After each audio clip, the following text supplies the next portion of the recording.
Just a note to the public that we are coming out of closed session now. We're just going to take a short break to transition. We'll probably start the meeting in about 5 minutes.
Are we ready? Oh, I said that on a hot mic, so. All right, thank you all for your patience. I think we're just about ready. I'm going to go ahead and call our meeting to order. The time is 7:10 p.m., and I'll ask the city clerk to please conduct the roll call. Mayor Source. Present. Vice Mayor Bergenzer. Present. Councilmembers Gordon. Present. Letter Jew. Present. Matthias. Present. Matulik. Present. Palmaris. Present. Wonderful. Thank you. That's going to bring us to our Pledge of Allegiance. Please join the council for the pledge.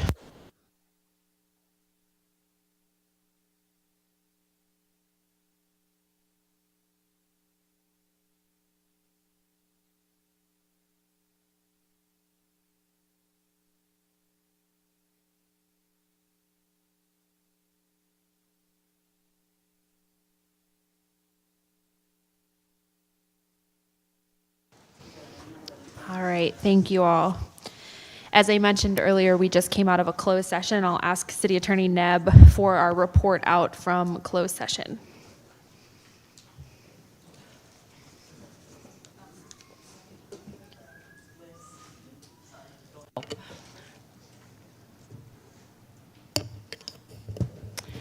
Thank you, Madam Mayor, members of the council. The City Council did meet in closed session this evening with regard to the following item: conference with legal counsel, existing litigation pursuant to California Government Code Section 54956.9 D1.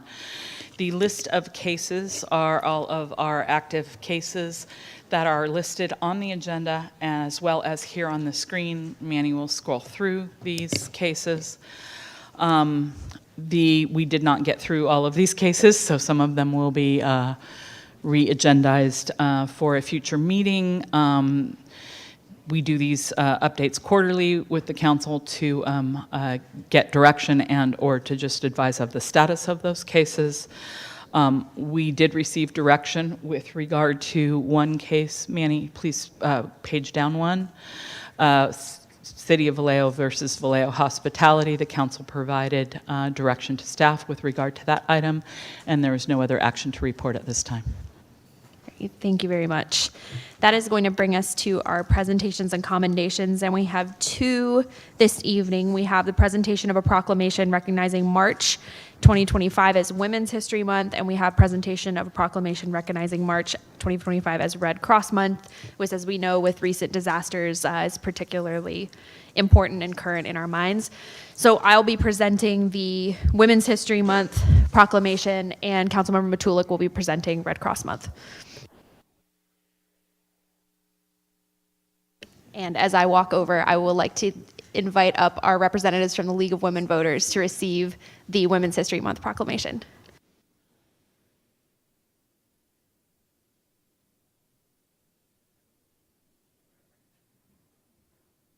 You can come around here.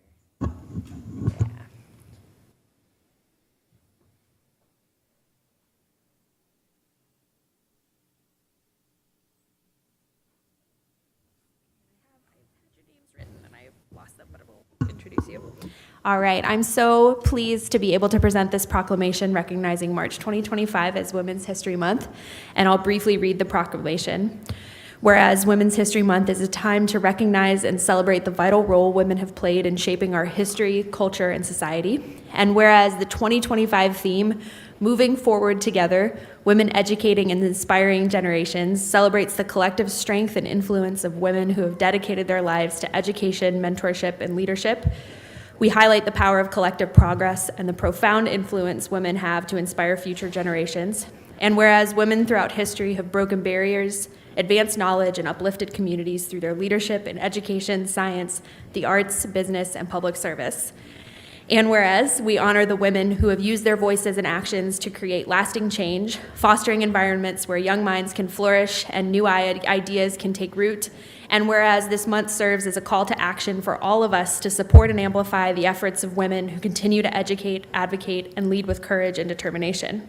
And whereas we recognize that moving forward together means ensuring equal opportunities, promoting inclusive spaces, and empowering women and girls to achieve their fullest potential. Now, therefore, be it proclaimed that I, Andrea Source, Mayor of the City of Vallejo, and the Vallejo City Council do hereby proclaim March 2025 as Women's History Month. I encourage all Vallejo residents to recognize the achievements and contributions of women educators, mentors, and leaders, and to celebrate the remarkable contributions of women past and present, to learn from their stories, and to work hand in hand toward a brighter, more equitable future for all. Thank you all, and I'm very thrilled to present this to our League of Women Voters representatives. Please briefly introduce yourselves and share a little bit. Of course. Thank you. Hi, my name is Rami Muth, and I'm the president of the League of Women Voters. This is Janice Adams. She is the vice president, and we're here today to accept this proclamation on behalf of the incredible women who have shaped our past, our present, and our future. I'm deeply honored to accept this proclamation to celebrate Women's History Month.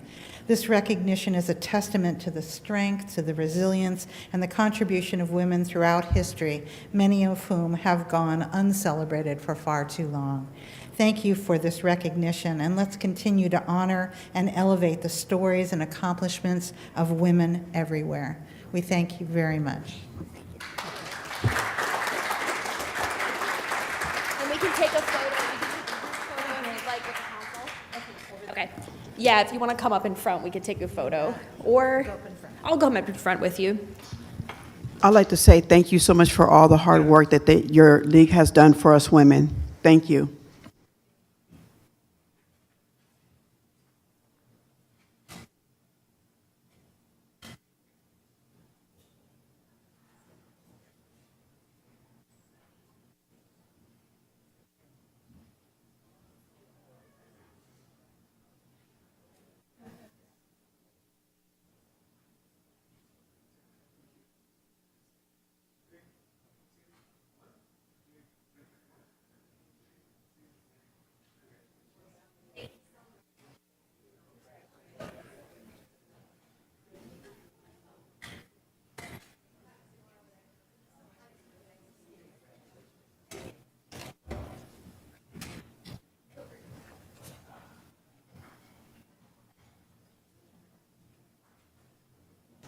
And so if there are any representatives from the Red Cross, please join me at the podium.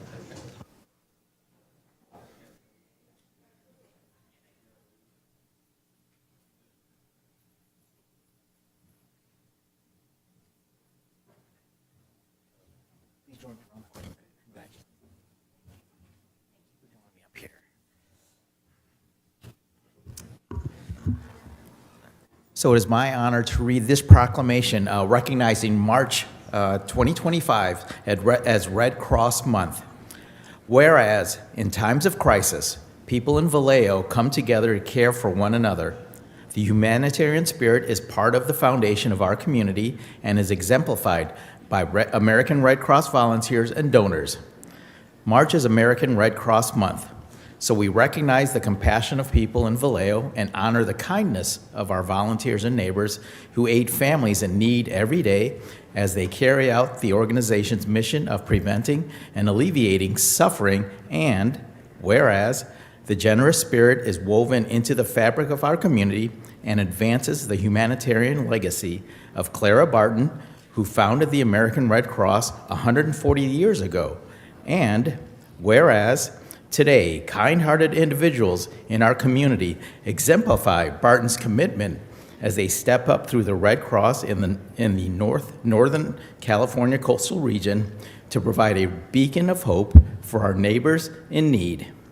Through their voluntary and selfless contributions, they make a life-saving difference in people's darkest hours, whether it's delivering shelter, food, and comfort during disasters, providing critical blood donations for hospital patients, supporting military families, veterans, and caregivers through the unique challenges of service, saving lives with first aid, CPR, disaster preparedness education, and other skills, or delivering aid and reconnecting loved ones separated by global crisis. And whereas last year in Solano County, 151 American Red Cross volunteers helped 60 families affected by home fires, providing emotional support, addressing immediate needs, and helping families recover with emergency financial assistance or community resources. 909 community members served through home fire and disaster preparedness education, collected 329 units of life-saving blood, hosted 18 blood drives, taught skills that save lives to 3,926 community members, provided international humanitarian aid, and supported 580 military members and their families. And whereas we hereby recognize the month of March in honor of all those who lead with their hearts to serve people in need. And we ask everyone to join in this commitment to strengthen our community. And now, therefore, be it proclaimed that I, Andrea Source, Mayor of the City of Vallejo, and the Vallejo City Council do hereby proclaim March 2025 as Red Cross Month. I encourage all Vallejo residents to support this organization and honor its noble humanitarian mission. Signed by Mayor Andrea Source, Vice Mayor Peter Bregenzer, District 5, Councilmember Helen Marie Gordon, District 6, Councilmember Tanya Ledejeu, District 3, Councilmember Alexander Matias, District 1, Councilmember Diosdado J.R. Matulak, District 2, and Councilmember Charles Palmeras, District 4.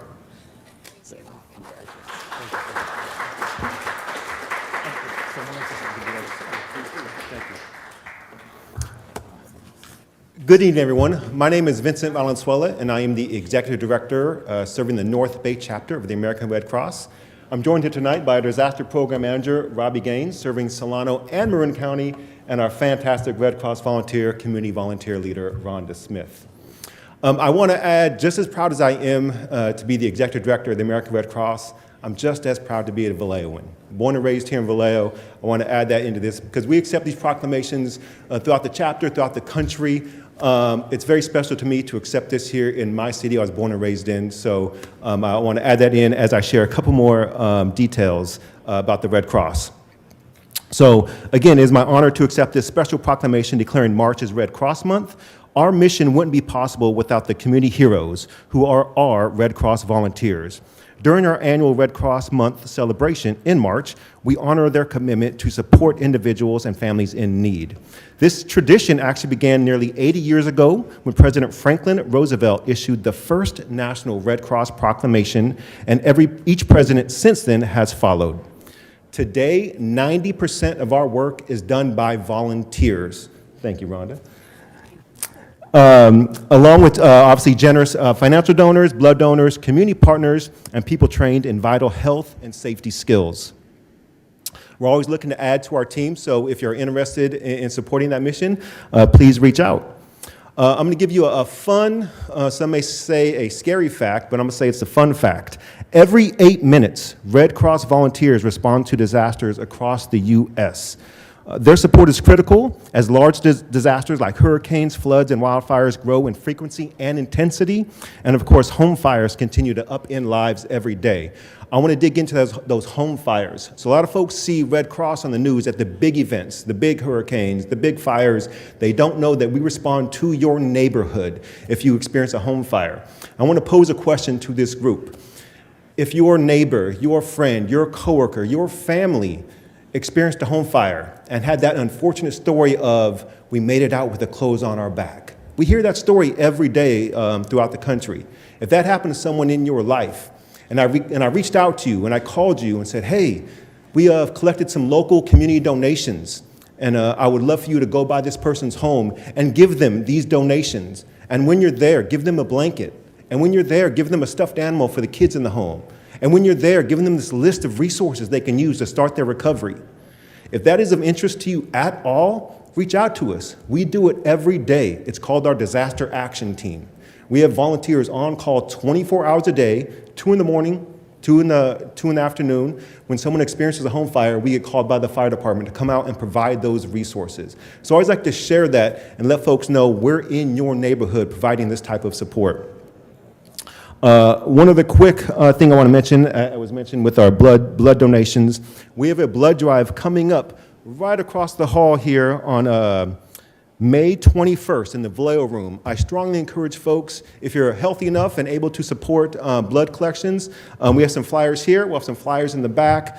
Please sign up to donate blood. We actually had, through the extreme weather that took place at the start of 2025 on the East Coast, the severe winter weather, and unfortunately what's happening now in LA with the severe wildfires, we've had a lot of blood collection, blood donations canceled. Just in the month of January, it resulted in 12,000 uncollected units of blood. So I always say, if you're a human, we're all human, right? You need blood. Whether it's for a cancer patient, whether it's for a newborn child, whether it's for the unfortunate accident that takes place on Highway 80, whatever it may be, you need blood. So you can support that life-saving gift by donating blood or encouraging others to donate blood. So again, we'll have information in the back, or the easiest way, redcrossblood.org. You can go on that site and find the nearest blood drive to you. So I strongly encourage you to support that mission. And again, thank you, Mayor, thank you, Council, for this fantastic opportunity, and we appreciate all the support. Thank you so much.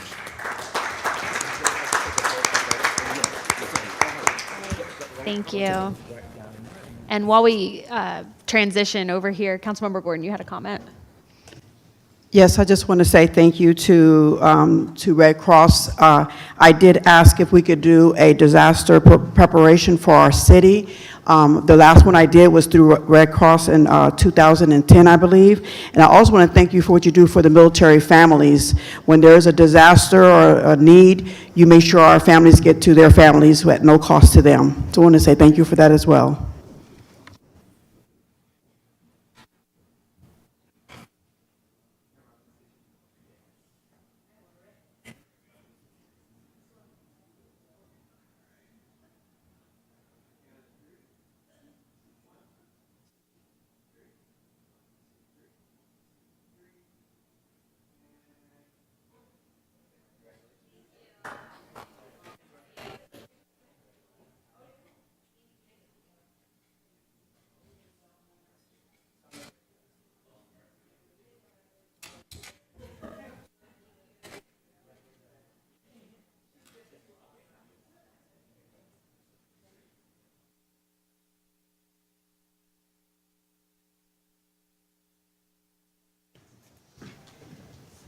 All right.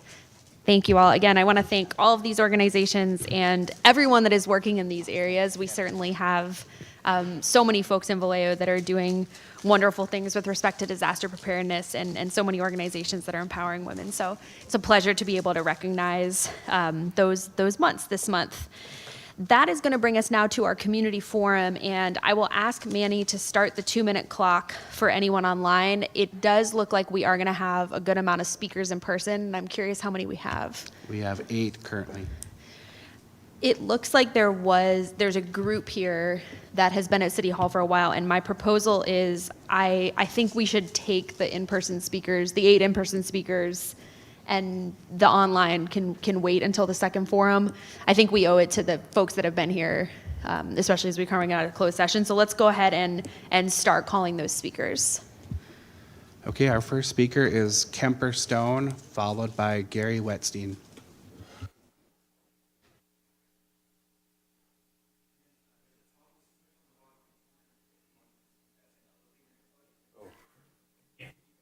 Oh, look at that.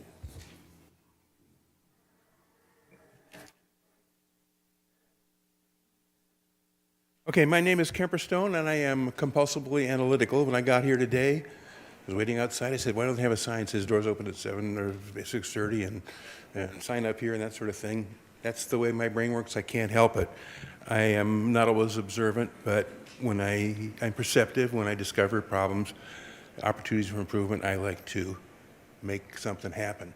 So I was a bus rider in this town, and when Bob Sampanian took over, they had a forum over at the senior center. They had maybe 200 people. We had a nice lunch, and then we discussed what are the priorities for Soul Trans. And they had this system, you've all seen it, where you got the little packet of stickers and you walk around and stick it on the things that matter to you. But I raised my hand and said, none of those things matter to me.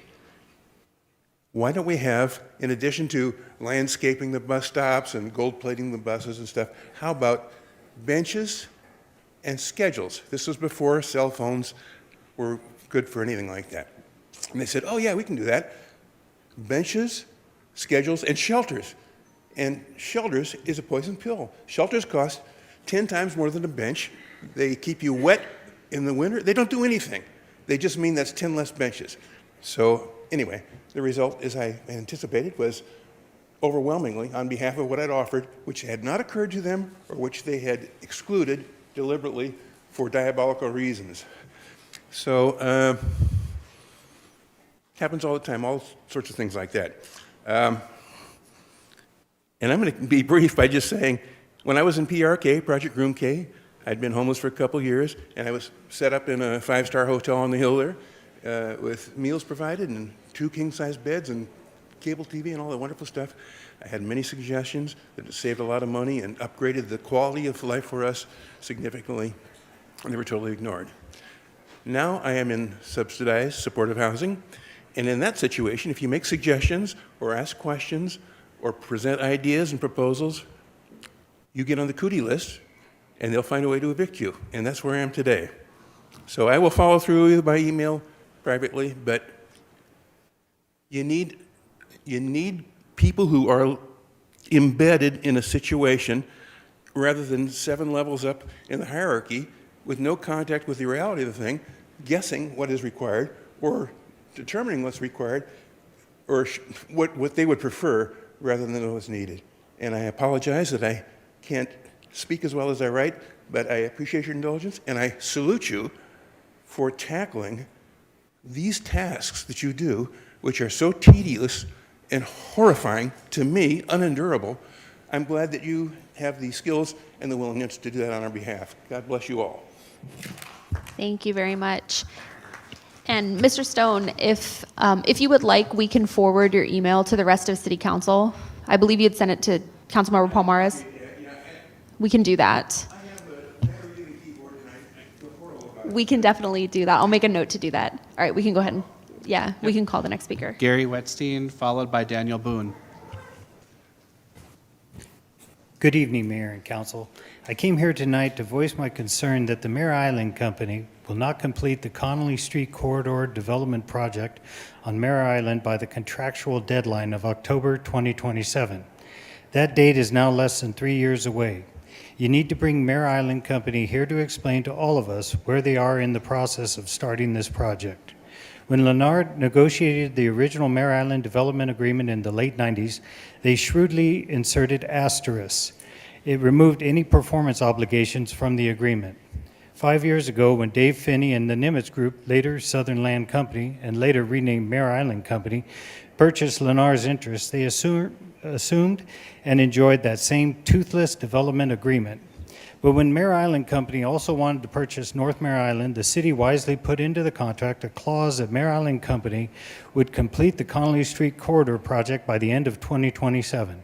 That project was to include a 200-room hotel, 370 multifamily units, 70,000 square feet of office space, and refurbishment of the coal sheds. The beauty of this deal was it could be executed under the existing specific plan, no new entitlements, and no delays. Now here we are, years later, just 3 years from the Connolly Corridor completion deadline, and we've seen zero development.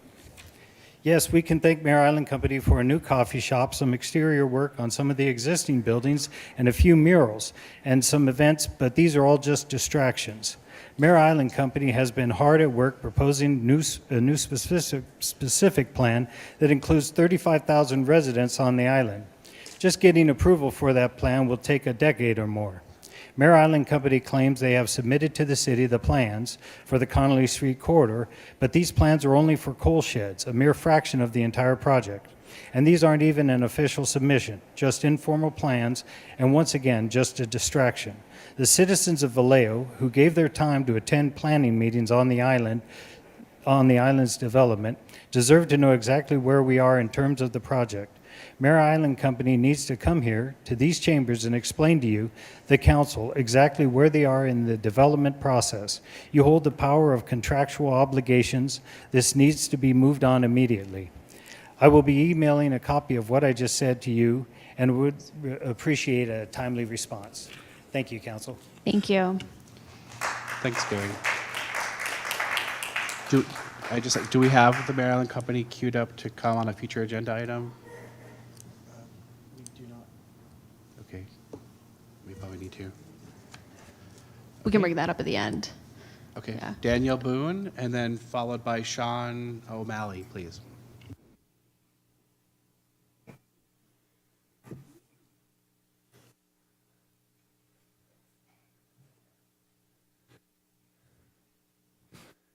Good evening, Mayor, Vice Mayor, and council members. I've spoken to you previously about the Nashville billionaire who owns most of Mare Island, and about the Mare Island CFDs, and the fact that the city attorney, Ms. Nebb, and assistant city manager, Ms. Hain, have been telling the city council for years that you can't do anything about CFDs until the billionaire gets his specific plan. But that's not true. What you have in front of you are excerpts from the agreement that the city and the Nimitz Group, that's one of the billionaire's front companies, entered into, signed on the last page. On the last 2 pages, you can see that the city attorney signed this agreement on May 24, 2022. If you go to the second page of the handout where it's highlighted, you see that the date of agreement is May 24, 2022.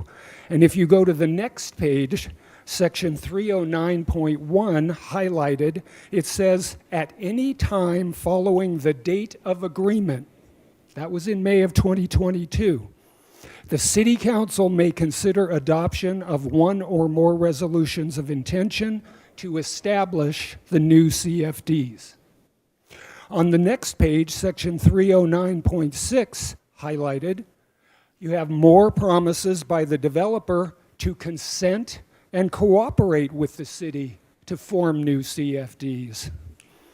And best of all, in section 309.7 on the same page, the developer will pay the expenses to get that done. May 2022. Why are 2 city employees representing the billionaire's interest and blocking Mare Island taxpayers' interest and telling this city council no new CFDs until the billionaire gets his specific plan? Things that make you go, Thank you. Right, thank you. Sean O'Malley, followed by Kathleen McNeil.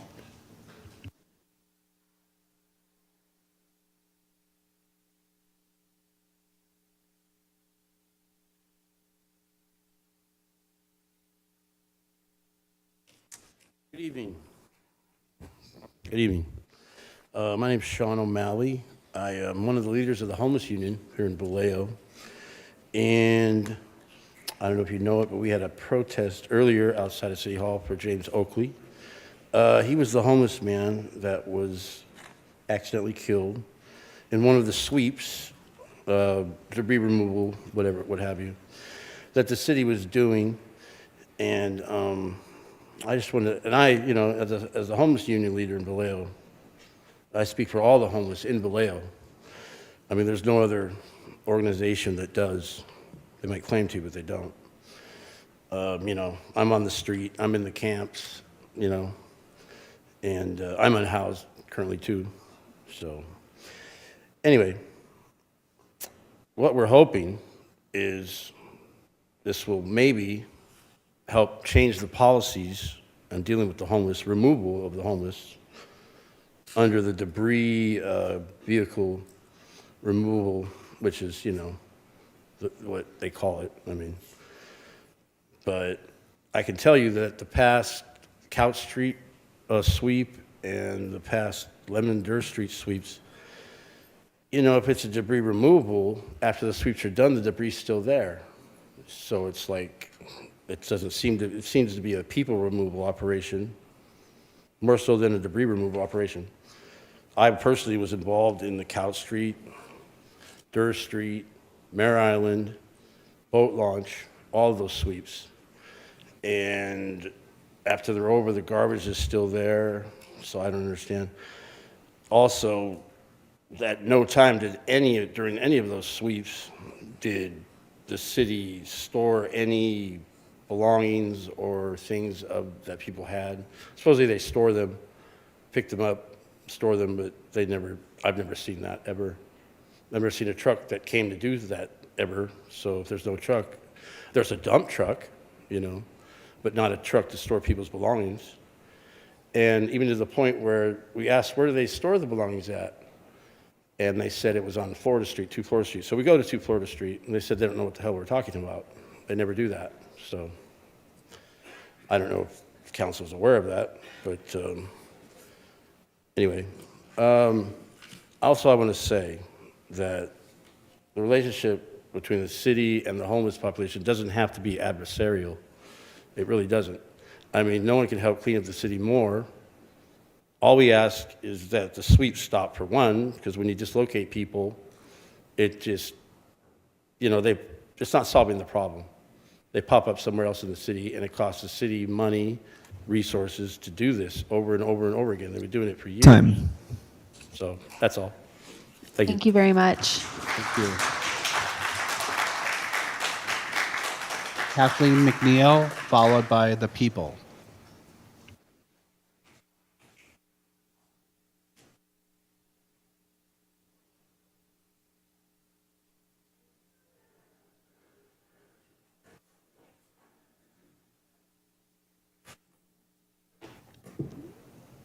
I was going to say there's a button, and you already knew what you were doing. Hello, my name is Kathleen McNeil. I'm a founding member of the Vallejo Homeless Union, as well as a mutual aid officer. I'm also a second-generation Vallejoan. The city of Vallejo needs to stop the sweeps. Stop indiscriminately moving us around. Stop killing us. We have real problems.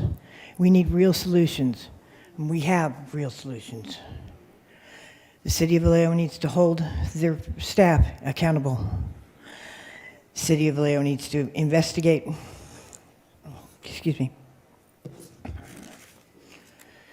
the accusations made in Christina Lee's lawsuit. Did Natalie Peterson delete text messages about housing and homelessness? Did she in fact falsify HUD documents? The city of Vallejo needs to release all records of the sweep that killed James Oakley. The city of Vallejo needs to provide basic services to homeless encampments. We need dumpsters. We need pest control. We need safety from people who target us. We need the city of Vallejo to stop people illegally dumping at homeless camps. We aren't any different from housed people in that respect. No one wants to live in a trash pile. We need somewhere to go. We want to work with the city of Vallejo to end homelessness in Vallejo. Will the city of Vallejo work with us? Give us a seat at the table. You can't solve the problems without our input and our help. Thank you. Thank you. Thank you. Next is the people, followed by Chris Kelly.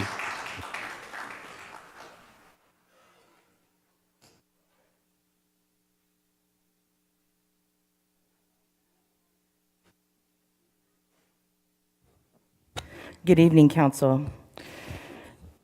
I come today representing the people. Back in December, on December 17th, the people came to this council to declare Vallejo a sanctuary city for the unhoused.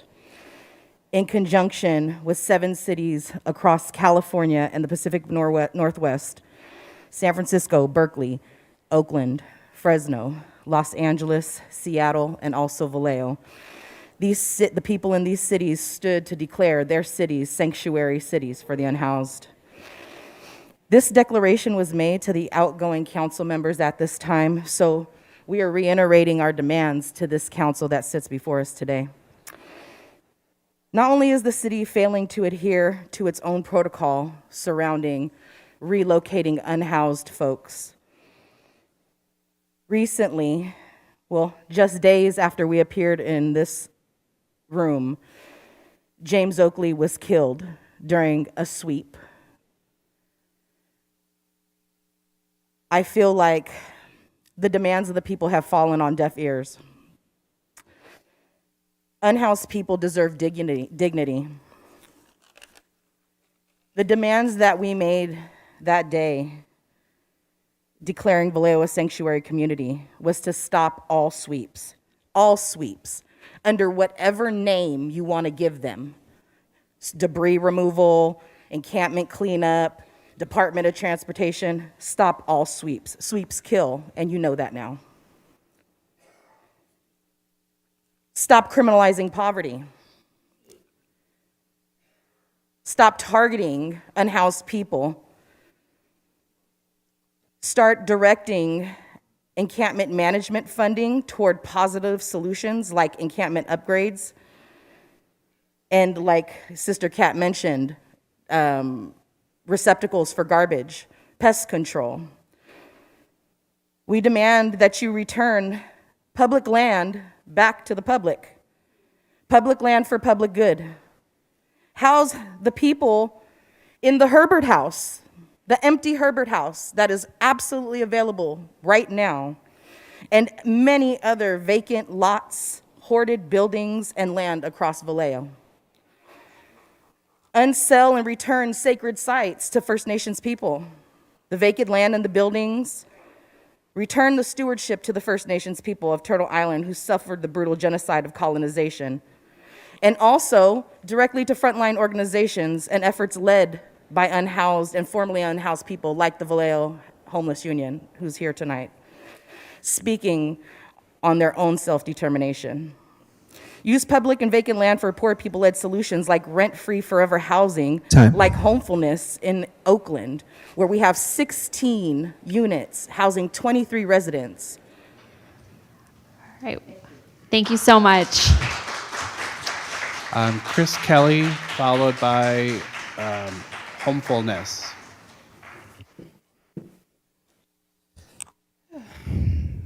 Hello, I am Chris Kelly. Good evening, Mayor and City Council. The word of the year is inherited, a word that can imply loss or gain. In this circumstance, you have inherited the loss of life. The death of James Edward Oakley is more than tragic. It's a window to the soul of our city, showing sadly again how life can be taken if it appears to hold no value, to not be worthy of protection, protocol, or even a clear explanation of why a man was killed. I am here tonight to say this.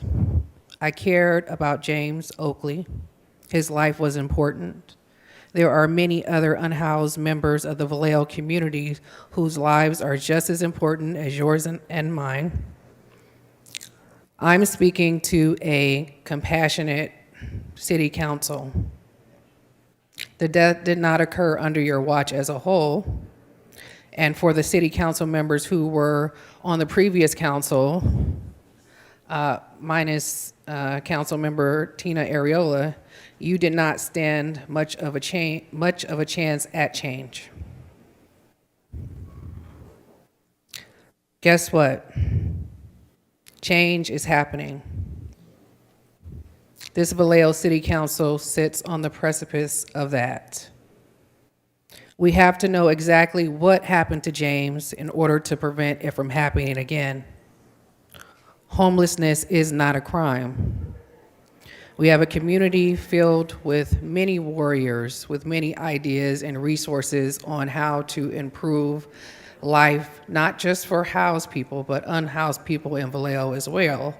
And I hope that the council can reach out to those people who know how to help the community, because you guys can't do it on your own. And everyone's life is important. So I do not feel I need to beg this city council to consider unhoused people, just as equal and worthy of protection, because I know each and every one of you already feel that way and believe that, and I do know that. And so it's not going to be easy, but I think between the city council and the community, we can come together and make a change. It's not about pointing fingers per se moving forward in the future. It's about preventing other people from dying the way that James Oakley died, and also creating a better quality of life, even if you are unhoused. People still deserve dignity. So I want to thank you guys, and justice for James. Thank you. Our final in-house speaker is Homefulness. I think that's me. It's very hard to read that screen. This is part of what I'm wearing then. It says, "Stop abandoning our elderly and children and women." It's Women's Month. And anyone that's struggling to the streets, I'm born and raised in California, child of immigrants. I have disability. I've struggled in my life, and I feel for those that struggle regardless of their economic levels, what they're going through. I've been discriminated against because I struggled in my education, never got help for it. And I knew a wonderful woman growing up. I'm of Middle Eastern and Muslim background, and there was a time that I was even afraid to say so in Southern California because people would think we were bad people just because of what other people do. It's not right, right? And there's something I learned today, how to say it right. No solutions about us without us. I'm going to repeat that again at the end. No solutions about us without us, whatever it is. If you're a worker, you're working in a restaurant or you're working in any field, you're unhoused, you're disabled, you're deaf, the deaf community, you're different communities, you have to ask the people of that community what they want and not just preach from above and listen to what people need, because they know what will save their own life. They know what they need. We need different types of housing solutions that are not just shoving people into shelters that are overcrowded, where they kick you out in the morning. I even know people that are in overpriced boarding cares around different parts of the Bay Area, throughout all parts of California, and they end up back on the street anyway. You need to give people either their own room or their own tiny homes or something and ask them what they want. People don't even, then it would be beneficial to everyone. You'd have clean communities that do this, have cleaner communities, less crime, because people need places to go that they feel safe. We all deserve dignity, and like I said, sweeps kill, and nobody should deserve to be treated like trash. I know a beautiful woman who taught me beautiful sayings in my religion, who was killed in Southern California when I was younger, and she was tossed in the garbage. And nobody deserves that. It doesn't matter whether it's another citizen or person or a police officer or a government worker or why you need bulldozers to clean up a camp. You need to treat people like human beings. Justice for James, justice for all unhoused peoples. Thank you. That is our last in-person speaker. Thank you all. I want to thank everyone that spoke here in person, and we do have items to get to and a public hearing to get to, so I know that there were folks that wanted to speak online that we don't have time for right now. If you're able to stay on, we will have our second community forum after we conclude with our action items, and you're welcome to speak then, anyone in person or on Zoom. So go ahead, Councilmember Gordon. I want to thank everybody for speaking. I know it's not always an easy topic, but I want to thank you for sharing your heart, and to anyone who lost anyone, my heart goes out to you. All right, thank you. That's going to bring us to our consent calendar, and we'll go ahead and open up public comment. regarding our consent calendar items. We can take requests for items to be pulled from the consent calendar, and I'll ask my colleagues at this time as well if anyone has any items that they would like to pull from the consent calendar.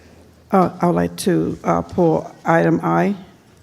All right, so we've got a request from Councilmember Gordon to pull item I, which is adopt a resolution amending the fiscal year budget to recognize $550,000 in revenue from a United States Department of Justice Bureau of Justice Assistance fiscal year 2024. Well, it's a grant program in the amount of $550,000. We're going to take that Is that? and make it action item 8.1. Thank you. I was trying to read it for the public, but it was very long. It's a grant. Any other items we would like to remove from the consent calendar? Do we have any in-person speakers on the consent calendar? We have no in-person speakers. Okay, and is there anyone, we still have about a minute on the public comment clock.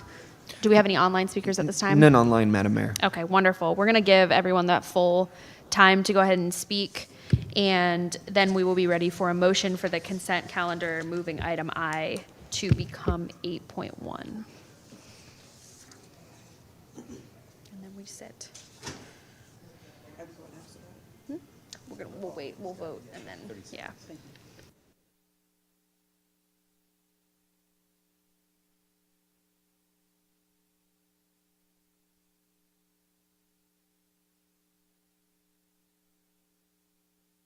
All right, I'm assuming we haven't had any speakers raise their hands online. Why don't we go ahead and get a motion for the consent calendar as this clock runs down, and then once it hits 0, we can vote.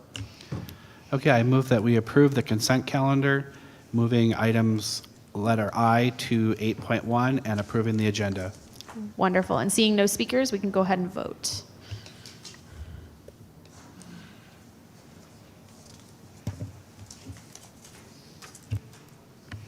Motion carries unanimously. All right, thank you. That'll bring us to our new item 8.1, which is, I can read it for us in full. Adopt a resolution amending the fiscal year 2024-25 general fund budget, step 2, to recognize $550,000 in revenue from a United States Department of Justice Bureau of Justice Assistance fiscal year 2024 Connect and Protect Law Enforcement Behavioral Health Response Program grant, and amending the police department's budget to appropriate said grant funds in the amount of $550,000. I genuinely just wanted to spare our city clerk from reading that, since I had already tried earlier. And we have Captain Ramraka here as well to answer questions. Yes, we'll start with Councilmember Gordon since you pulled the item. Thank you so much. I was wondering, is this funds are going to the iHeart funding, or? Yes, that's correct. All right. Yes. That's all I wanted to know. Thank you. You're welcome. Wonderful. Any other questions on the item? Or comments on the item? We might be ready to vote on the item then. Wonderful clarification. Thank you for your time. All I right. move that we. Madam Mayor, any public comment on the item that you've pulled? Oh, do we have any public commenters on this item? None at this time, Madam Mayor. We had run the clock out from consent, so I think we're okay as long as no one else wishes to speak. I think we're ready for a motion. Okay, then I move that we adopt a resolution amending the fiscal year 2024-2025 general fund budget, step 2, to recognize $550,000 in revenue from the United States Department of Justice, Bureau of Justice Assistance, fiscal year 2024, Connect and Protect, Law Enforcement Behavioral Health Response Program grant, and amending the police department's budget to appropriate said grants fund in the amount of $550,000. Wonderful, and we are ready to vote. Yes, it's a very long name for a grant. That motion carries unanimously. I second it. Wonderful. All right. All right, thank you so much for doing that. That was a wonderful clarification. That's going to bring us to our action calendar, and I will ask our city clerk to please announce item 9A. Adopt a resolution to amend fiscal year 24-25 budget, mid-year, step 2 of 2, and adopt a resolution approving a salary plan amendment.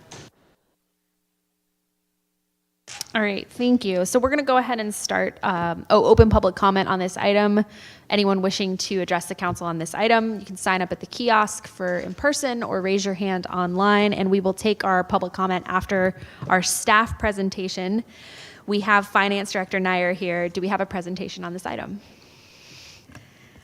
Good evening, Mayor. I do not have a presentation because we didn't change anything. We're just following whatever the direction was that Council gave us on February 11th. Unless you have any other questions, otherwise the staff report is exactly as per the direction that we got. Okay. I'm going to pull it up. Any comments from Council? Councilmember Gordon. Yes, I just want to have a clarification. I know a lot has happened since we got appointed, but we didn't cancel our budget for the council, correct? We didn't vote against that, correct? Just for clarification. A $7,000 budget for the council? Yes, you did. That was among the discretionary, so it was not among the approved amounts. Say that one more time. So yes, we did vote against it, or no, we did not? You voted against it. So how do we bring that back? So this is the second, my understanding is this is the second reading. So anytime you do any amendment to a budget or adopt a resolution or do a budget, you have to read it once, vote on it, and then vote on it again. So we're voting on the same thing we did. But did you hear what my question was? Yeah, Madam you repeat Mayor, if I may, you have this item before you this evening, but you also have the, I'm not going to use the word reconsideration because it's not quite a reconsideration, but you have the following item, which is a second step one. So you took step one, which is the notice of intent to amend the budget at your previous meeting relating to the items that are a subject of this item that is before you right at this minute. And then later in tonight's agenda, you have an additional step one process, the notice of intent to amend the budget, where you can take additional step one actions, because that item is broadly noticed for the public as step one of the notice of intent to amend. So if you wish to address this question and this item as part of that agenda item, you can. Okay, thank you very much. All right, thank you for that. Other questions or comments? I have one. And I want to come back to the request for the funds for violence prevention, not because I don't support that project and that initiative, but in reflecting on the process. I think if we are going to adopt austerity measures and basically deny a lot of the requests that came in from staff, and then we're adding something new without having had it go through a vetting process or a proposal process, I think we need to consider that very carefully. And so I would actually like to, I don't want to put you on the spot, Councilmember Matias, but I would love to have you share a little more about what you were envisioning for that. And I think it might be a good thing to consider for Measure P or for the next year's cycle, just in thinking about being consistent with the values we've set here in terms of trying to adopt austerity measures. But I'm hoping you can share a little bit more about what you were envisioning there.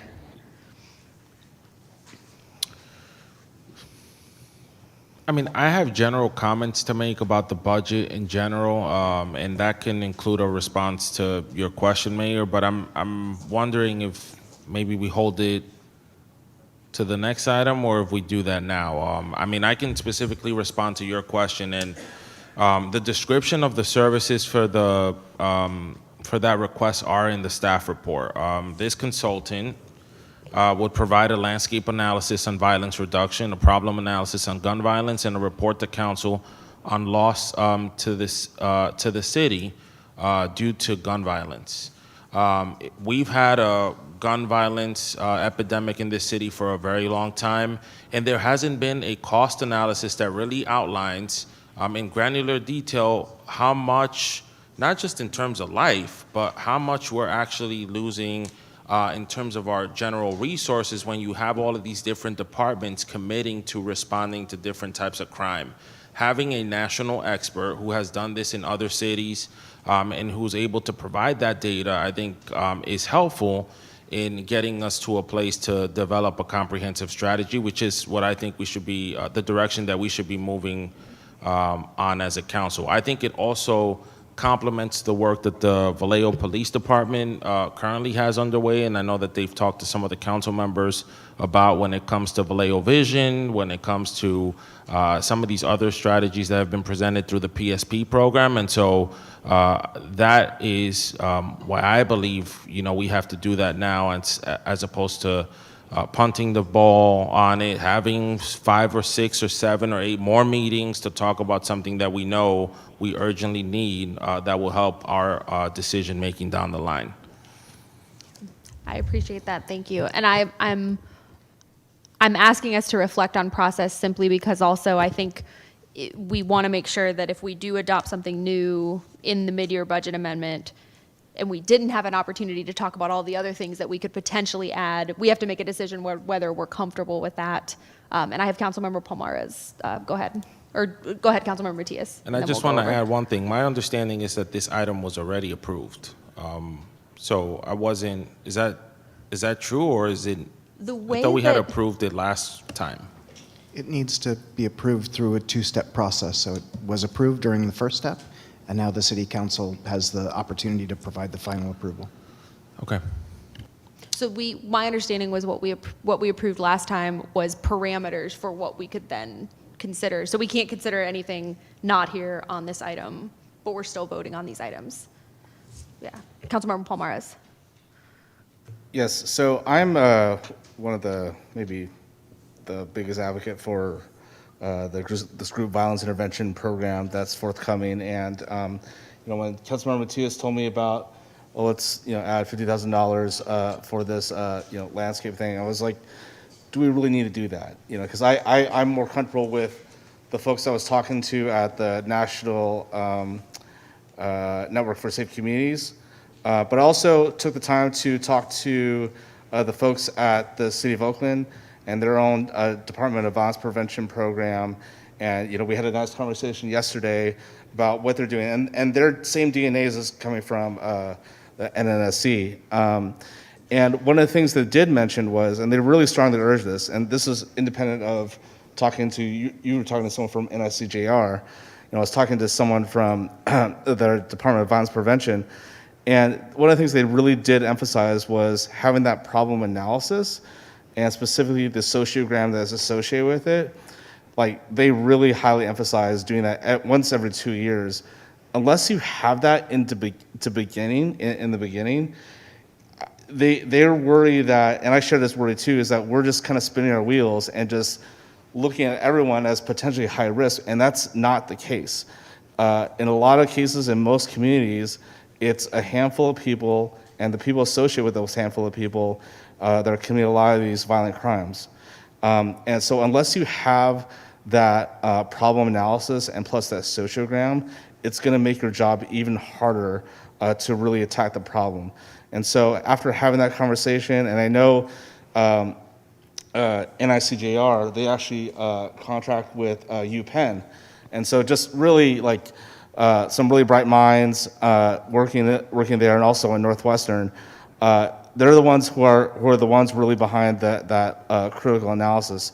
And so after having that conversation with them, I'm fairly convinced that we do need this. And what I don't want to do is we have a shell of a program and it doesn't have the real hey, here are the high risk people that we need to do these interventions. So I fully supported this.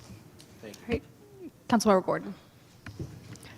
I likewise feel the same way as both my colleagues just said. We want to take on things after the fact, and if we have an opportunity to address issues ahead of time, I'm 100% for it.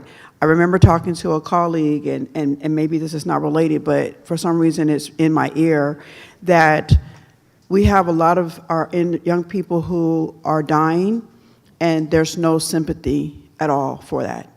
And I remember happened to be Charles, Councilmember Charles Palmares made this point to me, and it was sad to hear that we are becoming so numb that we're not dealing with these issues. $50,000 may be a lot, but again, not to save a life, it's nothing. it's nothing. We need to do whatever we can to show that the city of Vallejo, that we do care about our people and we're willing to put the work in. So I 100% support my colleague for making this suggestion. Councilmember Matulik, go ahead. Thank you, Mayor. And I wholeheartedly agree with everything that's been discussed so far. And I'd like to think we'd be forward-thinking enough, knowing that we're part of this PSP program, that we're going to be able to, whether there's a cost savings in there to tie some of these programs together, but hoping that we can have those conversations at that level with other organizations. I know the Vallejo Police Department is actually going down to Chula Vista to look at their program. So I'm hoping that we can kind of tie tie some of our forward thinking of how we're approaching our gun violence and reducing gun violence, and being able to use proven methods that other jurisdictions have been using in the past that have been successful, and be able to use that to maybe where we may be able to save a few dollars here and there, to where we're not having to maximize, and the fact that we are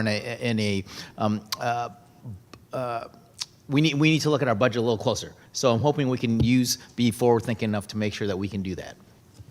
Okay, thank you. Councilmember Letters, did you want to get in? And then we'll have Vice Mayor Bergenser.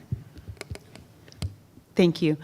So I like to look at it on both sides, that the glass is half full. And it is true that we need to have tight reins on our budget, and at the same time, we need not to miss important opportunities to ensure that we're laying the foundation that is going to help us get to where we need to be, and make sure that the investments we're making are the right investments for the dollars that we have available.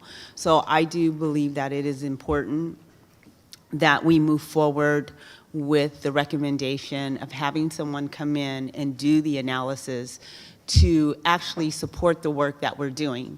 Because it is true, just as Councilmember Palmares has stated, we need to target the right individuals, the right high-risk individuals in our community that are part of the gun violence that's taking place, and also those who are also impacted by that gun violence, and how we're going to work very closely looking at risk to ensure that we're able to mitigate, also have a right program that helps these individuals on both sides, and also helps our police department identify and move forward in mitigating some of the challenges that we're having around loss of life with gun use. And at the same time, figuring out how to best use every dollar that we have and making it count.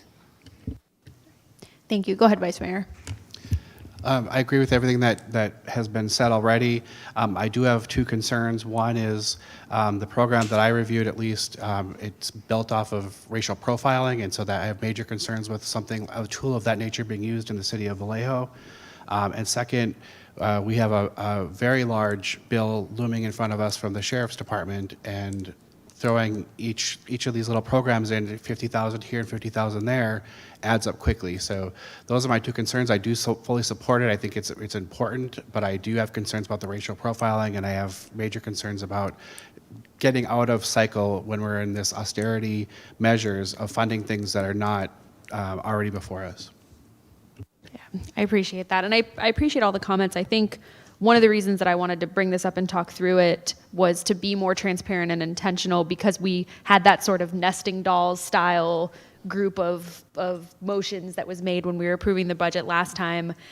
The other thing that I want to raise for us to consider, and I love the idea of taking bold action and going ahead and investing this if we can make it pencil. I also want to think about the process with respect to procurement and choice of a consultant. There is definitely, the option for the city to do a no-bid contract with someone and not issue an RFP if there is a specific skill or ability or something about that specific organization that makes them, uniquely suited to do a certain type of work. I think the city of Vallejo in the past has had a tendency to give no-bid contracts very, very loosely when there, in fact, was a cause for an RFP. And so in thinking about how we rebuild public trust and rebuild our systems of procurement and our processes, how do we make sure that with this item, we are clearly communicating and discussing and evaluating the choice of this decision and why we feel that this is the best direction for us to go with these funds at this time, knowing we want to prioritize violence reduction. And I think even though we haven't done goal setting, I think we've made that clear that we want to prioritize this. Part of my question is, it sounds like a rhetorical question, but it's kind of not rhetorical. I want us to think about how we do this in a way that is fully transparent and doesn't just look like us giving another no-bid contract. Yeah. And I think that's a totally fair question to ask, Yeah. right? The allocation at this point is an allocation, right? The process is something we can talk about and set parameters around so that it's not just the organizations that we've had conversations with, that there are other organizations that can also put in a bid for that work. But it still, in my mind, doesn't take away from the fact that we have to start dealing with these issues in a proactive manner, and we can't continue having meetings to have more meetings, and then nothing gets done because there are lives that are being lost. And our community's demanding action. So that's sort of my orientation. And I just wanted to ask the Vice Mayor a clarifying question.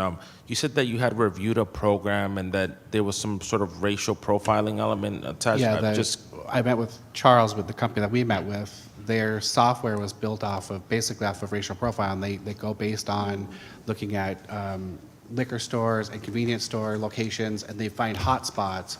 But traditionally, those locations are put into very low income or traditionally, people of color neighborhoods. It's not in white neighborhoods, and so it's racial profiling. You're determining crime based on liquor stores and convenience stores, not based on actual where true crime is happening. So that was my experience. Okay, because my scope of work is very different. I didn't see what you guys saw. Yeah. Councilmember Palmares, go ahead. So we actually just, I appreciate that comment, Vice Mayor, and so we just didn't do anything with that money.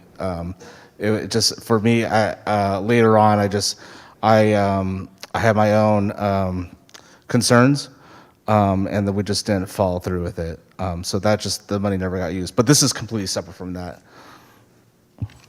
Thank you for clarifying. And I'm in thinking through this, I'm not saying that I want us to get bogged down with an RFP process, because I think the goal here is urgency. And if we're going to take a bunch of time, we might as well just wait for the regular budget.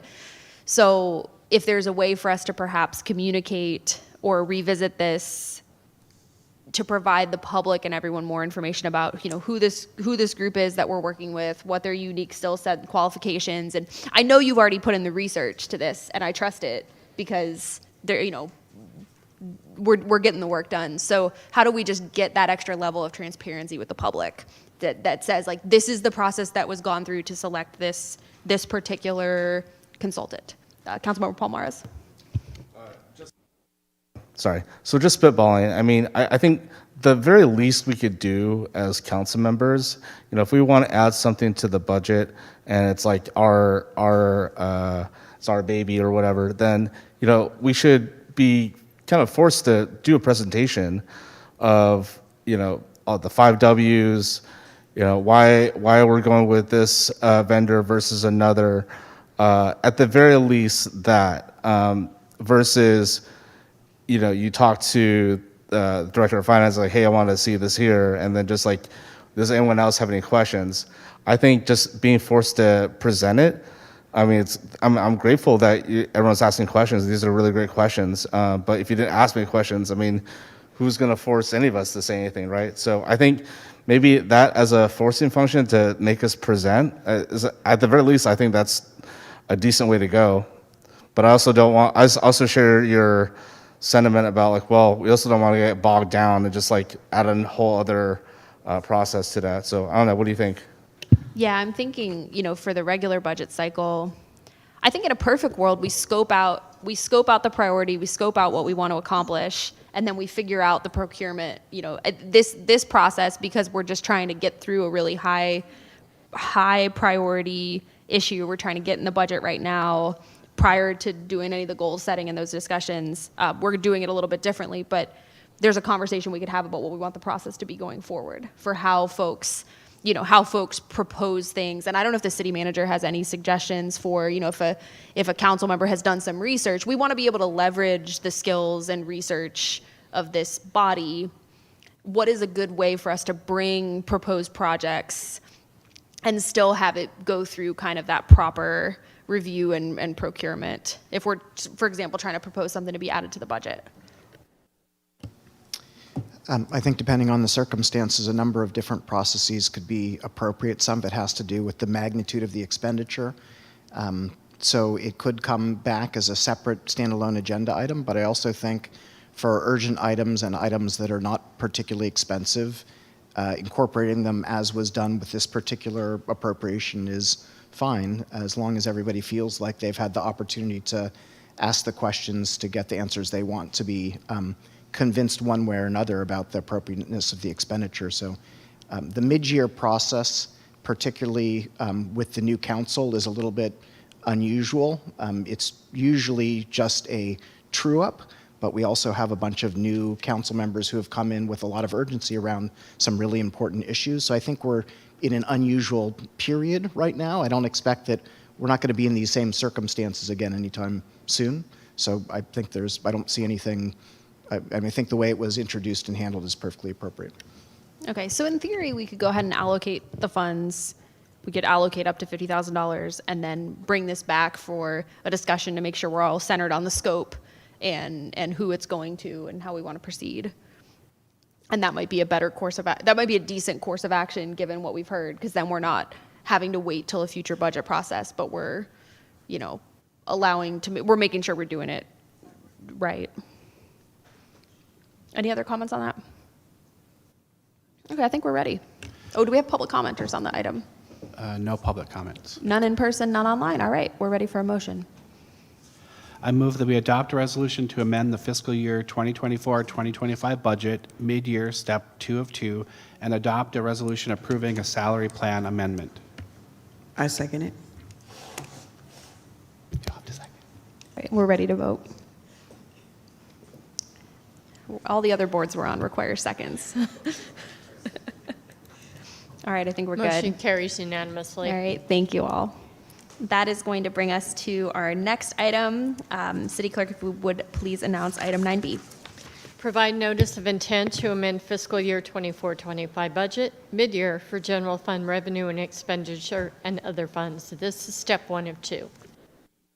Wonderful, thank you. So we'll go ahead and start the public comment clock and open up public comment for this item.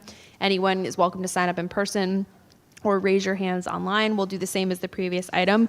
If you raise your hand during the presentation, we'll make sure you get in. We'll take public comment after the presentation. And Finance Director Nair, I believe we do have a presentation for this item, so please go ahead. Well, good evening again, Mayor and Council. So yes, I do have a presentation, and I'm going to use a phrase that you just said, speaking of nesting dolls, and that's exactly what happened with our step 1. There were some items that we had presented, it was in the staff report, but when the approvals were going through, it just got missed, and that's why we are bringing that back as a step 1 once again. There are some that when we went back, departments felt or mentioned that they were pretty urgent and they wanted us to bring it back once again for council's reconsideration, and there were some few new items that came in. So I'll go through all of them and then answer any questions. So the first slide, so I had mentioned that the general fund revenue was reducing by 1.24 million, and I didn't put all the tables because we had gone through all the tables. So we need council's approval to reduce the budget by that 1.24 as part of the general mid-year process.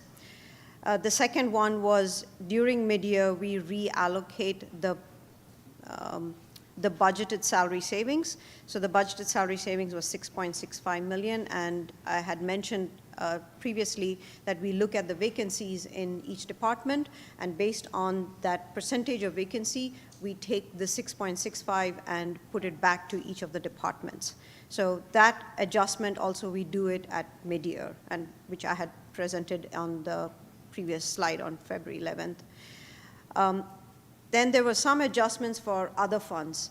The other funds are usually the expenditures for specific projects that we need funding from the fund balance to be moved towards that year's expenditure.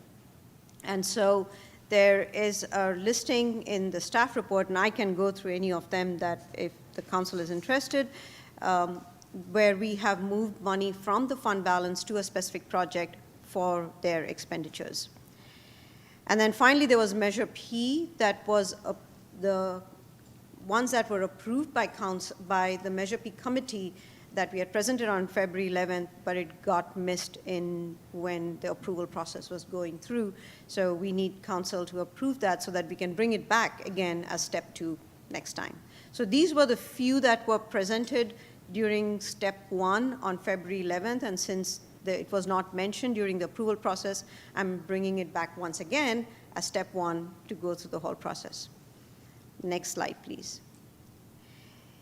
These are some items that departments requested for reconsideration, and we had put them as discretionary, and council had not approved it at that time.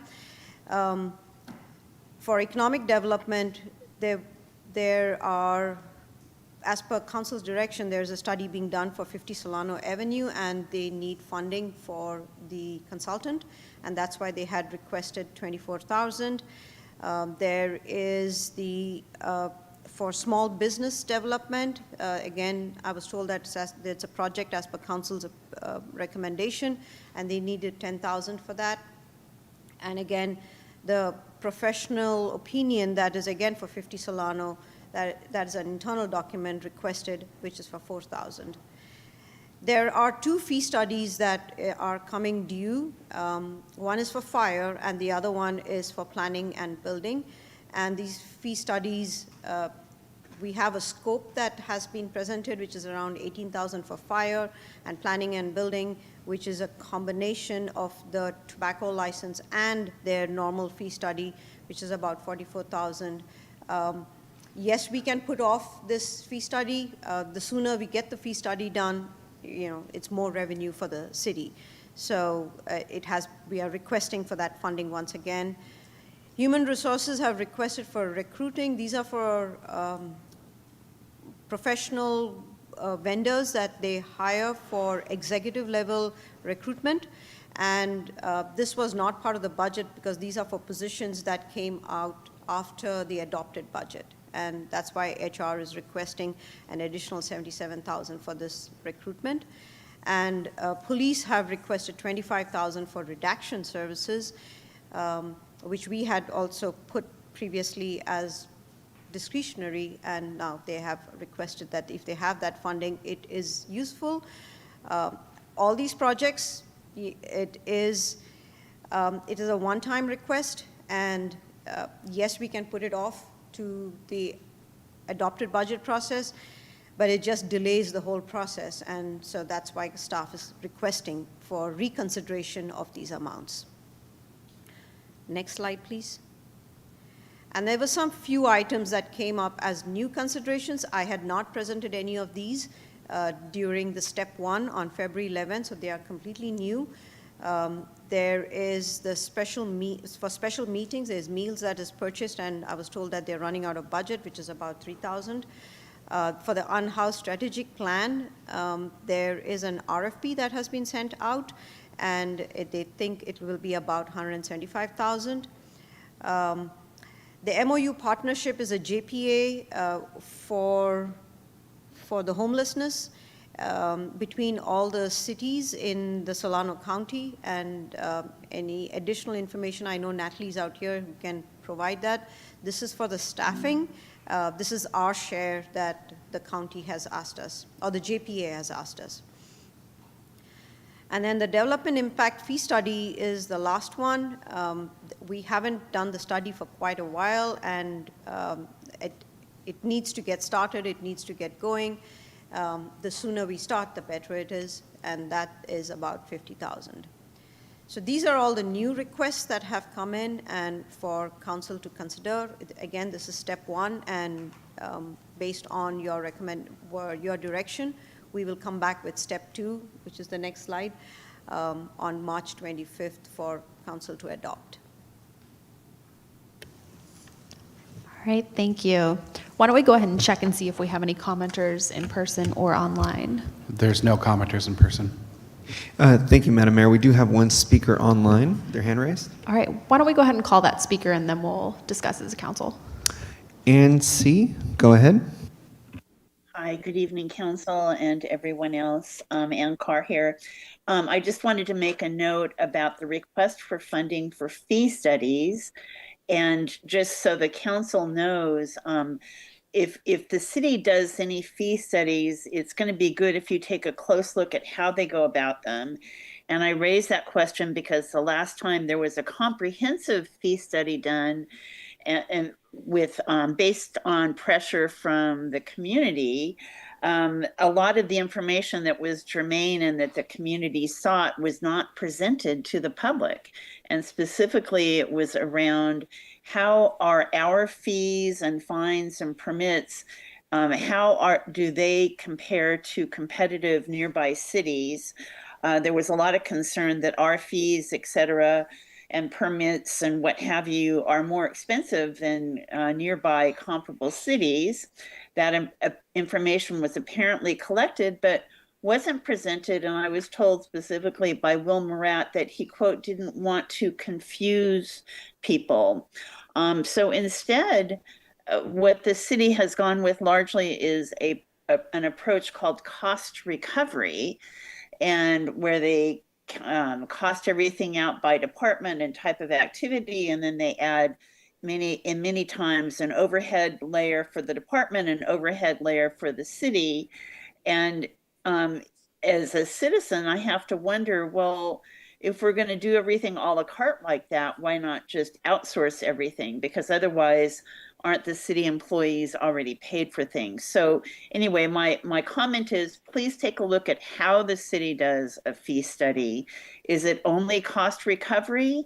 And or are they looking at how do we stack up relative to neighboring cities? Because I think that's very relevant to how development gets done here. Thank you very much. Great, thank you. Is there anyone else that's looking to comment? None at this time, Madam Mayor. All right, comments from or questions from council members? Vice Mayor, go ahead. I just want a more clarification, and I don't know if there's anybody from the police department here, but I just want a clarification on what the police redaction service is. That was a new item. I'm not clear what that is. So Veritone is the software that is used to redact information that has to go out publicly. It is pretty much essential to the redaction process, meaning that it is a huge time saver versus, old-fashioned redaction, which was a black marker. That's exactly correct. A lot of information where, I'll use an example, we need to redact a minor's name as a for instance, or a birth date or something like that from a report or anything that is goes out publicly from the city. Particularly, the software is housed in the police department, but it doesn't necessarily only used for those records. It can be used for other purposes. Generally speaking, it's primarily the police records. So it is a essential service that we are accomplishing, and we have to keep that licensing up and the software up to date in order to be able to use it. Sure. Thank you. All right, Councilmember Lejeune.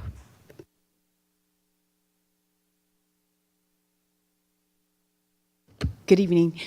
Can we have is it possible to put up the slide that talks about reallocating our salary savings budget that corresponds with the $6.65 million?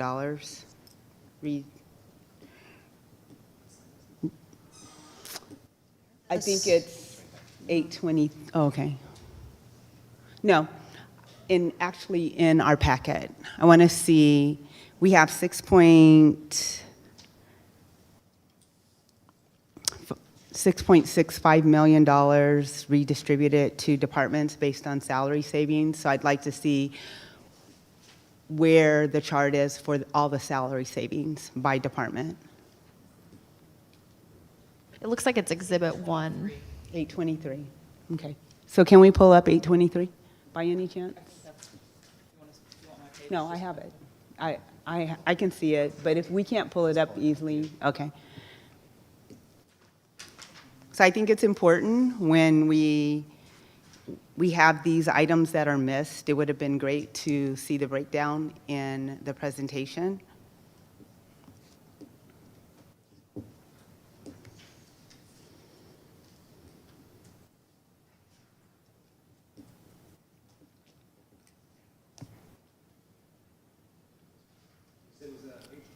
$823? Yes, I'm sorry.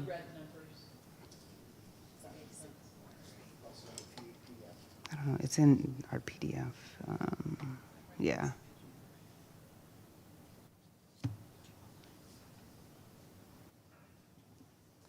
I have it on my phone. Okay. Great, thank you. So when we talk about,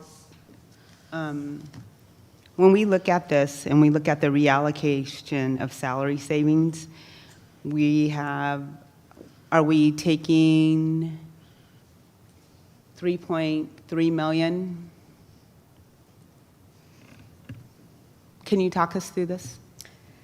This is yours. So the way city has been budgeting in the previous years, we use salary saving to balance the budget, and 6.65 million was used to balance the budget when we adopted the budget in May 2024. And at that time, we put it as a city-wide line, single line item when we adopt the budget, which I can show you in the budget book as a citywide. We put it as a negative expenditure. And then at mid-year, what we do is that we look at 6 months, what the vacancy in every department has been, and based on that percentage of vacancy, we reallocate the 6.65 as a credit to each of the salary line item in each of the budgets. So it's basically, we are just moving it from citywide to each department. Okay. So we're moving 3.3 to police and so forth and on. Correct. Okay. And so we just literally, I think it's important when we talk about this as we are getting ready to move into having a community-wide budget discussion and helping people follow all these different conversations and requests about what does it mean to have salary savings or fund balance. How are we moving money around? Why are we moving that money around? And what does it look like per line item? Especially because one of the conversations that is critical in this work is our police department and what's happening and how we're funding them, and further conversations that have been had on this dais around assistance to the police department and how these monies all really work in the process. And just really being able to, when we bring up this presentation that you have, what is the correlation to the budget? And actually being able to see all of how we're moving things around so people understand why are we voting on this and where are those funds really going to? Because they generally, most people aren't looking at the budget book or 900 pages, right, in the exhibits that are provided to us as a council, and just helping us see, oh, these are where these monies are going to be reallocated to. And when we're moving those salary, what we call salary savings from out of the citywide budget to the departments, when we move those dollars there, we're moving them there purposely because we say that those departments actually need to expend those dollars for varying things. We are moving it to those departments because they have had the vacancy, and we are reducing their service salaries and savings by that amount. Okay. If I may just add something that we've mentioned before, Director Nayar and I are going to be recommending to the council that we discontinue this mechanism of accounting for salary savings. So as part of the budget workshop that'll be happening on Saturday the 22nd, we'll be presenting the baseline budget. We'll also be asking for council's approval to implement some changes to our budgeting practices, incorporate those into the very first version of the proposed budget that we share with the City Council. And because this is not a very clear to follow methodology and is different from how a lot of other agencies budget for and account for vacancy savings, we're going to be proposing something that I think is much more conventional and also much easier to follow. All right, Vice Mayor Bergenzer and then Councilmember Matias. Yeah, I just, as follow-up from when we had this discussion several weeks ago, the unfunded, the employee balance that we were going to borrow from, are we still borrowing from that unfunded to balance the overall budget? I think it was several million, wasn't it, that we were borrowing from the unfunded employees? Are you talking about the 4 million Yeah. that had been, yeah. Do you know what I'm talking about? You were going to borrow, we had more in the account than we needed for the year that on the average, so we were going to take money from that account and balance the budget with that? That sounds like a description of this item here.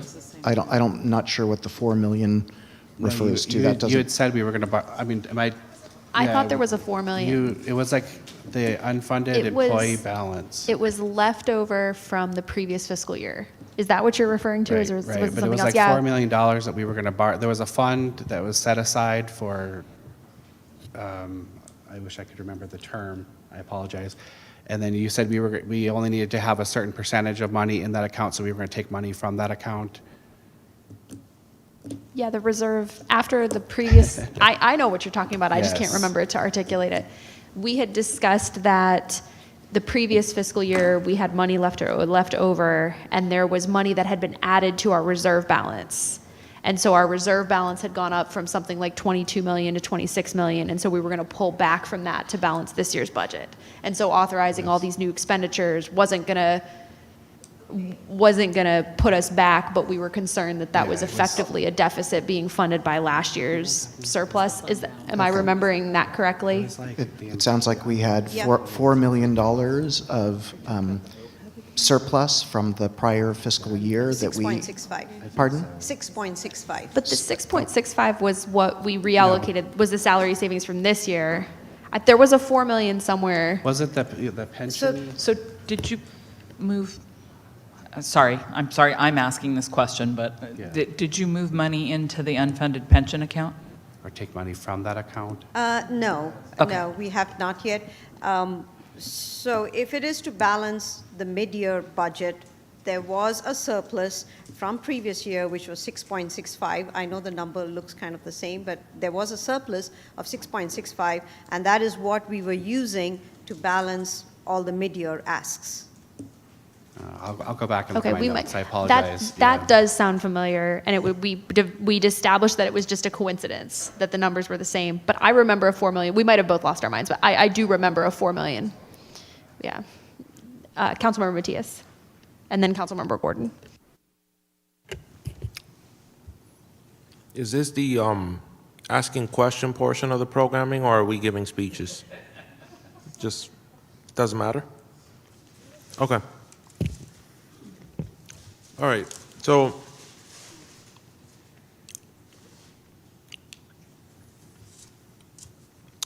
I'm going to start just making a general comment, and I'm going to make a specific question. So when I was asked by the mayor in the previous discussion that we had about my specific request, there was a general just point that I wanted to put out there to the council, and that is that if you look at the state, if you look at the county, and if you look at cities, I would say across the board, we're running structural deficits.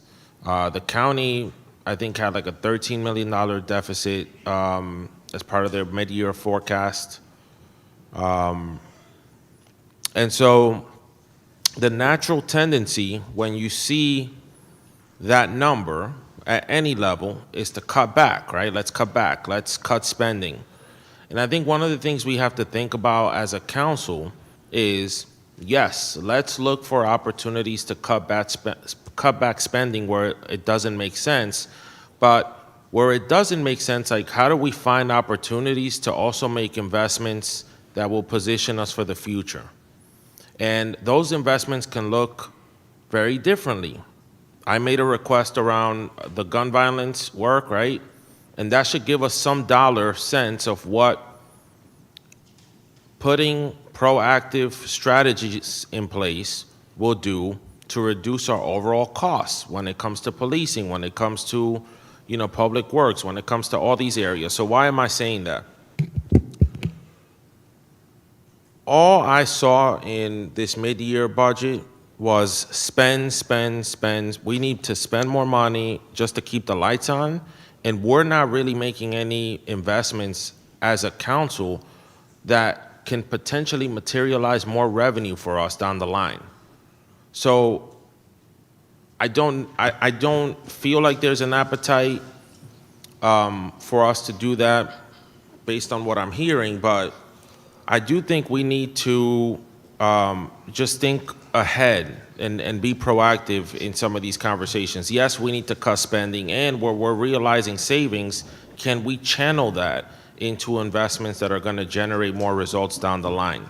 Can we do that instead of just cutting for the sake of cutting, and then we're not really getting ahead of the curve because every city is experiencing the same issue. So, for example, I'm going to read a passage from our strategic plan, and I mentioned this in the first conversation. As of 2024, Vallejo is not ready to put a business attraction strategy into action. Vallejo's Economic Development Department first needs to focus on current projects and consider what assets the City of Vallejo has to engage in economic development as a partner. Projects are underway, and they cite the Mare Island Company as an example, and we have recommended, this is coming from staff, a citywide capital facilities plan to identify more assets that can help catalyze economic development within Vallejo. That's a $95,000 cost. And I think they're planning on making that request as part of next year's budget. But if you think about the sequencing, they come and ask for it in June. Next thing you know, they have to put out a bid. Now we're in 2026, then it's 2027. Like, those are the sorts of things that I think we should be thinking about and making some decisions, even if it feels uncomfortable, to move us forward. Because otherwise, a few years from now, we're going to be having the same conversation. Another program that I just want to elevate for this group is the Business Hardening Grant Program. There's a lot of break-ins happening across our city right now. So what are we going to do? Are we not going to support businesses and maybe reestablish that program and put some more funding into it so businesses can protect themselves while we deal with broader public safety issues because we don't have money? We're already in the red, and yet these businesses generate revenue for us. So what are we doing? And then the last comment has to do with the future, and then I'll end there. So the Measure P Commission has funding requests flowing through for 2025, 2026. They have a meeting this Thursday. One of the requests is being made by Public Works. They're asking for I think the elimination of a position and the savings that they're generating from that they're using for an engineering manager position. And part of the rationale that they're asking for making this change is the fact that the projects are growing in complexity. The vacancy rate is like somewhere in the 60% mark. And so having someone with more experience at a higher band would help not just alleviate the load to that department, but help manage all of those projects that we have in front of us. So then my question becomes, and this kind of ties into what the mayor said, do we follow process, let it wait until it flows through Measure P, then we have to recruit for the position, now we're in 2026 and going into 2027, or do we actually suggest that change now and get out in front of what we know is a lot of work happening across our community? So I know what my answer is to that, but I'm just putting that out there so that you guys can also incorporate that into the conversation we're having today. Thank you. Thanks. All right, I have Councilmember Gordon and then Councilmember Palmares. Thank you. I echo what my colleague is saying because I'm just kind of like lost in all of this. So I'd like to know for Saturday, if it's possible, please, if we can please get a new updated budget book, because there's a lot of moving, and I just want to make sure that we're all on the same page. So when we're making these goal setting, we're not asking for things that is not out there for us at all. And I just, I'm kind of at loss, if that makes sense, being completely honest. So for Saturday, if we could please have that book, and plus I'm hands-on, I got to have it in my hand, but if the book that I already have is good, if I can have an amendment to that book, the 998 pages. Thank you. So I'll respond to that. We don't normally produce a mid-year amendment. There are changes that can happen. A significant number of changes happen during the mid-year, but changes during this mid-year process. But changes to the budget also happen throughout the course of the fiscal year. It might be the acceptance of a grant. It might be a new appropriation for a new contract. So it's not possible to create an updated, revised budget book. We can come to the budget workshop with information about what the revised current fiscal year budget is, but the focus of the Saturday, March 22nd workshop is planning for the next year budget. So all of these things that we're discussing right now are baked into the current year budget.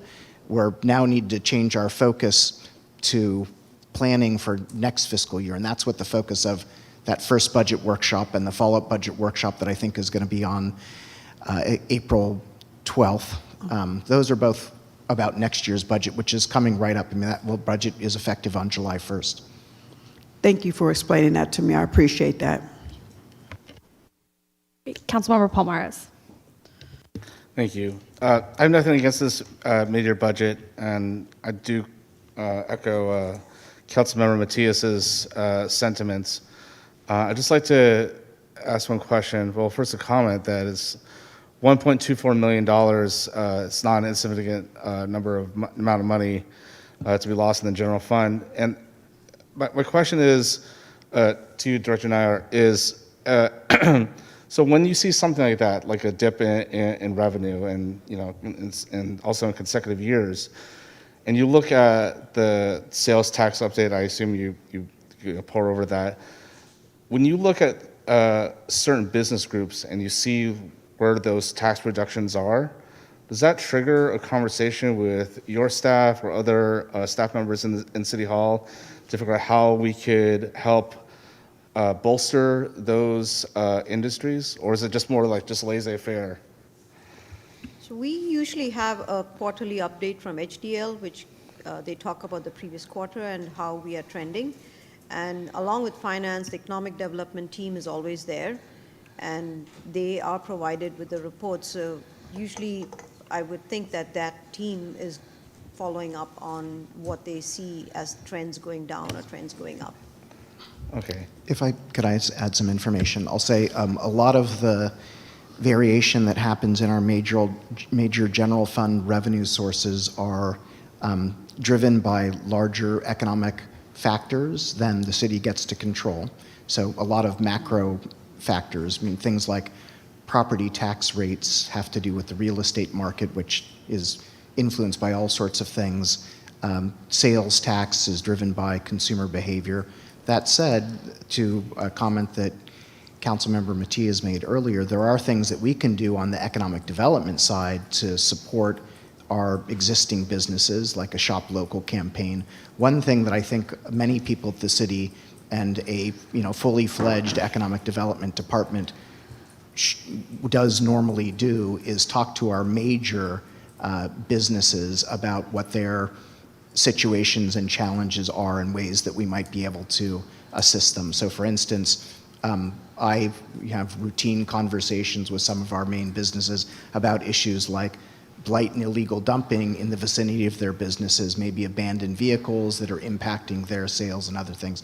So I think we both have regular dialogue with our major businesses, which are our sales tax generators, about what kind of support the city can provide to them.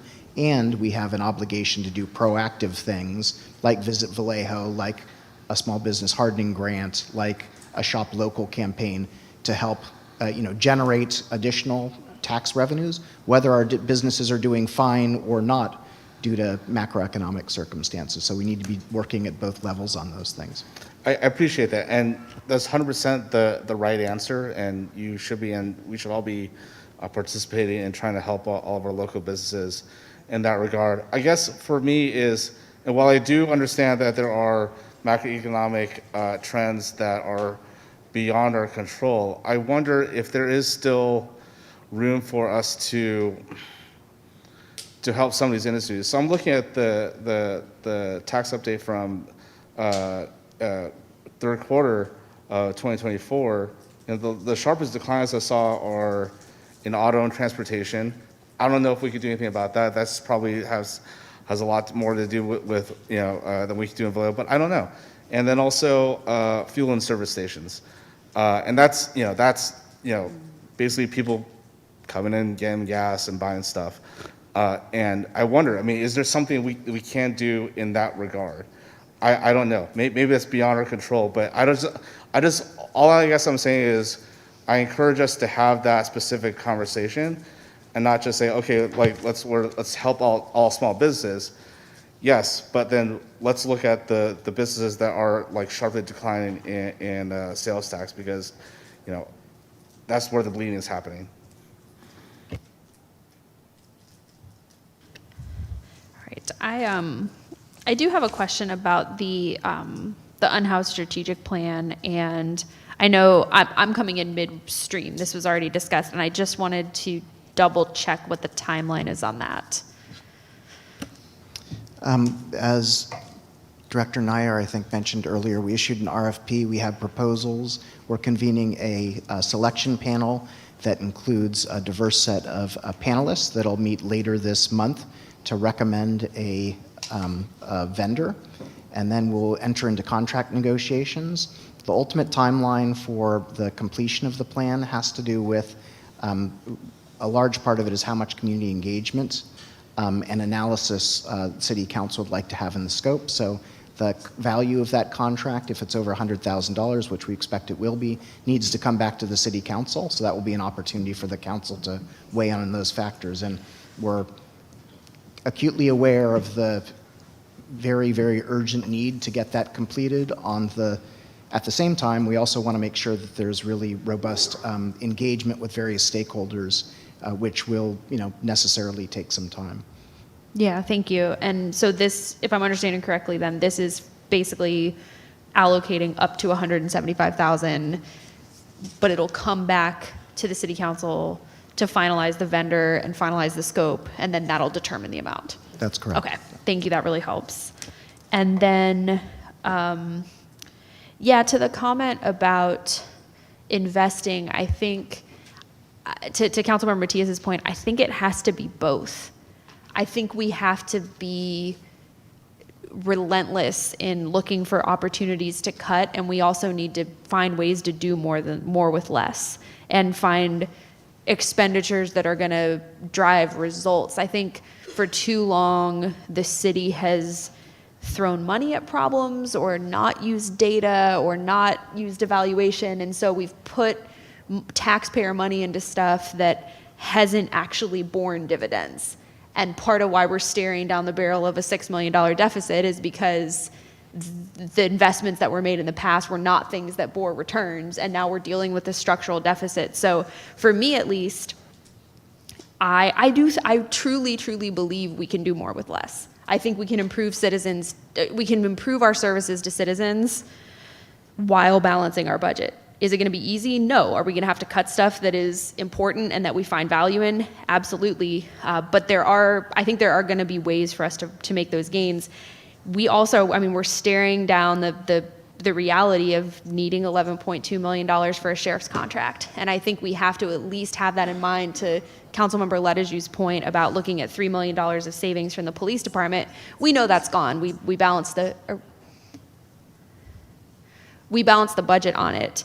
So we know it's already, we can't get it back. But we have to think about, I think we have to think about the sheriff contract as an investment. Because for me, if people feel safer in Vallejo because there's more patrol, we can invest in our young officers, we can invest in their development, we can invest in recruitment, and our residents will feel safer shopping here. We'll get more sales tax revenue, all the things you were mentioning last time. It's a both. We have to do both at the same time, and I think we have to do both during this budget process, which is why also in the goal setting process, we've got to think about what are measurable metrics for each department, what are the results we want to see, and how are we going to be more nimble in pivoting if we're not getting the results we want. So I agree with you completely, and I think we're going to have really nuanced and tough discussions because the answer isn't always very clear. But I do think it's there for us. Councilmember Ledeju, go ahead. You're already on. Sorry. Thank you. So I agree with everyone. It's both. We have to do things running concurrently together and making the right choices with our dollars. But to do that, we have to understand our budget. We have to understand our staffing. We have to make some choices about every line item that is in our budget to determine how well are we spending our dollars. And I'm confident in working with our city manager, who I know for certain understands metrics, understands connecting outcomes to dollars. And that's what I'm expecting will be occurring as we are going through this next budget year, so that we can make upfront investments that you're speaking about for economic development. And at the same time, we can do what we need for making our city more safer, which then helps us grow economically as well. So, and also having the right positions in place to do the work that's coming up, and having the senior engineer and all of these different positions that we need. So it really is about looking at our budget, looking at our staffing models, determining, do we have the right staffing models, determining, do we have the right positions in our staffing models to do the work that we need to do, and investing in our future with every line item. And it's going to be difficult, but it's possible to do all those things that we're required to do, and setting the foundation that's going to take us to our future. And that's going to happen, I believe, in this budget year. What are the metrics and what are the expected outcomes for every dollar that we're spending? Thank you. Councilmember Matulik and then Councilmember Gordon. Thank you, Mayor. And I concur with a lot of what my fellow council members and the mayor have said up to this point. And I think if we put this in a pecking order, I think if we put public safety at the top of that, I think that has that domino effect of where everything else comes into play. The one thing that I'm anxious to hear is the one big piece that we're still missing is our economic development director. And I want to see where we can get some vision.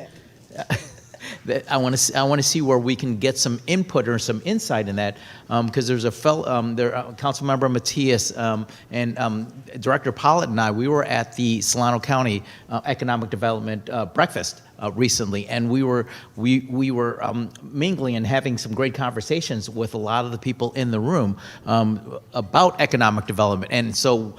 And we were missing our economic development director to be at that meeting to have these conversations. So I'm looking forward to having our economic director in place soon, so that they can help with these important conversations.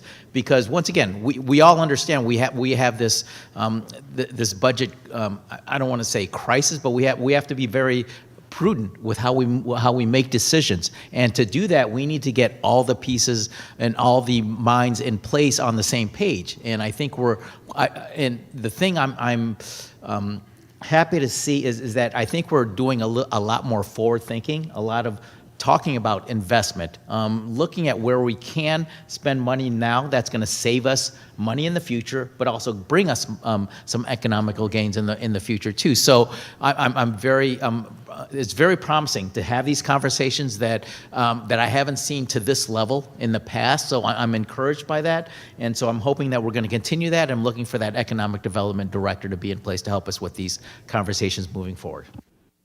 Thanks for that. Councilmember Gordon. You see why this is amazing group of council people? I literally just wrote that down. Hiring, how close are we to hiring an economic development director? And this is just amazing that my colleague just pointed that out, because in order for us to do more, we need to create more, right? And so however we can partner with you, I definitely like to know, can that question be answered? And also to thank you for your clarification. I got this weekend confused with next weekend. So thank you for that. All right, we're having a really important macro and values discussion. I want to make sure we got our questions out on the items that are before us, and we might be ready for a vote, unless anyone is, okay. Through the mayor, we did have a member of the public raise their hand after. Well, let's go ahead and take that comment then, thank you. We had asked for it earlier, but then they've raised their hand since. Carol H., please unmute yourself. Go ahead. Hello? Go ahead. Hello? Yes, we can hear you. Can you hear me? Yes. Okay, thank you. Hi, my name's Carol, and thank you for taking my call.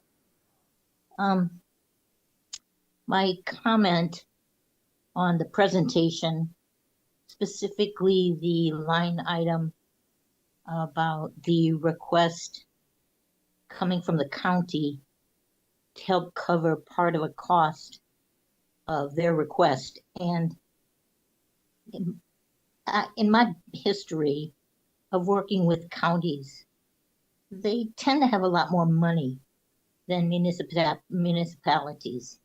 And so they tend to be a little looser with the budgets and spending.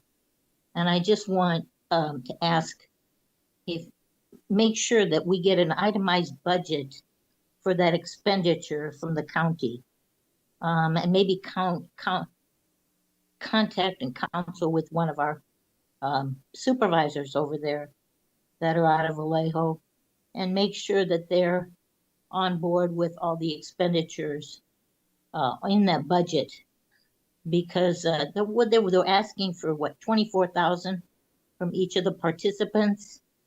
I don't know how many participants there are.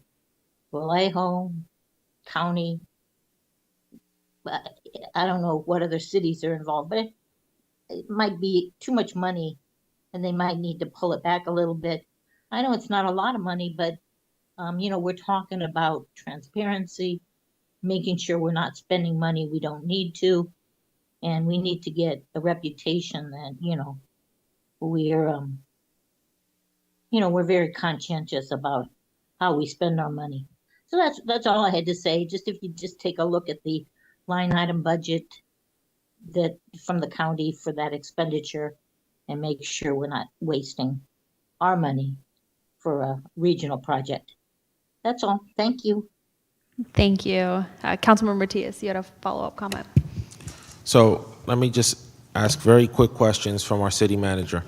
City Manager Murray, why are we not considering the engineering manager position at mid-year? I think given the recruitments that are already ahead of that position that HR is processing, I don't think that recruitment is going to get started until before July 1st.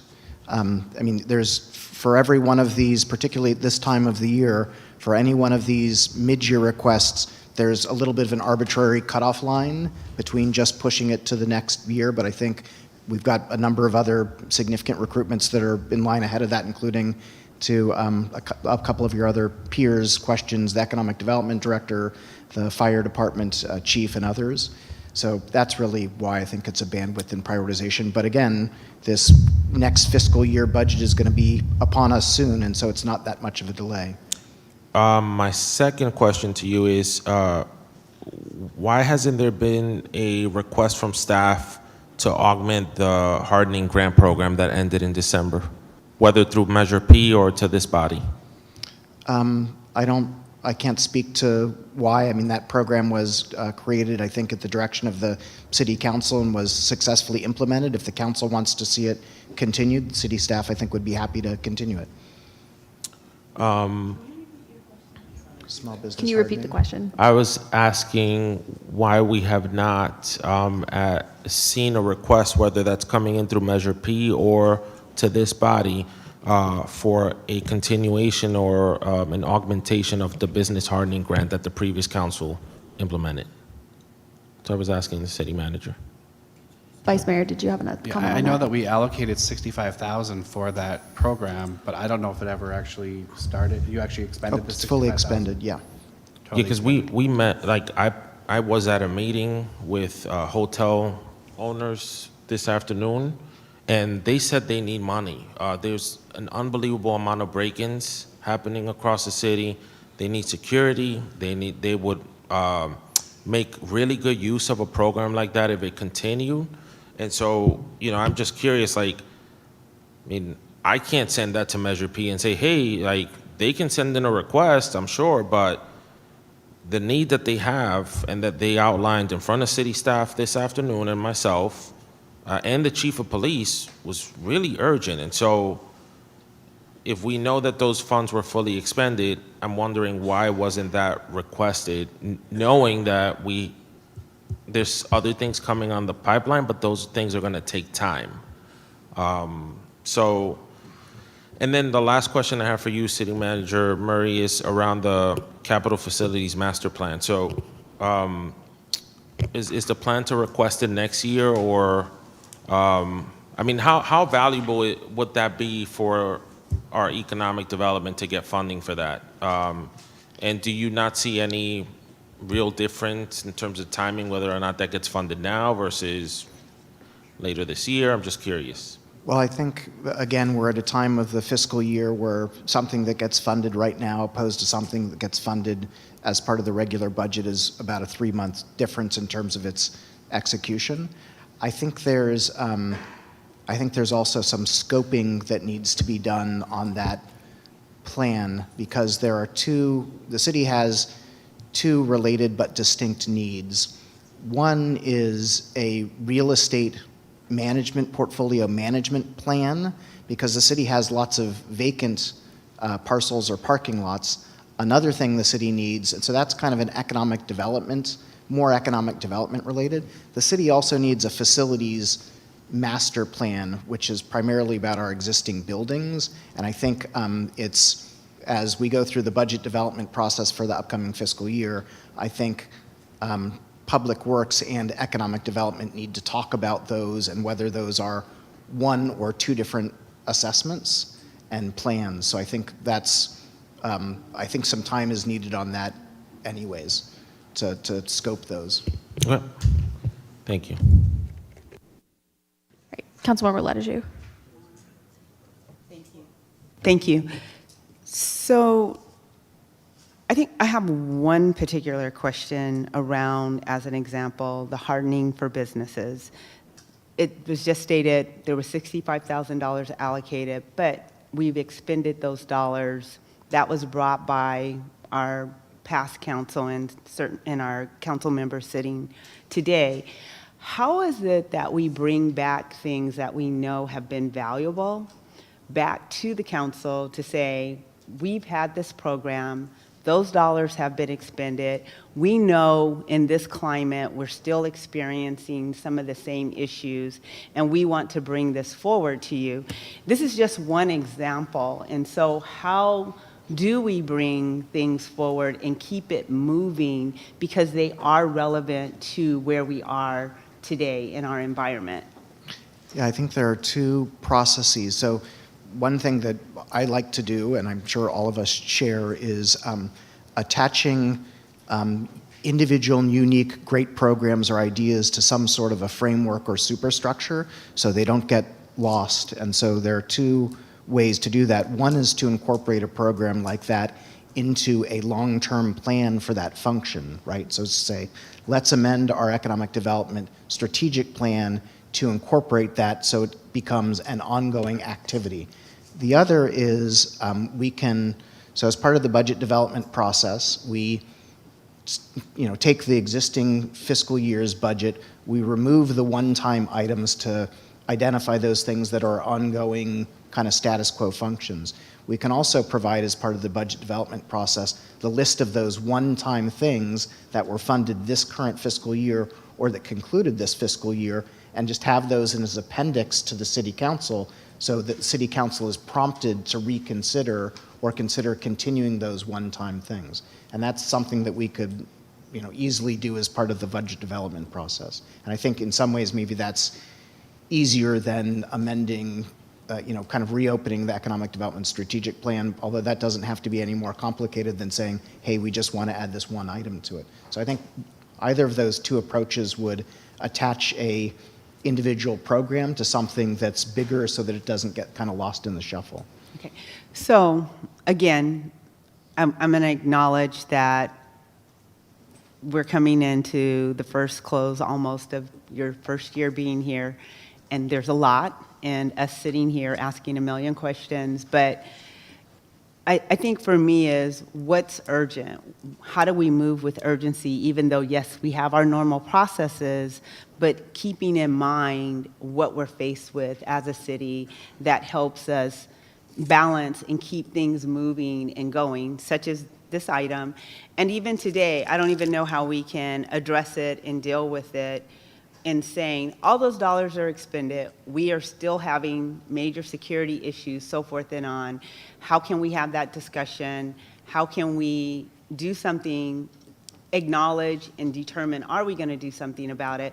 Because it is true, we have the mid-year budget that came last week or the week before, or however many weeks it was, that it never got even mentioned, along with maybe some other things, and here we have some things that got missed and are here. And so again, how are we just need to really be thinking about all of these things that are keeping the levers moving from an economic perspective as well. So I do share that concern. And then it's just, again, I drive this point because I think it's really important, is how are we going to identify processes or needs that are really urgent, that help us keep moving forward and get them moving, just like the engineer position. And I understand what you're saying, city manager. I know it takes time to do things, but how are we prioritizing? And you don't need to answer it, it's just a real rhetorical question. How do we prioritize these things, and do we determine that maybe we need some extra help to get 10 positions done because they really are urgent in helping us have a more successful budget year and outcome for the monies that we're budgeting. And maybe we do need to have some additional help to move the personnel work forward and get the recruitment done. Just really thinking about what are the best ways to spend our dollars to really see the outputs that we're going to need in this coming budget year, and where are those sacrifices we need to make in order to see the outcomes at the back end that we're looking for. And I don't know what that really looks like. I'm asking you to think about what can we do to help us really drive results for next budget year. Councilmember Matulik. Thank you, Mayor. And kind of to piggyback onto that, I think especially for the new council members and even the council member, the three of us council members that were here before, I think it would help especially for those line items that are one-time expenditures, if we could fully understand what was actually spent on those and what were the outcomes to go to the results, to identify, is that something that's worth continuing on, or do we need to spend our money, identify other ways to spend that money somewhere else?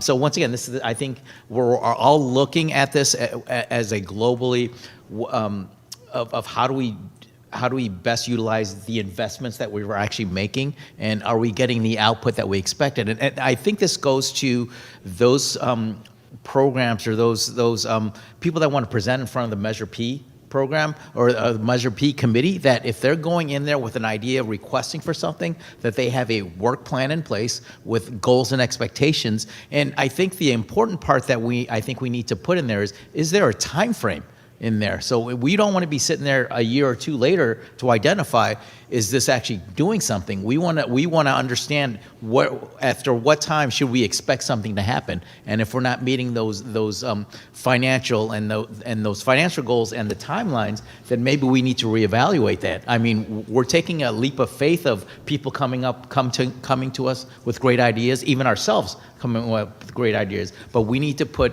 parameters to that and putting boundaries to that to make sure that we're meeting our own goals and expectations.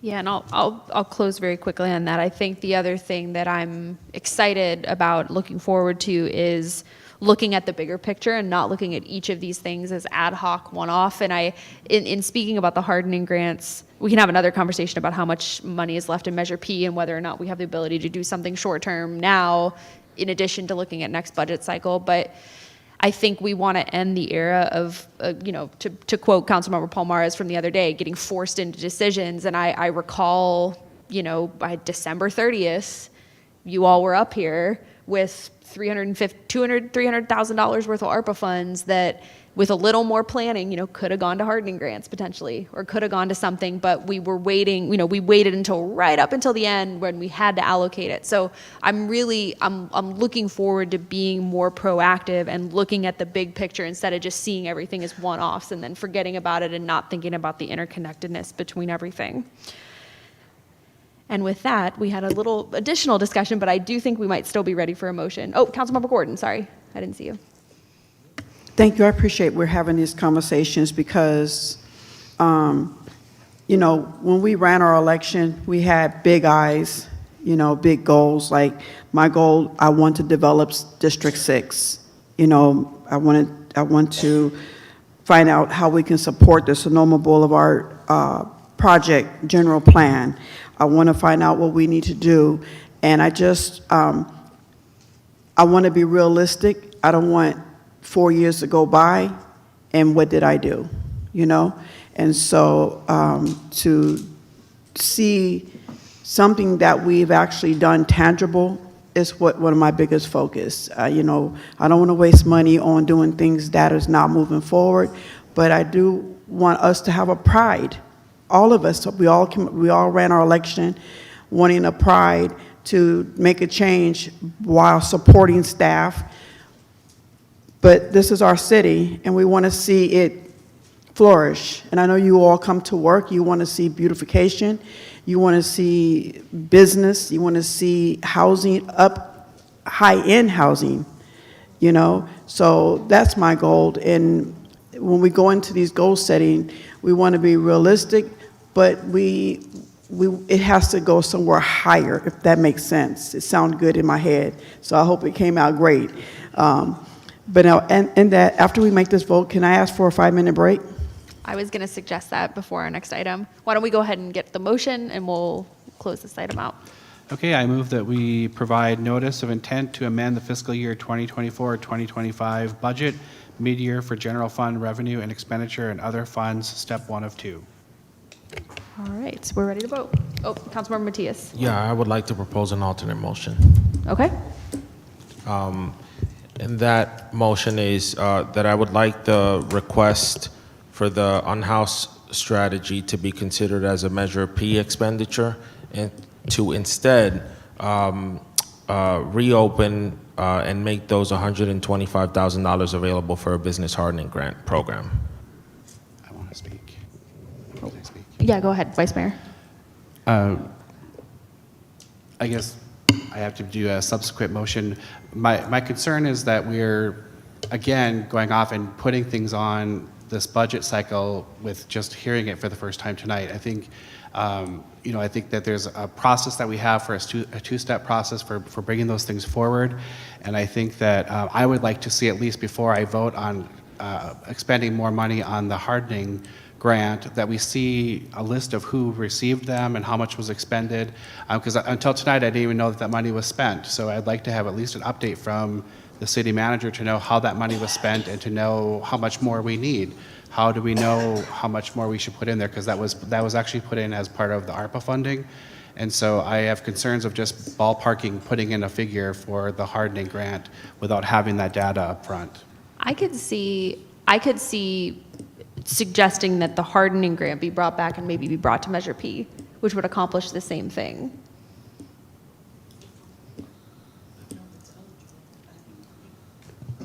Because Measure P had public safety and economic. Measure P encompasses a lot of stuff. Are you okay with that? Councilmember Matias, did you have another comment? I do think we need to vote on the alternate motion, unless you, yeah. But you look like you have another comment. Everyone should vote, and then we should carry on. So we'll vote on the alternate motion? Yes. Okay. Sorry, can I just, Yeah, but let's repeat the alternate motion. sorry, Mayor, can I just, Go ahead, Reka. So the alternate motion that I'm proposing this evening is that we amend the city's budget, reconsidering the request made by the city manager for $125,000 for the unhoused strategy to go as a Measure P expense for that commission's consideration, and to instead replace it with the business hardening grant. If I may make a point of clarification, if the city council wants to move forward by funding the unhoused strategic plan with Measure P, the city council doesn't need to take that to the Measure P oversight committee. The city council can take that action tonight. Well, I mean, there I'm kind of going back to the mayor's earlier comment that we have to follow process, right? So I would like for that commission to consider that. I think what I'm trying to get at with my request, just to be crystal clear, is like my personal belief around the unhoused discussion is that we should be talking about that as a council right now. That's my personal belief for anyone who's listening. And so if we're going to try to contract out with a consultant to help us think through all these things, like that's something that's going to take time.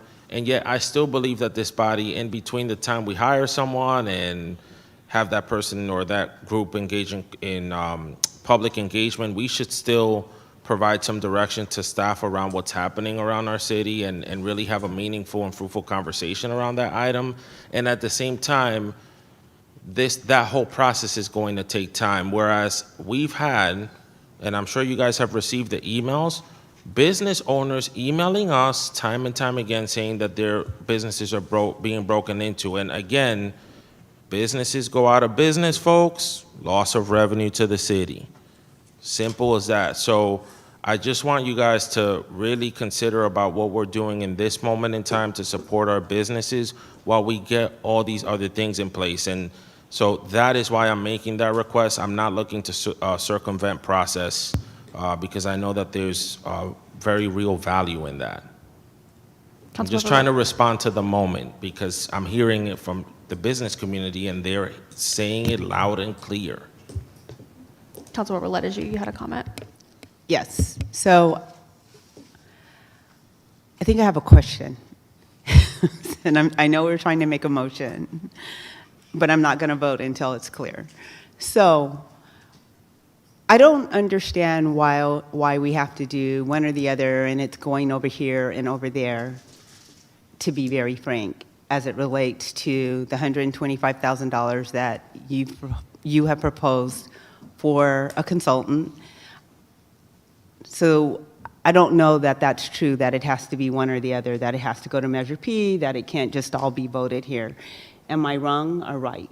I just want to know. That's one thing I want to know first. So the city council could proceed to approve all of the items that were recommended tonight by staff, and in addition, agree to fund an additional amount of money out of general fund balance for the business hardening grant. So yes, the city council could do that right now. Okay, so that's one question that I have. And then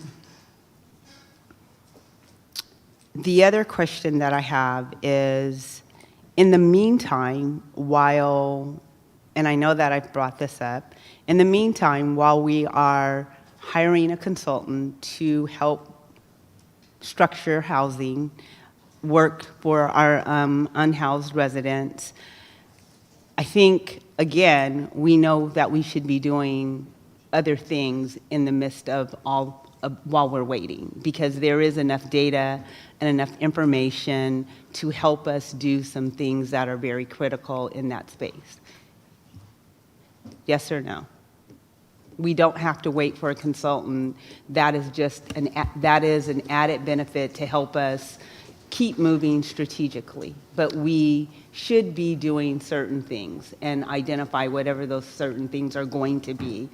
And I know we're going to be having some discussions.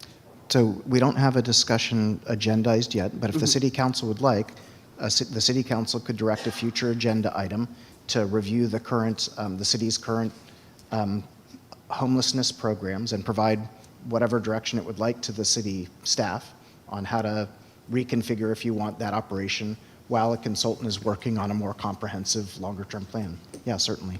Okay. So I'm going to counter every motion that's on the table right now. And that is, I'm going to do three things. Is that in this motion, as the budget has I'd like for the $125,000 to stay there for the consultant. I'd like for dollars to be allocated for the hardening grant.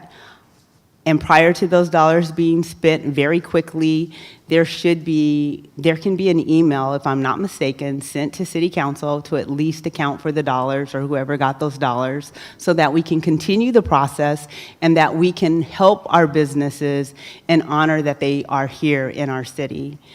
And then additionally, I would like to state that we give direction to the city manager around what are going to be our next steps to discuss what our policies are and how we are going to begin to continue to assist with our unhoused members in our community. And I'll have, I'll add a point of clarification, because we're doing this in the two-step process. I would be comfortable with that. Also agreeing with the vice mayor, I think we need to understand the need and be more thoughtful about the amount for the hardening grant. So I would request that when we come back for step 2, that we get that report on how the hardening grant went. Was there excess demand? How much do we think we need? And we can make that determination. So maybe we can do an up to amount tonight, but we can get a more thorough proposal when this comes back on the 25th and go ahead and vote for it. Councilmember Matulik, you also wanted clarification. Yeah, that was my clarification question, was do we need to put a dollar amount for the hardening grant that was proposed? I think it has to be an up to. I think So Before we move forward, can we have the staff member who ran this program, city manager, come and tell us about the data around the program? Sure. I believe Annette Taylor was involved with the program and is here.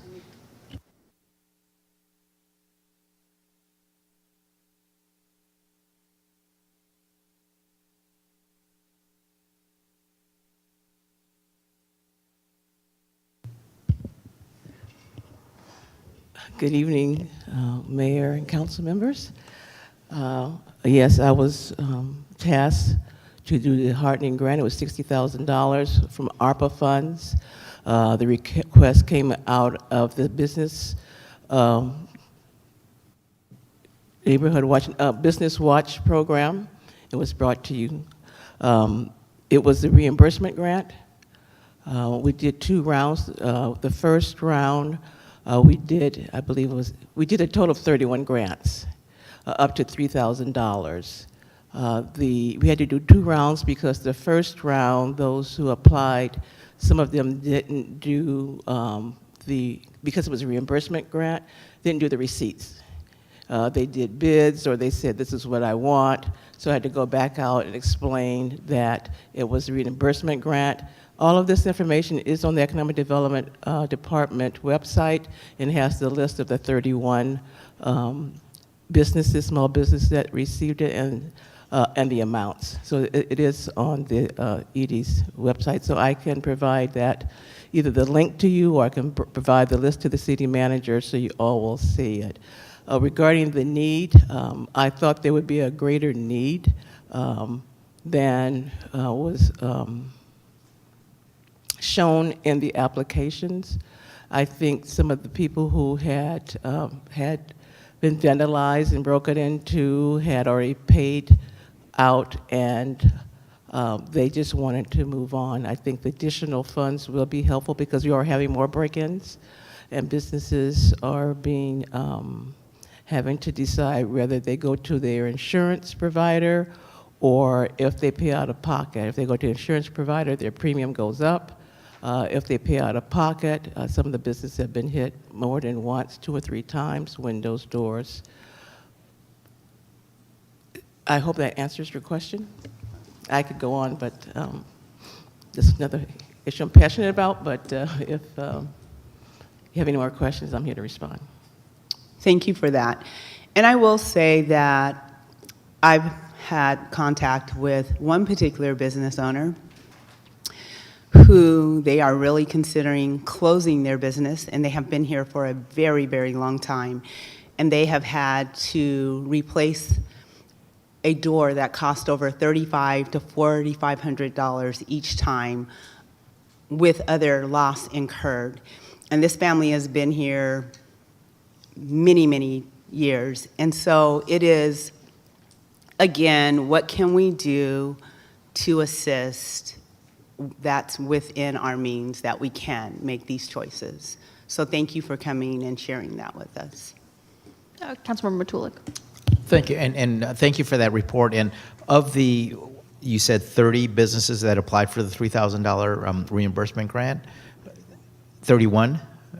31 received. 31 received, because 31 out of all the businesses we have here in Vallejo, that's, I mean, not even close to the tip of the iceberg of the businesses that we have here. Did we receive any reports of how beneficial this grant reimbursement worked for them, and are all of these businesses still in moving forward? Yes. Or did any of them close? To my knowledge, all of the businesses are still in business that received a grant. The city manager did receive one response to receiving the grant. It was a doctor whose office had been broken into. Unfortunately, at the same time, one of the partners of the business passed away. The door replacement was $3,000. They had to be opened on the weekends to make up for some of the lost revenue. So they did respond to the city manager thanking him for the $3,000 grant. Thank you for that follow-up.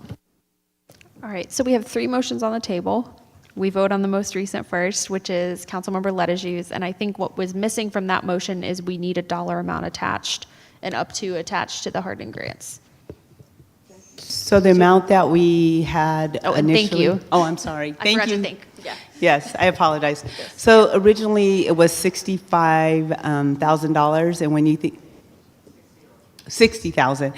So when you think about $60,000 and you had 31 individuals use it, it was like almost $3,000 per person. That doesn't even fix the door, but that is helpful. So I would say that we could make it not to exceed originally what the amount was, the $125,000. Again, we would receive the actual expenditures and who received it, but I would say at least up to $125,000. Okay, and we are ready to vote on that. Councilmember Palmares, question. Sorry, so can we reiterate the difference between Councilmember Ledeju's motion versus Councilmember Matias? Councilmember, or do you want to go ahead?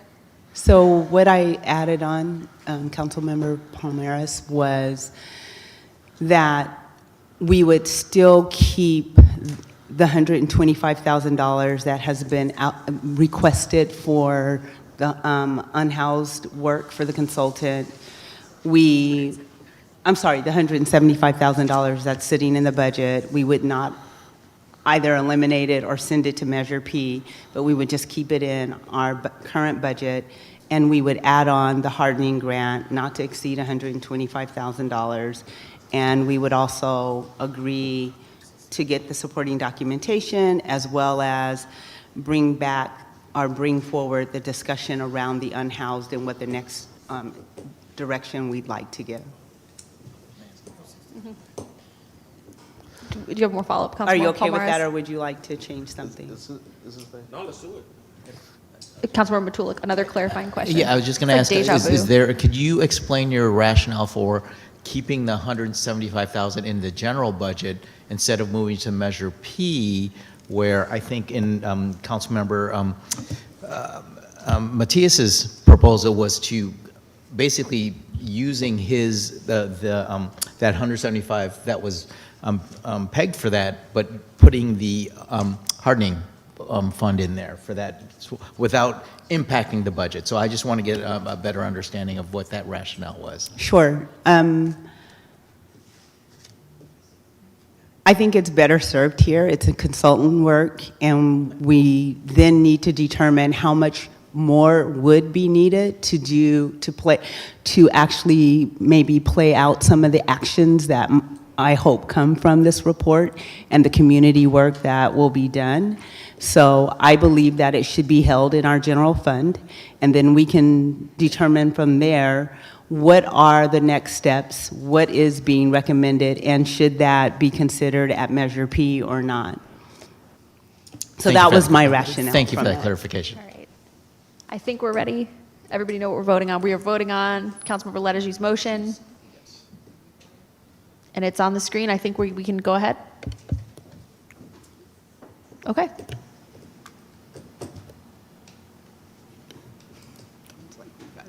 Two more nesting. That motion carries with Vice Mayor Bergenzer opposed. All right, thank you.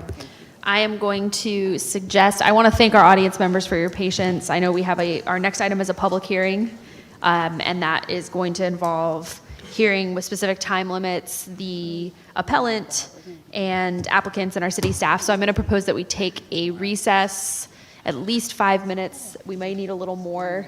We probably need to grab a bite and a bio break, and we will reconvene in maybe 7 or so minutes, if that sounds good. Okay, thank you.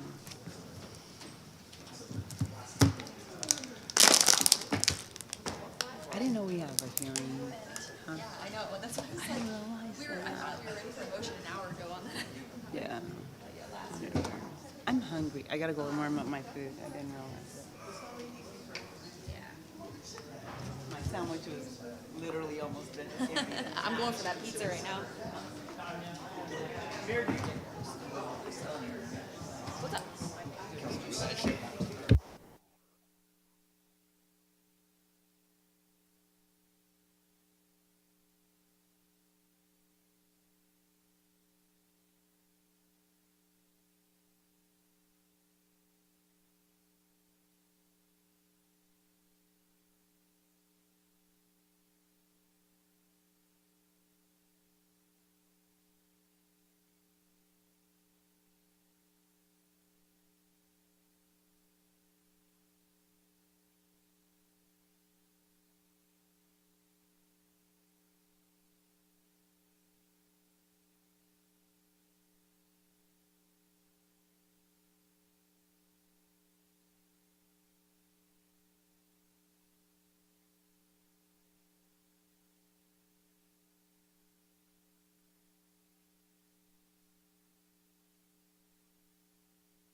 right. I'm going to start encouraging everyone to come back. In the next minute, we'll restart. Thank you all for your patience. We had to resolve a couple things, so our recess was longer than anticipated.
All right, we've lost a couple people somehow, gained people and lost people. I think I'm going to go ahead and get us back so that we can start this next item, and I'll ask the city clerk to announce item 9C, please. Conduct a public hearing to consider and take action on an appeal of the Architectural Heritage and Landmark Commission's decision to approve a certificate of appropriateness and development review to allow development of a new single-family residence at 128 Carolina Street.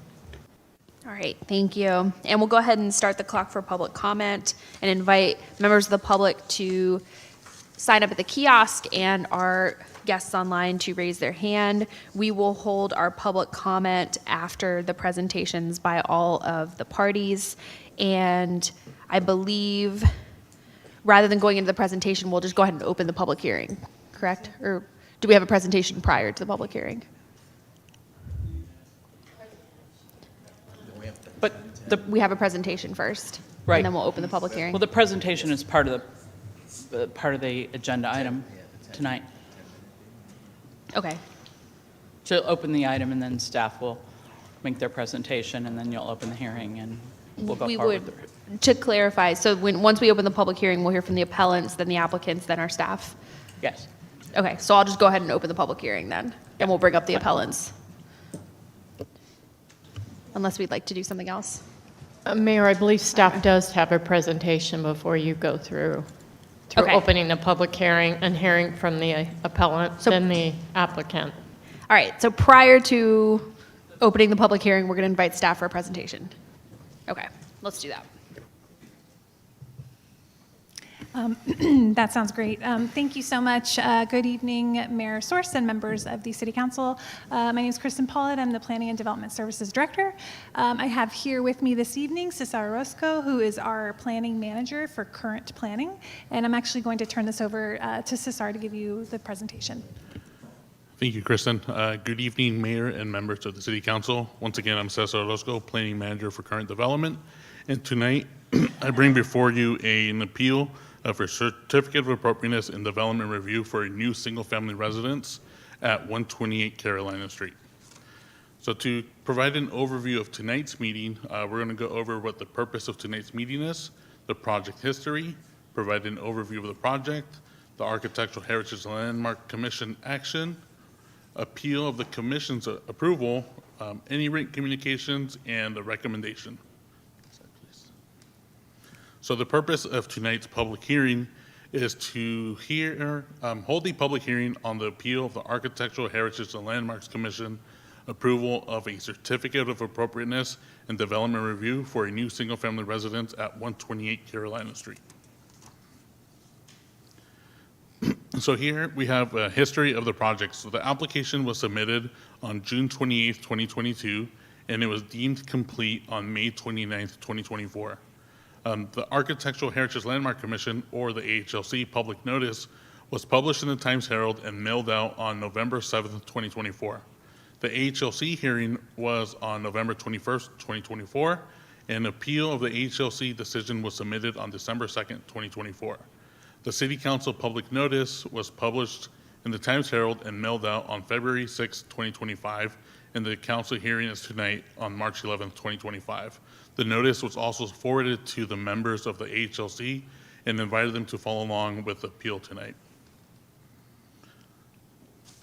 The project site is located off Carolina Street between Butte Street and Brentford Street, and it is surrounded by existing residential uses.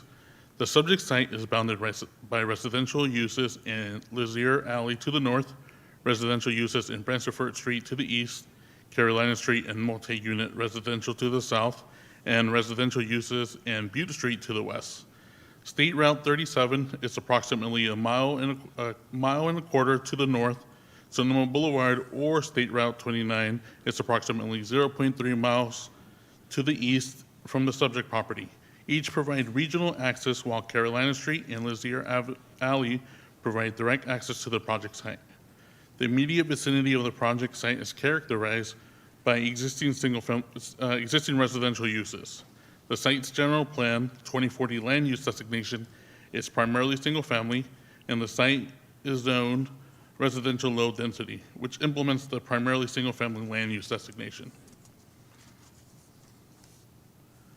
So the subject site of 128 Carolina Street is currently a vacant 3,250 square foot lot within the St. Vincent's Historic District. The St. Vincent's Historic District was formerly listed in the National Register of Historic Places as the Vallejo Old City Historic District in 2003. The district is generally bounded by Maryland Way and Butte Street to the west, Marin Street and properties adjacent to Sonoma Boulevard to the east, Quincy Alley to the north, and Florida Street, Carolina Street, and Kissel Alley to the south.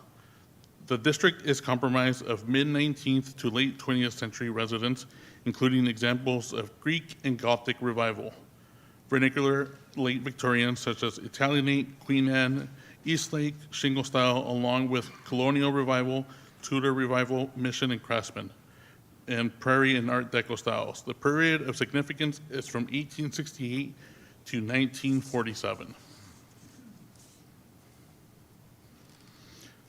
The proposed project consists of a new 1,732 square foot single family residence with an attached 280 square foot one-car garage that will be accessed off of Lizier Alley.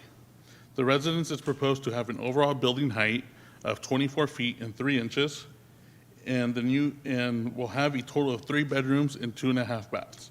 The new residence facade incorporates hardy lap siding, bay windows facing Carolina Street, black vinyl windows, and gray asphalt shingles. The project also includes 1,250 square feet of new landscaping that will be installed throughout the site and along Carolina Street. Next slide, please. The project has a 25-foot wide frontage, which would include a total of 2 street trees and 282 square feet of landscaping in the front yard adjacent to Carolina Street. Throughout the site, there will be a total of 1,250 square feet of new drought-tolerant landscaping, including fruit trees, lavender, rosemary, and ground covers. The next slides show how the proposed single-family residence is consistent to the development standards found in Vallejo Municipal Code 16.202. The proposal is consistent to the max allowed density. The proposal is consistent to the maximum building height. It meets the minimum setbacks for a lot that is considered to be non-conforming. A non-conforming lot within a residential zoning district shall conform to the maximum allowed density of that zoning district. However, at a minimum, 1 single unit dwelling unit and customary accessory buildings may be established on a non-conforming lot, provided that the unit and accessory buildings conform to the current standards of the zoning district. Next slide, please. The proposal is consistent with the maximum lot coverage It provides one covered off-street parking space, provides the required landscaping along the front yard. It provides a total of 2 street trees along the 25-foot frontage, and proposes to have an overall fences along the side and rear at the maximum height of 6 feet. Additionally, the Vallejo Municipal Code provides additional design standards for single units housing, which either are detached or attached. So the proposal, it provides a required 5-foot projection with a covered porch. The street-facing facade includes bay windows and a covered porch to break up the wall, and no more than 50% of the front yard is covered by impervious surfaces. So the proposal does include more than 50% of the front yard will be landscaped and include a pervious gravel walkway. So under the California Environmental Quality Act, or CEQA, the state has identified a list of classes of projects which have been determined to not have a significant effect on the environment and are therefore exempt from the requirements of CEQA. The proposed project is exempt under CEQA guidelines section 15303A, which is class 3 new construction or conversion of a small structure, due to the proposal being a single-family residence on a site zoned for residential and where all necessary public services and facilities are available and the surrounding area is not environmentally sensitive. So on November 21st, 2024, the AHLC held a hearing and reviewed testimony, both oral and written, regarding the project. The AHLC approved the project with the recommended conditions with a 5-0 vote, with 2 commissioners absent at the meeting.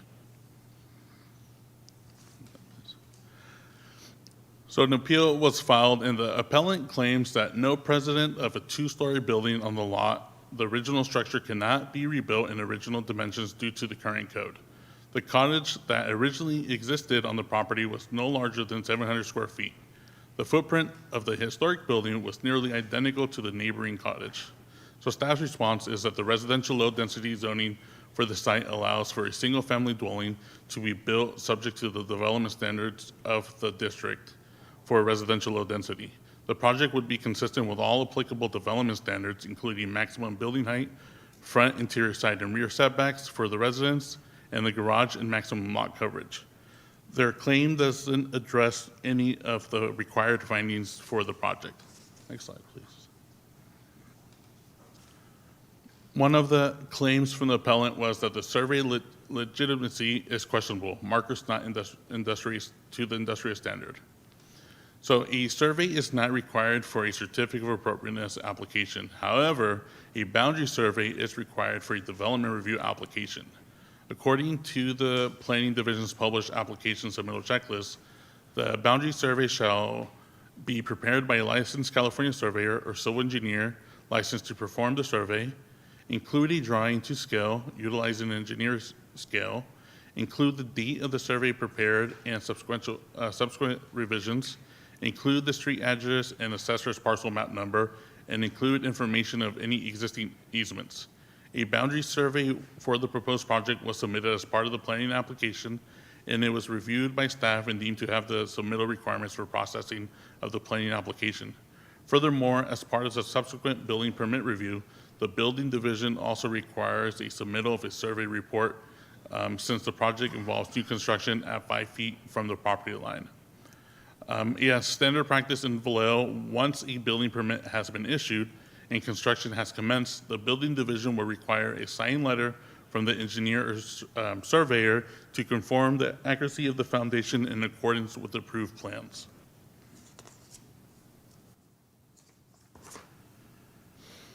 The third claim from the appellant was that the public right-of-way for most neighbors to access their properties off of Lazier Alley would be blocked for an extended time frame.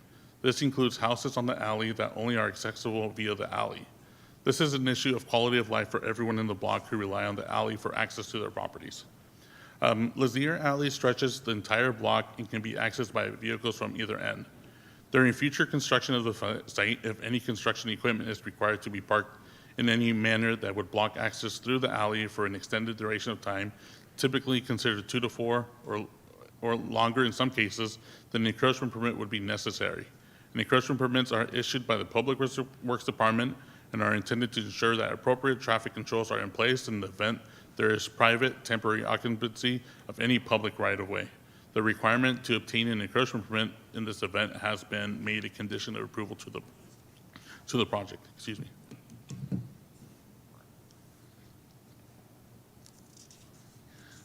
So staff is recommending to deny the appeal and grant the certificate of appropriateness and development review, and finding environmental determination that the project is exempt under the California Environmental Quality Act to allow a new single-family residence at 128 Carolina Street. The required findings the City Council will need to make to deny the appeal and approve the certificate of appropriateness and development review are set forth full in the resolution and staff report. And that concludes my presentation tonight, and I'm available to answer any questions that the council may have. Thank you. All right, thank you. Before we proceed to questions, we'll go through the steps of the public hearing. So we'll go ahead and open up the public hearing and invite up our applicant, Liana Berube and Abby S. Or sorry, the appellants, excuse me. That was that's 10 p.m. for you. I apologize. We're gonna invite up the appellants, Liana Berube and Abby S., and you'll have a 20-minute time limit to present, after which point we will bring up the applicants.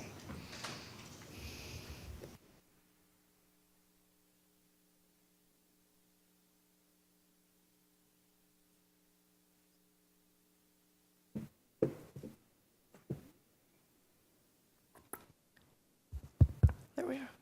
Hi. Thank you so much for hearing our appeal this evening. I know it's really late, it's past my bedtime, so. You know, it's interesting because this is the first time I've actually had any civic involvement in my whole life, so it's cool to see the process and how this all works. But it's also been a very interesting moment of realizing, you know, how much you don't know about things. And so walking into the AHLC meeting back in November, you know, I hadn't read the notice, you know, that came in the mail, and I found out about it on Nextdoor, like, I think maybe 3 days beforehand or something. So I didn't have a whole lot of time to really understand what exactly the AHLC would consider, especially in terms of appropriateness. You know, this is a certificate of appropriateness, and what's considered appropriate for the historic district, and what kinds of things that they would be taking into consideration. And so it was a very educational evening, not so much in our presentation, whatever, when we spoke, because we went first, but what was interesting was what came afterwards and what they were considering on that proposal and what was of interest to them. So the second property that was being considered in the evening was a property that's just like 2.5 blocks away up on Florida Street. That was, they were extremely unenthusiastic about. You know, it was a huge house, I can't remember, it was something 3,000 some square feet with, and they were asking for easements and so on. But what was interesting was the things that they were taking into consideration when they were thinking about the appropriateness of the proposal. They were asking about the Sanborn maps from 1919 and I think 1896 or something. Then nobody asked about that during our hearing.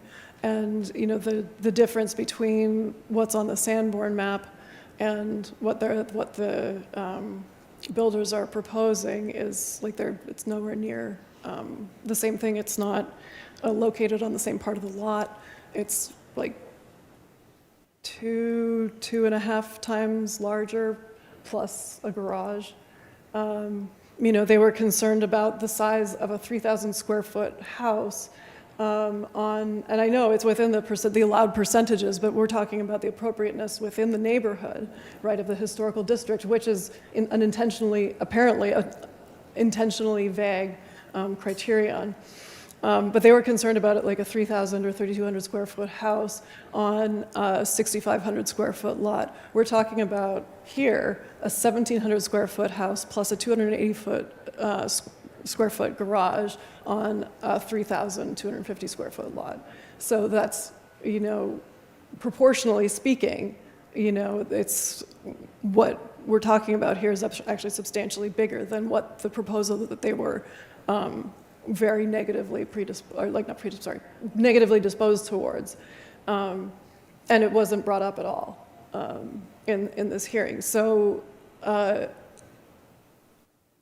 you know, in terms of, you know, for me as a neighbor, I own the neighboring house at 134 Carolina Street. And of course, you know, I'm attached to my views, which I will be losing. I'm attached to my sunny garden. You know, I'm a practicing Buddhist. I can let go. I'm not that attached. But I am interested in fairness, you know, and to me, because I didn't have the time or the knowledge to educate myself about what they would be looking for in this hearing, this proposal wasn't examined properly, or in my opinion.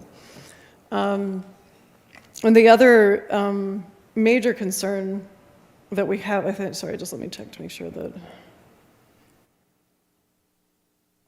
Yeah, exactly. So it would be what we're proposing here. So it's like this enormous, I mean, and it's a beautiful house that they've proposed, you know, it's just like, is it appropriate considering the criteria that the committee used for the other property?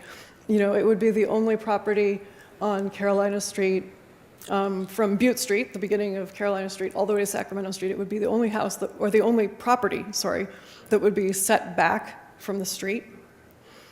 And it would also be the only single-family home in the immediate area. I'm talking 100 block of Carolina Street, 100 block of Butte Street, and 100 block of Branciforte Street, that would be higher than 1.5 stories tall.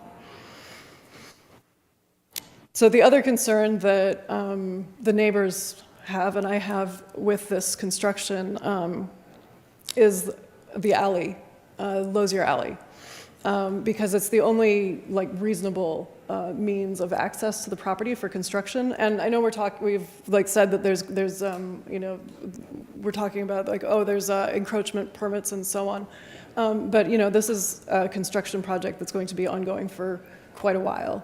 And that alley, I don't know if, you know, I know we have one council member who's very familiar with it, but that alley, I was speaking to a neighbor actually just as I was leaving to come here this evening, and I was saying, you know, like they want to build a house on that lot, and we're concerned about the alley, and she's like, oh, you know, the alley is in deplorable condition. I mean, it's really, really, really bad. Like,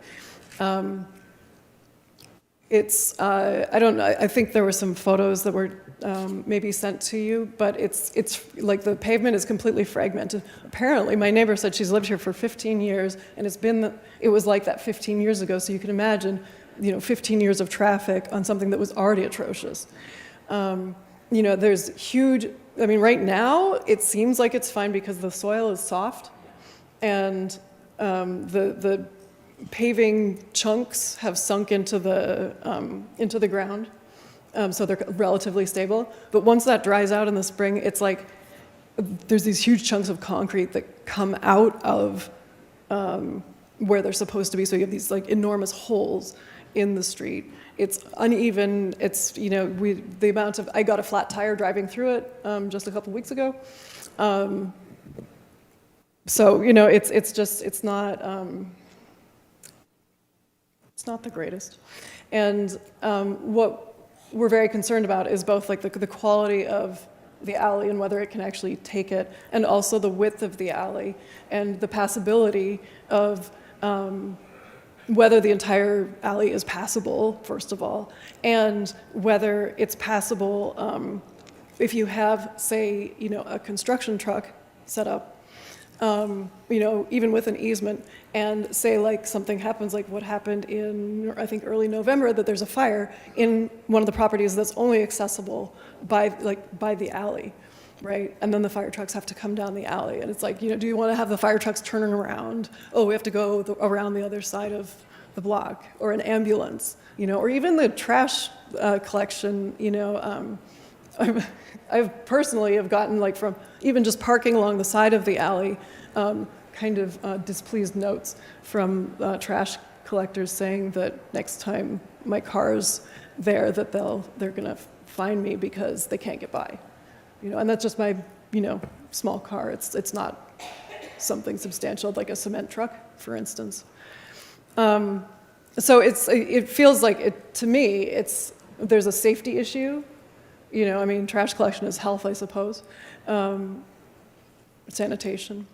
But it just feels to me that when the Landmark Commission, Architectural AHLC, sorry, 10 p.m., passed this, that there were like important things aesthetically that were not taken into consideration, and that the state of the alley was not taken seriously in terms of just the feasibility of actually, you know, I mean, whether it's reasonable to consider that it would be even possible for emergency vehicles to get through there with construction vehicles parked.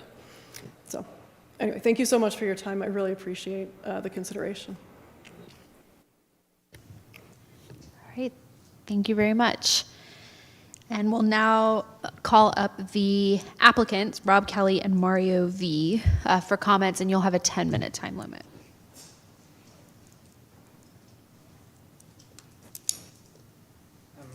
Good evening. My name is Robert Kelly. I'm the architect for the project. I don't have a huge amount to say. There's been some discussion about the placement of the house.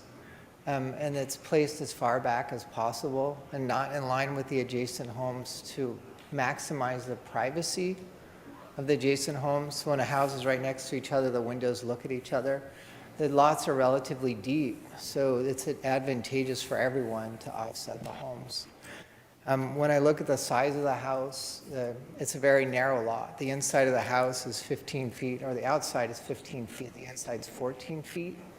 So it's, given the setbacks and the structure coverage on the lot, it's almost impossible to work with a one-story house and make it fit. If it's one story, we'd have a garage, a kitchen, and then a living room. So in the current design, there's bedrooms up above. So a lot of thought did go into trying to minimize the effects of the home on the neighbors. So the solar orientation, by pushing the house back, it's more in a northerly position.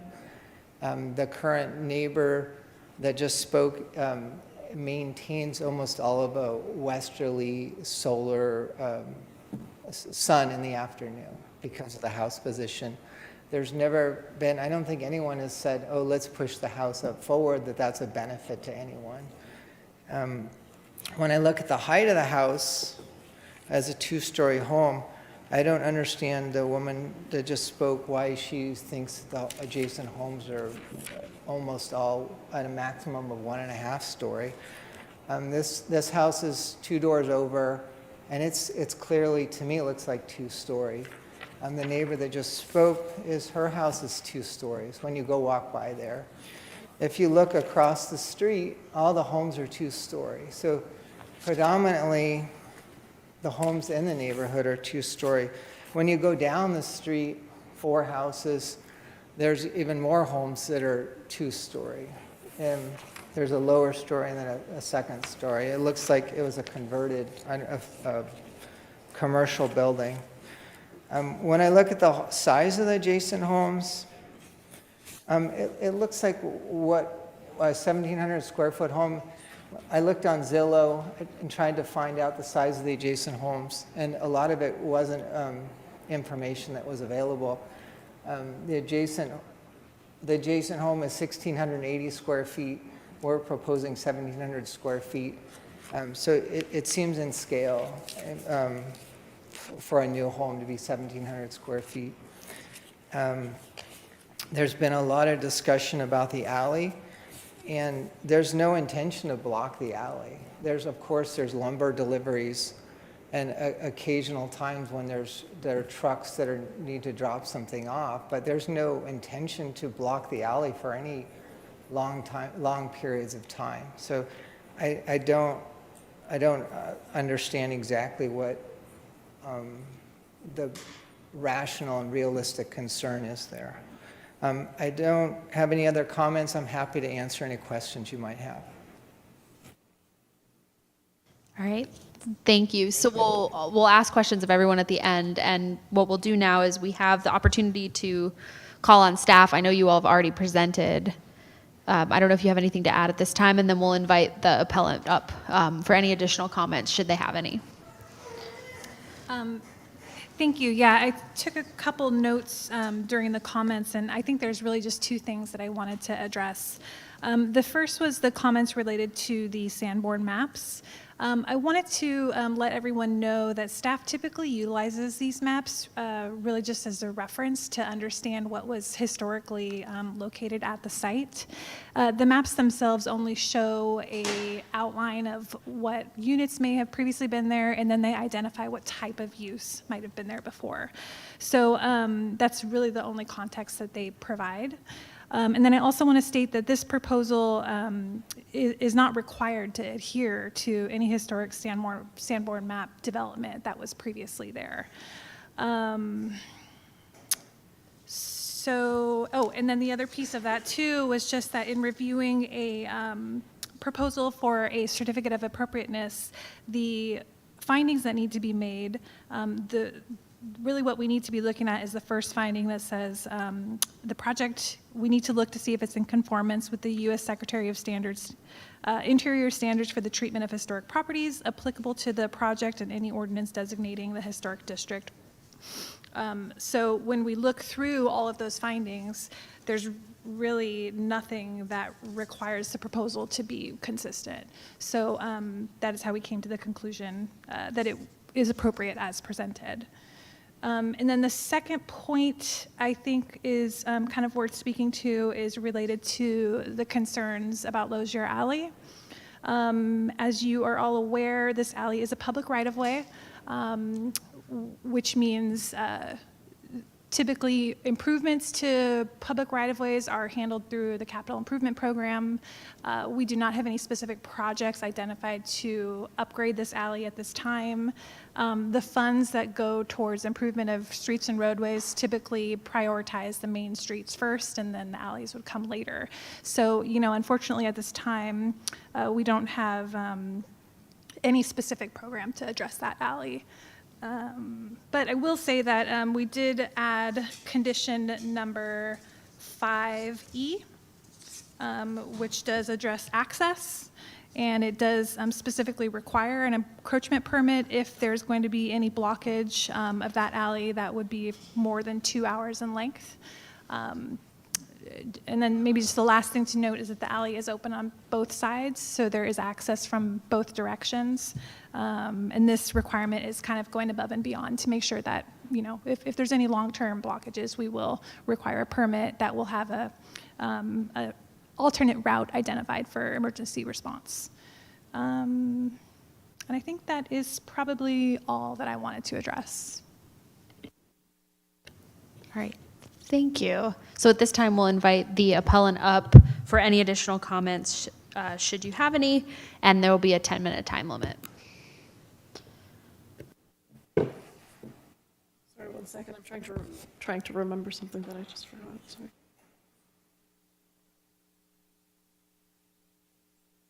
Well, hopefully it'll come to me. So just as I don't know if I'm like splitting hairs here, but in terms of just what the architect was just saying about the size of the house, like he's talking about my house that's 1,680 square feet, but it's also on a lot that's twice the size. So just putting that out there. Also, my house does not have 2 stories, it has 1.5 stories. It's built on a very steep grade. And so there's like the foundation goes down, and from the front, it looks like a story, but it's the foundation. And then there's one story and an attic above.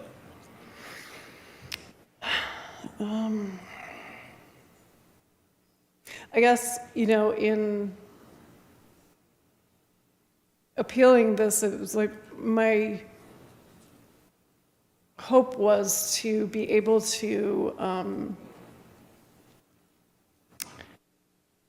since I didn't have the knowledge that I needed to speak well at the first meeting of the commission, I know that there's no requirement for any sort of historical designation,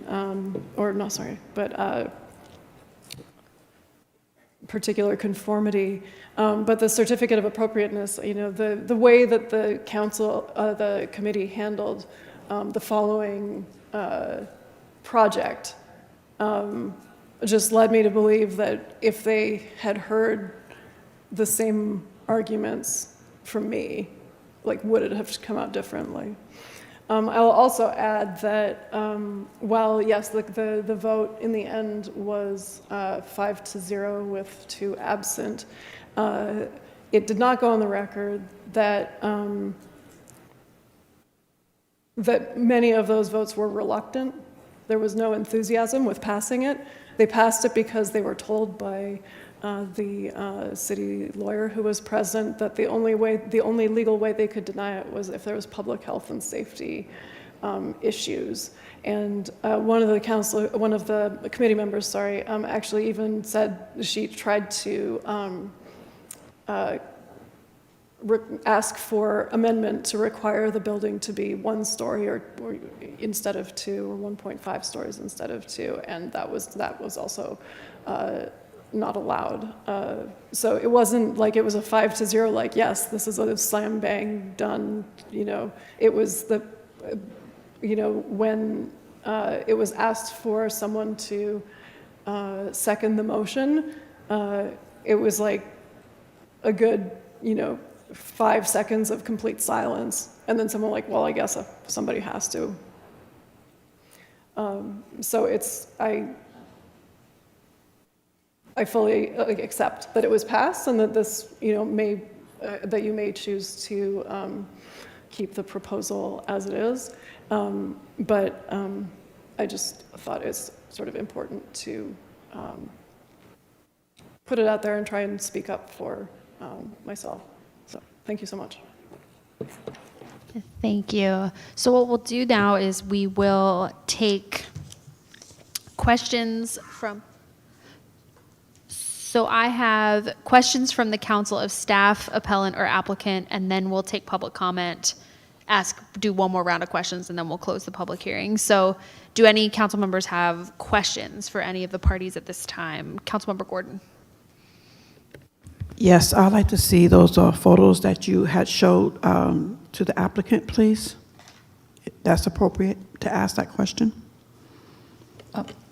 Yes, and since the applicant brought those up and spoke to them, they need to be submitted for the public record anyway. So if he can do that, the council can have the opportunity to examine them closer, but then we will need to submit them as part of the public record. Yes, please.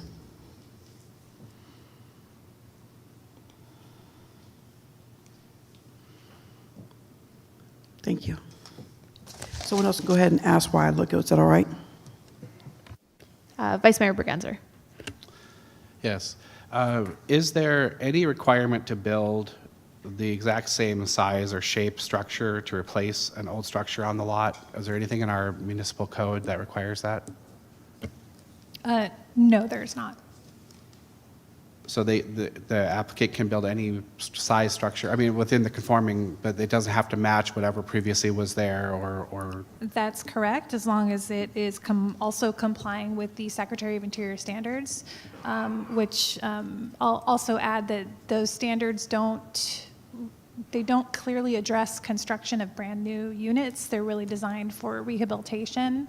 So it's kind of hard to apply the standards, but we did our best to apply them where they could be applicable. Okay. And then is there any requirement to improve the alleyway for any kind of project? Like, does anybody have a requirement to improve an alleyway or streetway as part of their construction project for a home, a single-family home? I'm not talking about a developer or a whole development. I'm talking about just a single-family home. Yeah, not for the alley. If, for example, there wasn't a sidewalk, curb and gutter in front of the property, then Public Works would add a requirement to install that. Okay. But not to improve the alleyway. Okay. That's all my questions. Thank you. All right, so other questions from council? Go ahead, Councilmember Matulik. Thank you. Does the applicant have a reference drawing, an elevation of your proposed project in relative to the neighbors to understand the height difference, if there is one? I'm sorry, did you say there is no height difference? Oh, there's no drawing, you're saying. But from your measurements that in your design, do you know if it's taller or shorter than the appellant's house? From the street, looking at the proposed home, the house on the left is absolutely shorter, and the house on the right looks like it's taller. When you say the house on the right, the house to the right of your proposed Yes, is when taller. standing in the street facing the proposed home. And it's verified to be taller, and theirs is verified to be shorter than your proposed? No, there's nothing verified. From my understanding of the home, the size of the homes, our proposal is in between the two homes that are there in terms of height. The surveyor or I did not measure the adjacent home heights. Thank you for that clarification. If I could add just one other point of clarification on that, the site is sloped. Yeah, so it goes from the lower left up. Okay. Yeah. Other questions from council? Go ahead, Councilmember Palmares. I'm looking online at the portal for the project plans, but I'm getting 316 Florida Street, not the one on Carolina Street. Yeah, we were trying to figure out what was going on here, and if you go into the agenda packet, I'll actually tell you what page it's on because I just went there. It's like in the 880s. The attachment in the agenda packet is accurate to this property. But for some reason, that one file, project plans, links to the incorrect location. I appreciate it, Mayor. Thank you. Yeah. Other questions from council? All right, why don't we check for public comment? Do we have any in-person? Yes, we have 2 in-person speakers. Do you want to call them now? Let's go ahead and call them up. Okay, the first speaker is Abby, followed by Christina Ariola. All right. Yeah.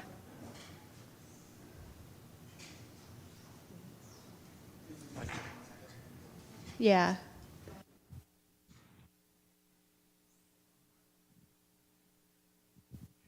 Go ahead. Hi, my name's Abby, and I am a neighbor as well. And I am also impacted severely by this, along with a lot of other neighbors.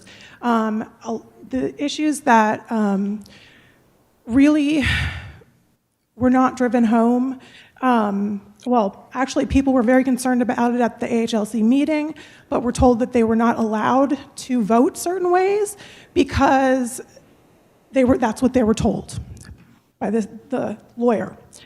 There was a lot of discrepancy about this. You can watch the video. It's really sad that they were basically forced to vote certain ways. The one thing, well, there's a bunch of things, to be honest, but the one thing that was not brought up that the city attorney, assistant city attorney had mentioned, we started going this direction, but we didn't get to it, was it could be denied on the fact of public health and safety. We did not realize, because we weren't allowed to continue talking on regards to this, was that access to the alley, which is all of our collective access to our homes, 2 cars cannot pass on that alley. They cannot pass. That's cars, okay? So you're talking about parked construction vehicles and all kinds of stuff because they cannot literally work on that property footprint without being out in the alley, okay? They will block the alley. There is no way they can work on that footprint of that building without blocking the alley. They've already blocked the alley just doing maintenance on that lot. But if 2 cars cannot pass in that alley, a fire truck cannot get down that alley. It absolutely cannot, and we've had fires on that alley where the house is only accessible by that alley. The houses would have burned down, and our whole neighborhood could have burned down if that was going on, if that was allowed to go on. Also, ambulances would not be able to access houses on that alley, and I'm sorry, I'm very upset, but this is directly, seriously impacting me and a lot of neighbors who couldn't be here. Public safety, dump trucks, trash trucks cannot get down that alley with this being blocked. And like I said, they've already blocked that alley for a significant amount of time with landscaping trucks. This has happened since they've owned the property. Neighbors have noticed it and taken note, okay? So this is a public safety and health major issue. This should be denied just on that. But then there's other issues. The survey, okay, is not a legal survey. Time. All right, thank you. And then we had one more commenter. Yes, Tina Ariola.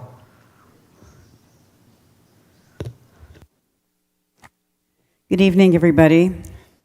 Getting up in the hours there. Tina Ariola, Council Member Emeritus. I'm here to support the 2 neighbors who are appealing this appropriate certificate. I'm not a neighbor. I don't live in that neighborhood. I have no, I'm not a stakeholder. But I love architecture, and I love our quaint neighborhood identities, the architectural identities that we have here in Vallejo. You point to a neighborhood and there's going to be a certain look to it, and you know exactly what neighborhood you're in. I don't have the passion and sinking feeling that these women have and their neighbors. I've got emails from this. I'm aware of this project from 2024. I've also been a council person who's had to do public hearings, not with this particular commission, but with the Planning Commission, and I've been on that side of the fence where you all are right now. Do I do the right thing or not? The Oakwood Apartments in South Vallejo, that was a public hearing. Council majority voted for the applicant, denied the appeal, and there's no grocery store. V-Town Farms, another public hearing. 2, in fact, because there's a tie vote, and council majority voted for it the second time because there was no tie vote, with the opportunity for that business to give money back into the community. That's how that vote went, and that's how that appeal failed. And lastly, we had one a year ago, last year, with the downtown project of the school, and council majority voted for that. So you're really a jury, a judge in these cases here, and you have to weigh the pros and cons, and what is most significant here is what I've been hearing on the appellant's side is the safety, the road. It's a crumbly. It's very crumbly. It's like a cartoon where the coyote's running and the rocks are falling off the cliff. It's that kind of crumbly. I'm no expert on building and codes and municipalities and heights and widths and all of that. I do know it's a choice property, and they're going to have an awesome view. So think about that. Thanks. All right, thank you. Do we have any commenters online? Let's go ahead and call them. Thank you, Mayor. Yes, first speaker is Brian and Francis H. Please unmute yourself. Go ahead. Hi, my name is Frances Harkins. I live on Kentucky Street, bought my property in about 1999. So I've been in the neighborhood for a very long time. I love the neighborhood. I love the architecture. Beautiful, beautiful area. It is dotted with a lot of vacant lots, which is rather dismaying to me because we have a housing shortage, quite a severe housing shortage in Vallejo. I was happy to see this property come up and this project be proposed. I got the notice in the mail and I was excited to see that there was some movement in our neighborhood because we have very little new growth. We have a lot of homes that are deteriorating, but we don't have a lot of new growth. And so I was very happy to see something new coming into town. So we have not only the severe housing shortage, but as we heard earlier in the council meeting, we have quite a problem with revenue in town.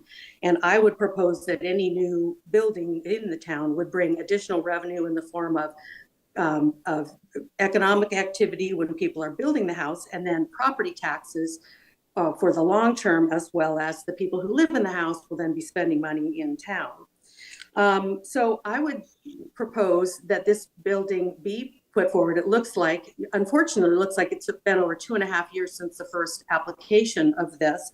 And it's sad to me to see that our town, who so desperately needs economic activity, requires people to go through such a rigorous exercise to get their property built, their house built. I'm glad that they're finally at this point.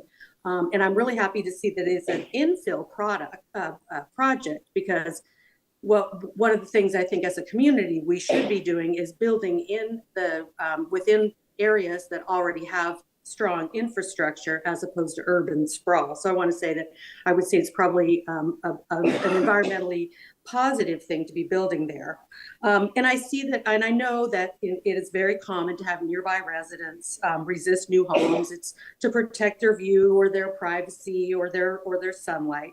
The problem is that when we have people who have something and are not willing to share what they have in the form of allowing people to move into the neighborhood, we've become, in a way, we're discouraging people, new people that can help us grow and improve our city from coming in. And I want to say, I think that we should be spending more time trying to get yes on these projects and try not to be no, and think of the great neighbor that might move into that neighborhood next door. In terms of the height, I want to say my house, a block or two up, is 3-story. We look over a house that is 4-story. Walking in that neighborhood, as I do quite often, that house is completely in scale. All right, thank you. Do we have any other online speakers? Next and final speaker is Ann C. Ann C., go ahead and unmute yourself. Hi, good evening, council and audience. It's Ann Carr again.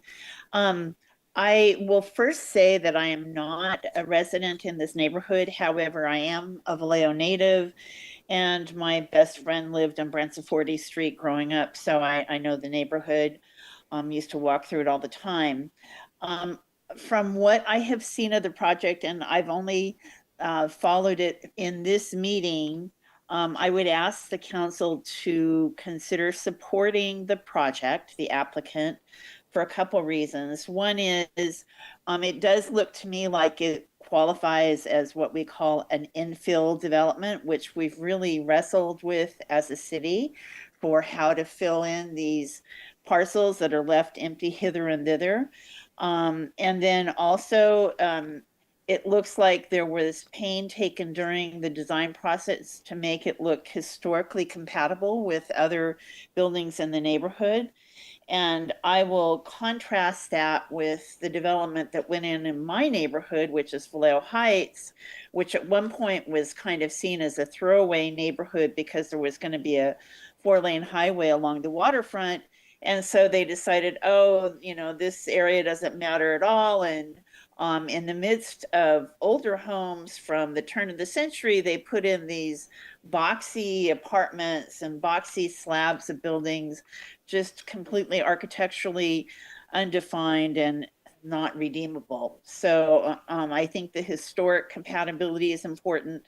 And also, I think it's important to look at the new zoning requirements that were drafted a couple of years ago, and there was specific attention paid to relaxing some of the requirements around setbacks, et cetera, for infill development, recognizing that we do have some odd parcels around town.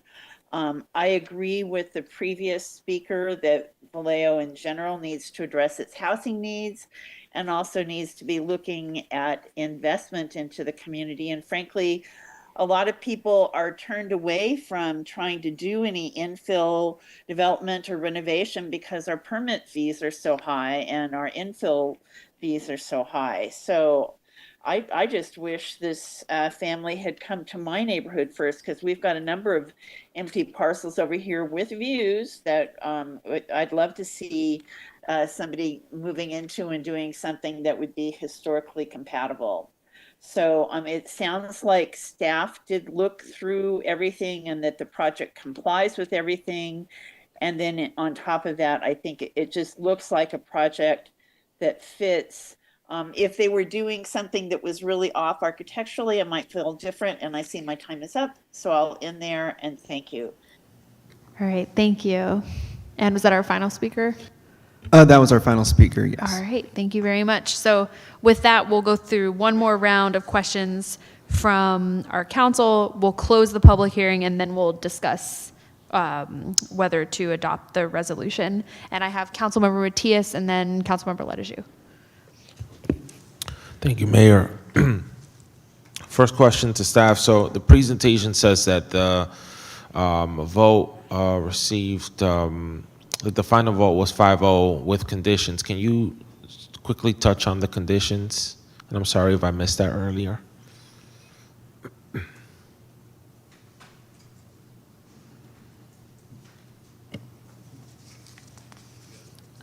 The conditions that were carried forward tonight are the same conditions that were presented to the commission originally, except for the addition of that 5E item related to the alley that was added. I'm not sure if you want just a general overview. We've got about 5 pages worth of conditions that are kind of typical for new development, so. Got it. So there wasn't, I guess what I'm trying to get at is there's been some allusion through this presentation and through discussion about some general uneasiness that perhaps the commissioners had. I know that in the presentation it says that the HAA limits a local government's ability to deny these, to some extent, deny these type of projects. And so I just want to get, if you can, some view into what the conversation was like when it was presented to the commission, because I've heard the appellant and also neighbors from the street who said, or neighbors from the area who said that even though they voted for it, there was some uneasiness around it. So I would love at least some summary of that. And I think this is in keeping with what I've asked in the past, which is there should be some explanation or some readout, no matter how the vote falls, on why they reached that vote or conclusion on a matter. I think that should be part of the packet that we receive. Good afternoon, or good evening, sorry, Mayor Soros and council members. So I was at the meeting and I was the assistant to the attorney that they referenced. I don't recall that anyone strong-armed the board or that they were hesitant. However, the Housing Accountability Act, we did believe applied, but I've since checked the law and it does not apply to single-family dwellings.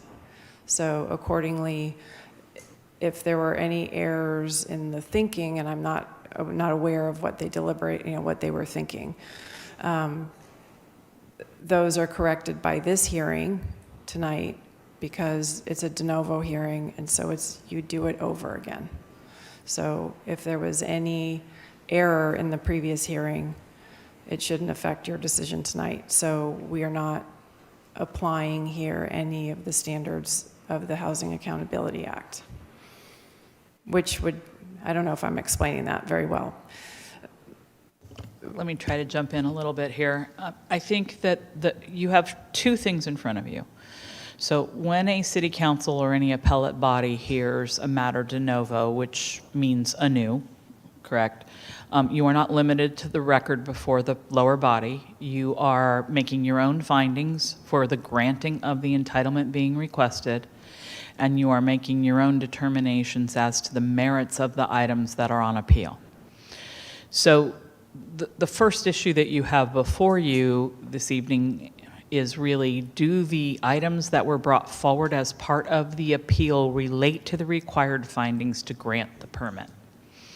And so you have listed within your packet this evening the required findings to grant the permit and staff's analysis of those required findings to grant the permit. And I think, you know, this is a little bit of a different permit that is typically before the city council. I'm not aware, and I don't think in the entire time that I've worked here that there has been this type of certificate appealed to the city council. But you are looking at the findings that are contained within the record before you, and any findings that, any additional facts that you feel might be relevant to those findings that are required for the granting of that certificate. The appellate items that are before you need to relate to those findings, meaning they can't necessarily be, if there's no finding required about the color of the house, as a for instance, the appellant relationship can't be, well, we don't like the color, because that isn't one of the required findings that is necessary to grant the entitlement in question. So I think staff can speak to the required findings, if council has any questions about those required findings and whether the facts in support thereof are here before you this evening. And then, again, relating the grounds for the appeal, do they relate to the findings or do they relate to other items that are not before you?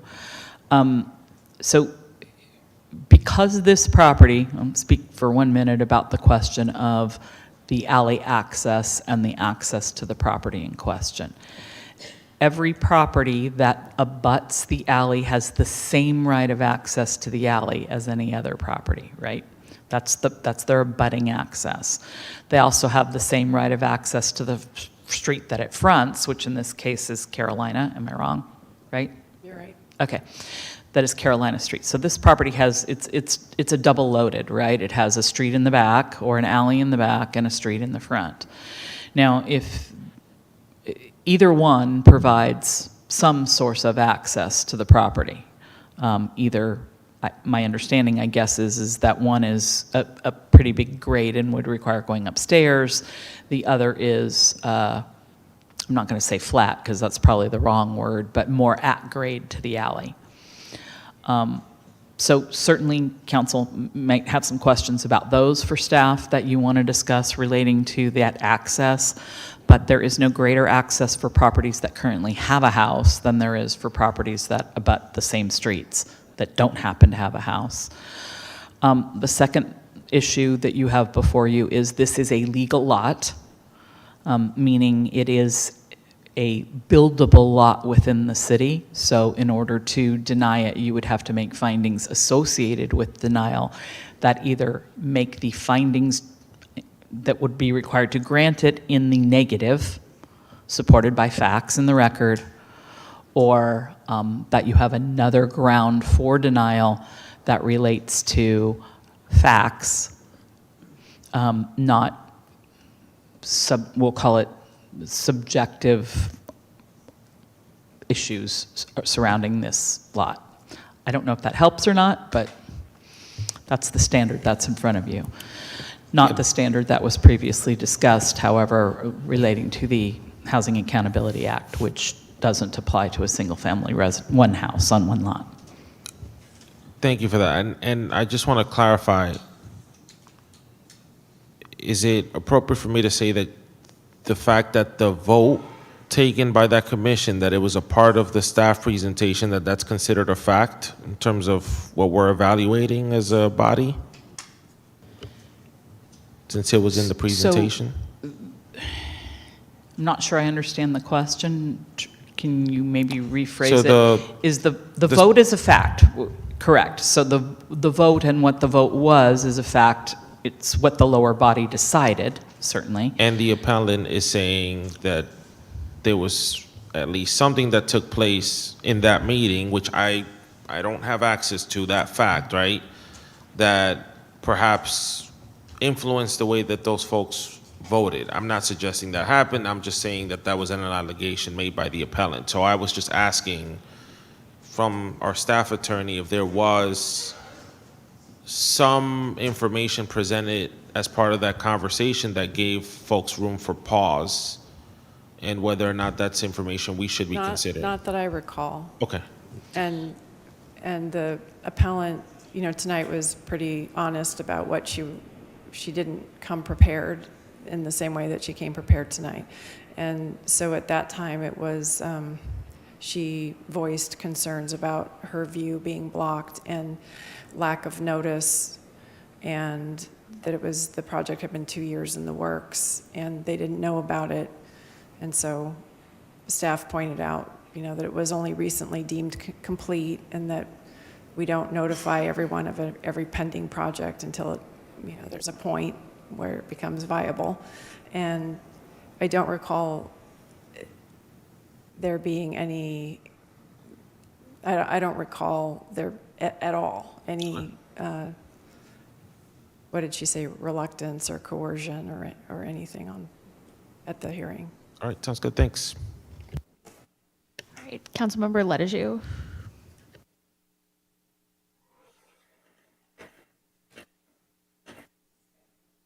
To staff, there was a comment made about the alley, and there isn't a program to address the alley. Can you just give me a little clarity around that statement?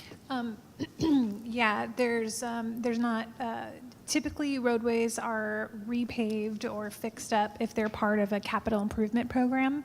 And I do not believe there's one that is specifically identified to address this alleyway. I think in my conversation with the Public Works Director prior to this meeting, what she shared with me is that there's a program to do repaving across the whole city, and that roadways and alleyways are prioritized, and alleyways come after the main roadways. Okay. Does that help to clarify? No, that's fine. I just wanted to understand that statement. And then if the appellant could come to the mic. Thank you. So I want to ask and address a couple of things because I feel a little confused, to be really honest. Sure. And, I'm wondering if this project was something else, would there be all the questions around the alley and the presentation of the alley that everyone has access to and everyone has the right to use? You have, just like our CAO just said, you have the alley and you have the streetway, and I understand the condition of the alley is not the best. That was just stated by city staff. So if this house were smaller, or it appeared to look, it was designed in a way that you believed truly matched the two houses between this particular lot or down the street, would you have the same feelings that you have today? I am trying to really understand where you're coming from, to be very frank and honest. Sure, yeah. I mean, to be clear, I personally don't have a problem with somebody building something on that lot. It is, I think, like that, because basically it's like you're like, is this NIMBYism, basically, right? And no, I'm not asking you, is it NIMBYism? I'm trying to figure out. Yeah. Well, I really am trying to understand the points that you're bringing, that you talk about safety in the alleyway, sure, that everyone is using. It is not designed for one person. It's designed for anyone whose home butts up against it as described. And then there's the street, which may not be convenient.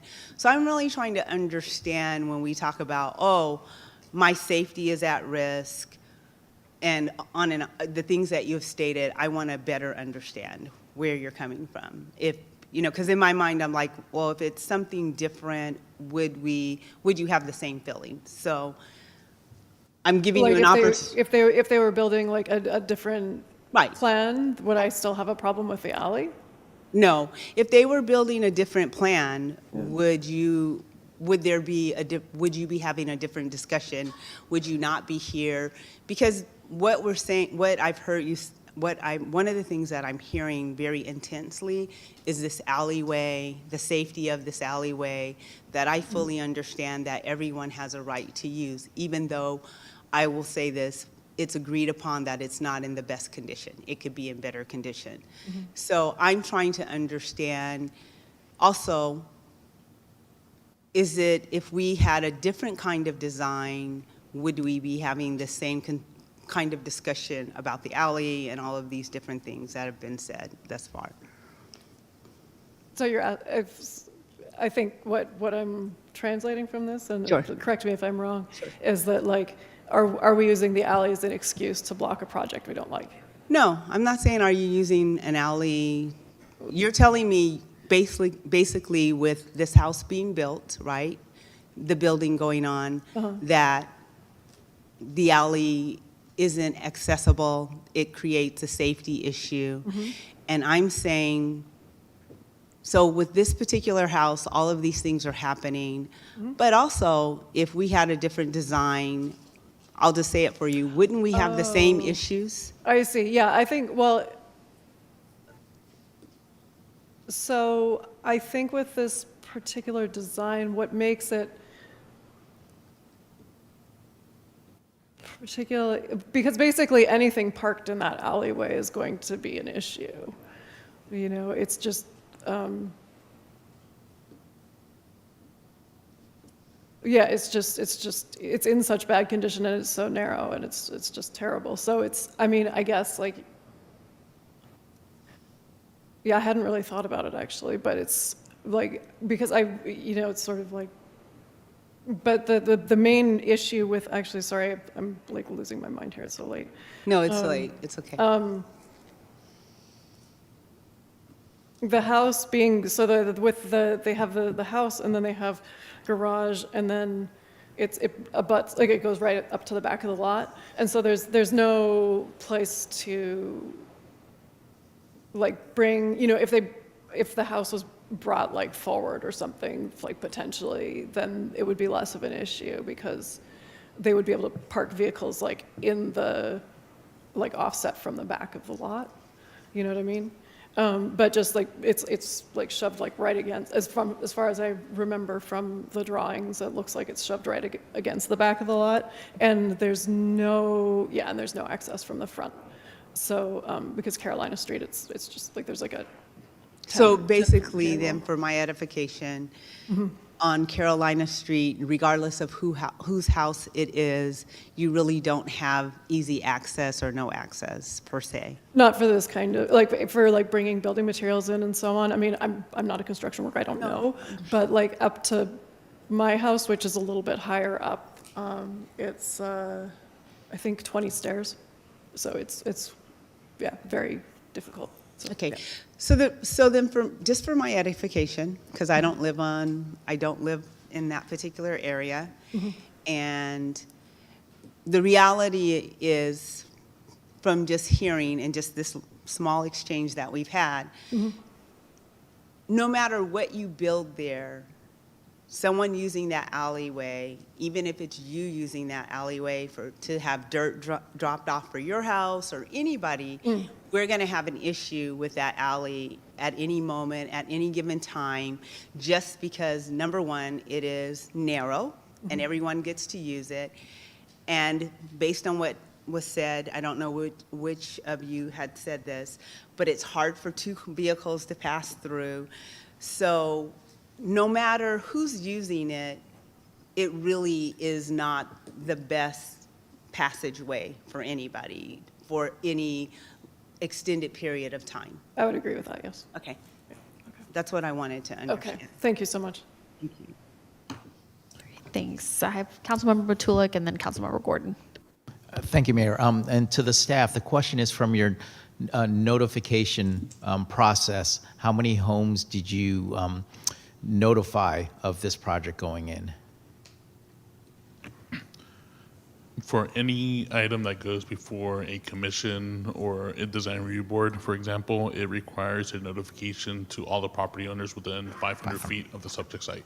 And do you know how many actual homeowners that is or businesses that included for this 500-foot radius? If you give me 1 second, I can find out. I don't know the answer right off the top of my head. So. My ultimate question in the end is how many complaints did you get from your notification process of this project? In writing, we just got the one letter from this group. Okay, Yes. just the one from the appellant themselves, but from no other neighbors. Correct. I will note that they had multiple neighbors sign this letter. Oh, gotcha. 1, 2, 3, 4, 5, 6. I think there were 8 people as signatories on this letter. Okay, thank you for that clarification. And as a further clarification, for an encroachment permit, can there be a condition of that of, for example, if they were dropping off building materials, that the well, first, do we understand how wide that alleyway is? The alleyway, we can check that. I will note, though, in looking at the site plan, that there actually is a garage proposed at the rear, a single-car garage, and then behind that is a driveway that looks to be large enough to accommodate one vehicle on the property. So it's not actually up against the back property line. There is some space for one vehicle to be able to pull in. But I think to the appellant's concern is if during construction, their concern is there's construction vehicles going to, for example, just even a simple pickup truck. If a simple pickup truck is back there, is there, the reason I asked for the width of the alleyway, is there even room for a vehicle, another vehicle to even pass around that in that alleyway? Let me see if I can find the width. Okay, Give me thank just a you. moment.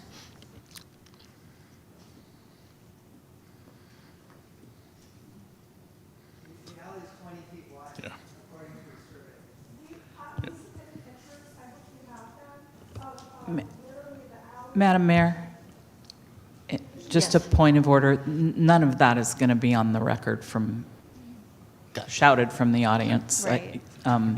If you wish to hear the speakers speak, you'll need to reopen the public hearing and have them come And up that's where I'm speak hoping that whatever you're staff has trying that to- information that we're asking for, so. Sorry, Yeah. it's not, yeah. So, Councilmember Matulak, to answer your question, looking up the Solano County's parcel map, the alleyway there is a 20-foot right-of-way. Okay. Okay, and the notification, to kind of give you an idea, it was sent to 70 different property owners within 500 feet of the subject site, and that doesn't include any of the active neighborhood groups within the area, so more notification was sent out. Okay. And back to my question of the encroachment permit, is there a condition tied to that for example, unloading building materials? If there is a time limit could be associated with that? I can just read for everyone what it says. It says that an encroachment permit from the Public Works Department shall be required if any construction equipment will be parked in any manner that would block access through the alley for more than 2 hours. So that's what it currently says. So the 2 hours is the time frame typically that the encroachment, and are we allowed to adjust that in any deliberations that we have here? I would say yes. Okay, and because my experience for similar projects, especially in residential, is that when there is a limitation of space, especially for construction or pickup trucks, that they get a permit to park in the street for their building during construction. And is that something that the applicant has looked at or said that they were willing to do in this?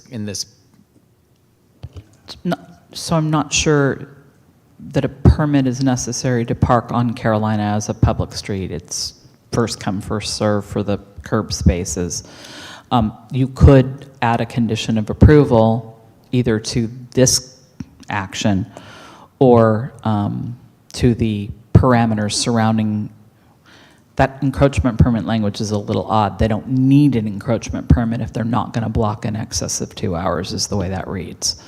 So if you wanted to add a condition that strictly prohibited parking in excess of 2 hours, blocking in excess of 2 hours the alley, you could add such a condition, or less time. I mean, it has to be somewhat workable.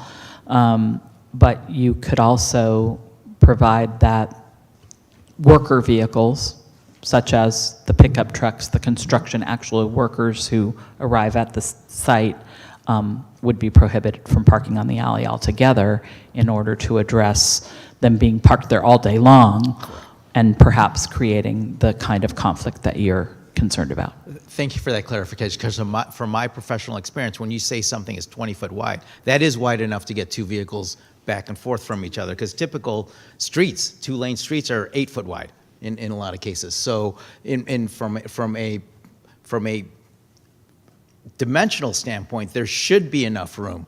Now, obviously, depending on how close people park and all that other stuff, and how larger vehicles are these days, there's challenges in some cases. But the main concern I have is any vehicle back there, obviously with 20 feet is when for example, an ambulance would need to get back there. Would they have ability to access something like that? That would be my primary concern from a safety standpoint. Yeah, I just want to reiterate that the alley is open on both sides. So correct, but understood. But if there was a need to, instead of coming in and then have to go back out the other way, that's what I'm trying to, for a public safety vehicle. That's what I'm trying to get at.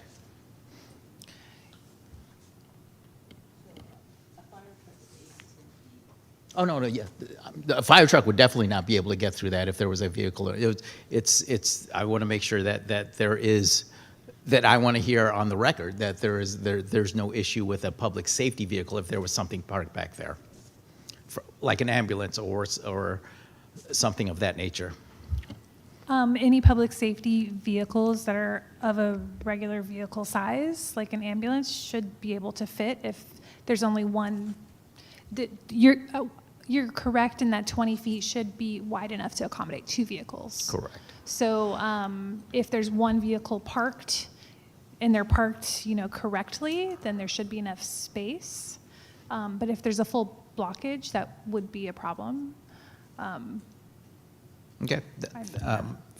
That helps clarify it, but I think that's a conversation later on once we get to that point in these deliberations here. So thank you. All right, I've got Councilmember Gordon and then Councilmember Palmares, and then I'm hoping we can close the public hearing and move forward to some type of resolution. Thank you. Can I please have the applicant come up, please?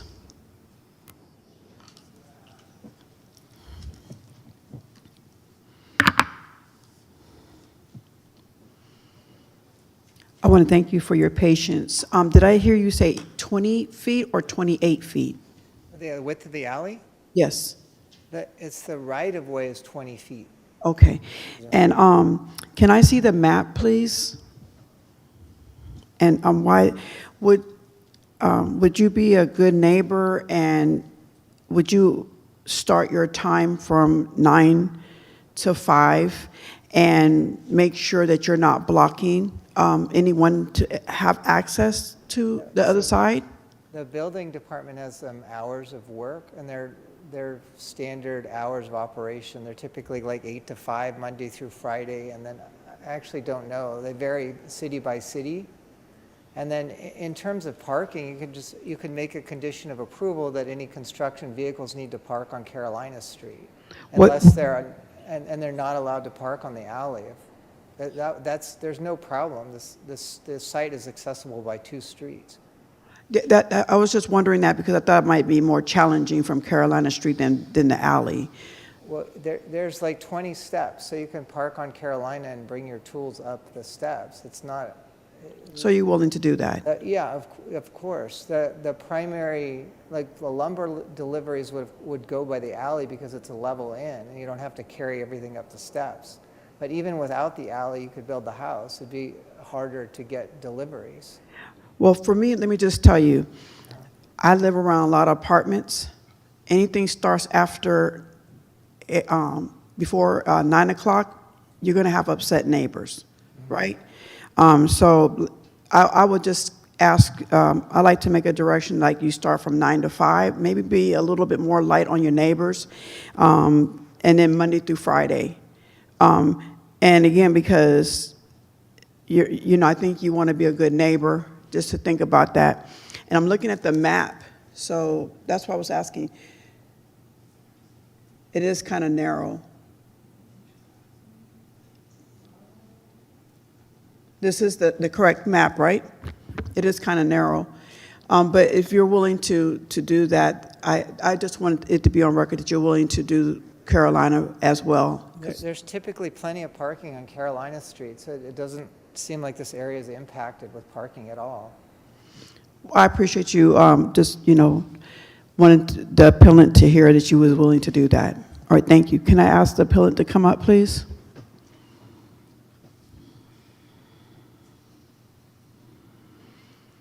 First of all, I want to thank you so much for utilizing your voice and sharing your concern, because I'm a big advocate about that. And you brought a lot. Maybe had you not done this, maybe it might be a lot different. So I'm very proud of you for standing up and using your voice. And also to the speaker, I appreciate you being passionate and sharing your same concerns. Would that be something that you would be willing to compromise with the applicant, that they will use Carolina instead of the alley? Would that be okay with you? For parking? Yes. For parking? Yeah, I mean, that certainly helps. Yeah, it helps. I guess it's like my concern is also just that there's, the behavior so far of the applicant has not been very neighborly. There hasn't been any, I've had no idea, I knew the lot was for sale a few years ago, but I literally didn't hear anything about it until, this whole thing came up. So there was no saying oh, well, we figured it'd be better on this part of the lot or that part of the lot or whatever. It's well, maybe ask us, And there's, been issues with trespassing on the other neighbor's property in collecting soil samples, I believe. So it's just, you'll have to understand him a little bit. Yes, that's acceptable, but I'm also when nobody's there to enforce it, I just, with say, delivering lumber or whatever, and, it's well, then how long is that vehicle going to stay there? That kind of thing. But it's acceptable, yes. Well, thank you for sharing that, and I appreciate you willing to work with them. Do you think the time frame from 9 to 5 would be good? It's certainly, it was certainly better than what's the 8 o'clock required. Yeah.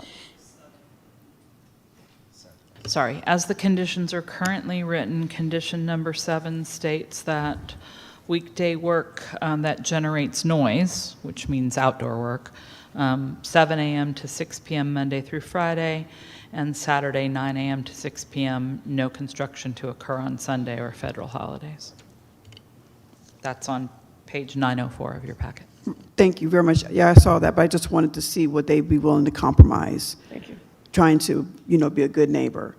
And so, like I said, for me, anything after 7 o'clock, you can ask anybody. I've called here and said, they got to stop. So, because, you think about kids getting ready to go to school, you're hearing pounding. So that's why I say, if you'll be a good neighbor, if he could help us with that, I think that would be a good thing. Just think about it. Thank you so much for your help and willing to compromise. Thank you. All right, Councilmember Palmares. Thank you. So I'm a big fan of infill projects, especially if they're done right. There's a number of blighted properties and, really all over Vallejo that could really use some really good development. But I do want to reiterate some concerns, and I have a weird amount of knowledge about this because I used to live on that block, full transparency, so I have a little bit more knowledge maybe than everyone else here. So that alley, I don't know if it's really 20 feet, but I know driving through that alley, like if there's another car coming down that way, we're not going to share that same lane. Like one of us has to back up. So effectively, for most of the lane, it is one lane, and that creates certain problems, especially if there's going to be a public safety event there. I know on the western end there was a fire, and if there was a fire on the western end, and there was a construction crew on where they're talking about for this new project, if you're stuck in between that, you're stuck in between that. And for, I would say the majority of the residents there, and this probably wasn't stated, but their driveways are in the alley. It's not, I mean, there is no other place for them to park other than the street parking.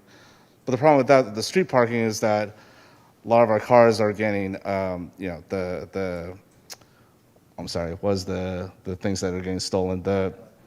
Thank you, catalytic converters are getting stolen, right? So, you know, I don't live there anymore, but they like the safety of the driveway. So that really becomes the place where they could store their vehicles safely. But then throw in the mix of this, the project, it does create sometimes an emergency situation. And I guess my problem with this is, and I appreciate your olive branch, because I think that's a good compromise. But what I do want to raise is that, you know, maybe they haven't stated enough, but there's been so many multiple times where I've heard complaints about trespassing or the, you know, illegal encroachment. And while we do want to offer every avenue for this project to be done right, you know, this is my district. If I hear of any more of that, like, I'm going to raise hell on this. I cannot stand it when people are trying to live their lives, and some construction crew or whatever is not doing the right things.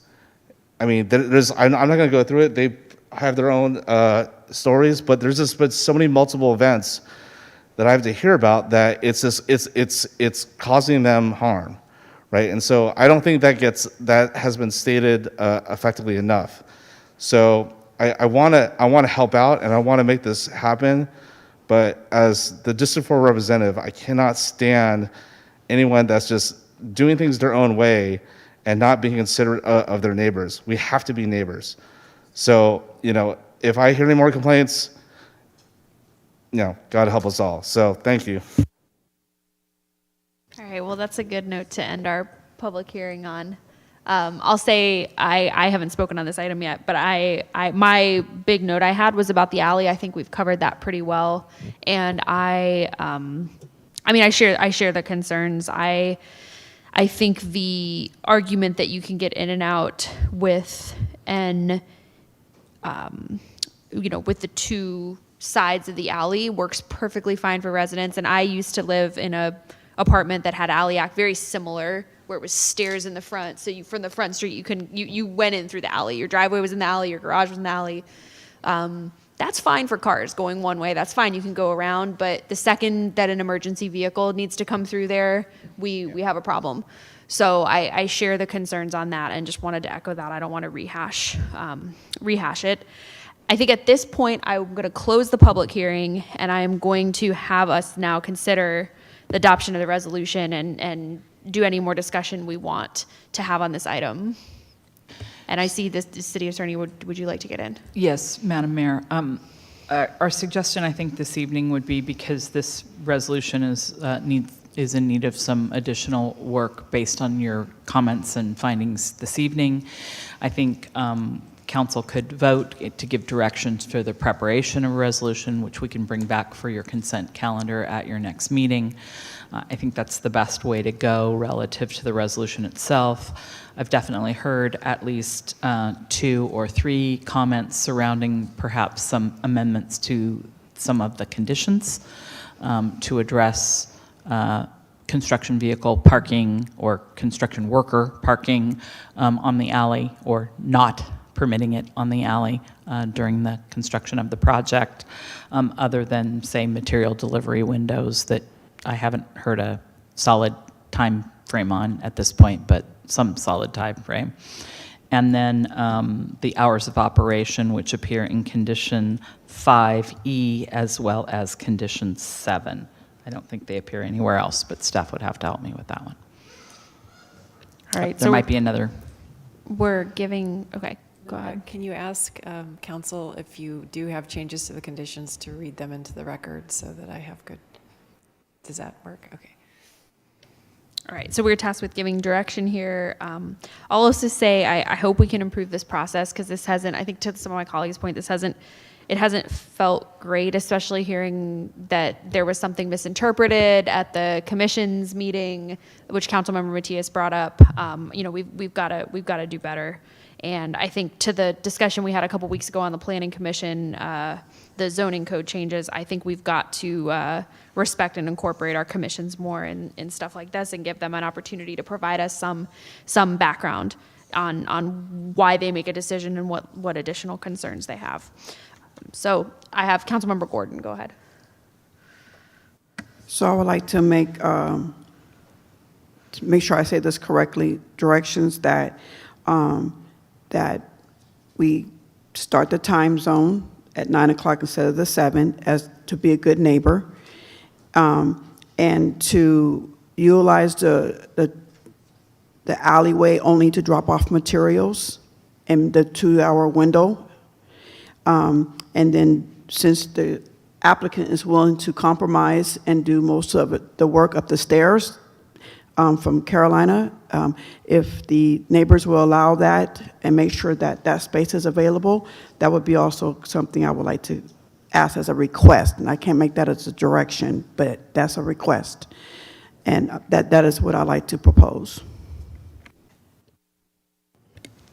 So just for council clarification then, so those would be amendments to conditions 5E as in Edward. These both appear on page 904 of your packet, to address changing the hours of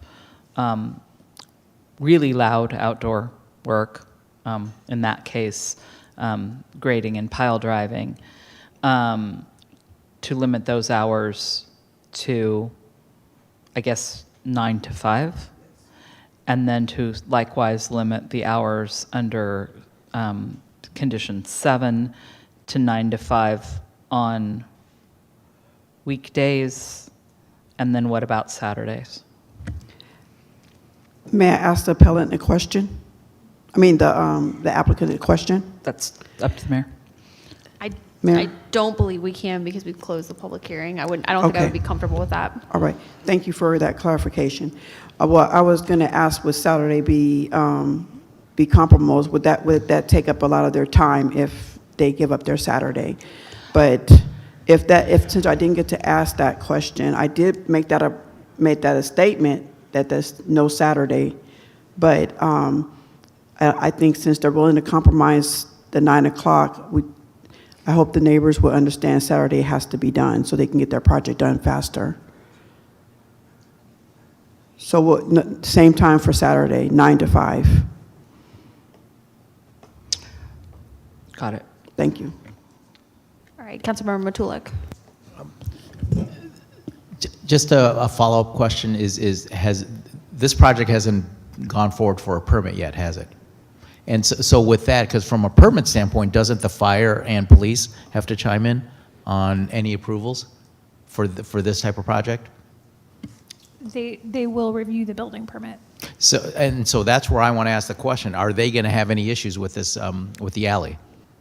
They can restrict it further if they so choose. They would not be able to expand it beyond the conditions of approval. So for instance, if for reasons of safety, fire said, no, 2 hours, isn't going to work for us, it needs to be a shorter window, they would be able to address that as part of their building permit conditions. But they couldn't give them more time than your conditions here. Thank you for that clarification, and that's where I would propose a friendly amendment for construction materials, just to use that alleyway for unloading materials and then moving on. So but the current encroachment permit allows 2 hours. So in other words, if it only takes them 30 minutes, they should only be in there for 30 minutes. That's what I'm. The only thing is when they start finishing the back part of their property, that may become more of a challenge. That's why I said the 2 hours. When they get towards the back of their project, they start in the front towards the back. But if they're in the back of the project, then they're just doing landscape, so they wouldn't need a. Oh, I see what you're saying. So Okay. I'm just talking about I see what you're saying. unloading building materials like lumber and stuff, to where it should just be for the time they need to unload, not for that whole 2 hour window, unless it takes a full 2 hours. I was going to clarify something because I think I heard I thought I heard you just say, ma'am, that the back alley it's going to have a garage, right? And then a little gap in between for them to pull in. Is that correct? Yes, the site plan shows basically the size of a one-car driveway. Right. And then a garage beyond that. So that's why I said, so when you get towards the end of that project, they're going to need to have access to the back patio, the back alley. So that's why I said the 2 hours. Does that make sense now? From a construction standpoint, no, it doesn't make sense, but I think I see where you're going with that one, and this is part of my other question was, how do I put this? Sorry, I just lost my train of thought. Let me come back to that one.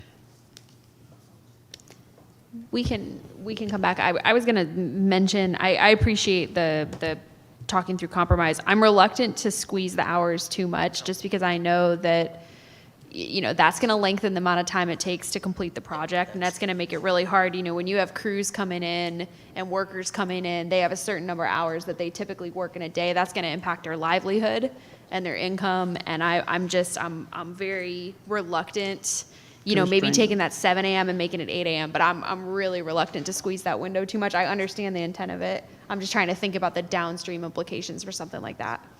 Was that your question? That was exactly what I was going to say. Is the shorter time you give them to do the construction, the longer the project's going to take. So, and depending on obviously weather delays and stuff like that, it's going to, instead of taking 6 months, it may take a year. So Yeah. that's what you need to take into account from a construction standpoint. Yeah, so I definitely understand that. But again, as a good neighbor, again, do you want to hear hammering at 8 o'clock in the morning? Nope. So that's what I'm just saying, as a good neighbor, maybe it may, that extended that olive branch, and I think he said he was okay with it, right? So starting at 8 o'clock. 9 o'clock might be good, and still have Saturday to still complete the work. Where at first, it was no Saturday, so that's just a compromise. Great. Councilmember Letters, and then Vice Mayor. The vice mayor's going to go first. Oh, okay, Vice Mayor Bergenser. Just speaking from experience, I'm doing construction on my own home. And I can tell you subs show up at all different times, and I think to limit it to 9 o'clock is really restrictive, and sometimes it's out of the control of the contractor. So I agree that I think, we could limit it to 8, but that is as far as I would push it, because I think that having it start at 9 a.m. is unrealistic, that you're wasting several hours in the morning where the crews could be working. Thank you so much for sharing that thought. I'm just trying to help him work it through, So, but I appreciate your extra comments. Thank you. Councilmember Letters. Thank you, Councilmember Gordon and Bergenser. So I would agree with Councilmember Bergenser. I will say this, even the Department of Public Works shows up in Glen Cove very early in the morning, Councilmember Gordon, and I love you, but I just have to be honest about it. And I understand what residents are saying, but I will tell you, at the very least, they need to have the liberty to start at least by 8 a.m. And honestly, I've had crews from the Department of Public Works, from the state of California, moving at 6:30 in the morning, at 7 a.m. in the morning, before I'm barely getting out of my driveway. And as long as they're not there at 6:30 in the morning on Saturday, I'm okay with it. But, we do want them to get done. we do want everybody to be neighborly, and we do want everyone, especially in that alleyway, to be, I think what's most important, what I'm hearing, is in that alleyway, getting in there, dropping off your stuff, and moving your vehicle and keeping that alleyway free is really, really important, more importantly.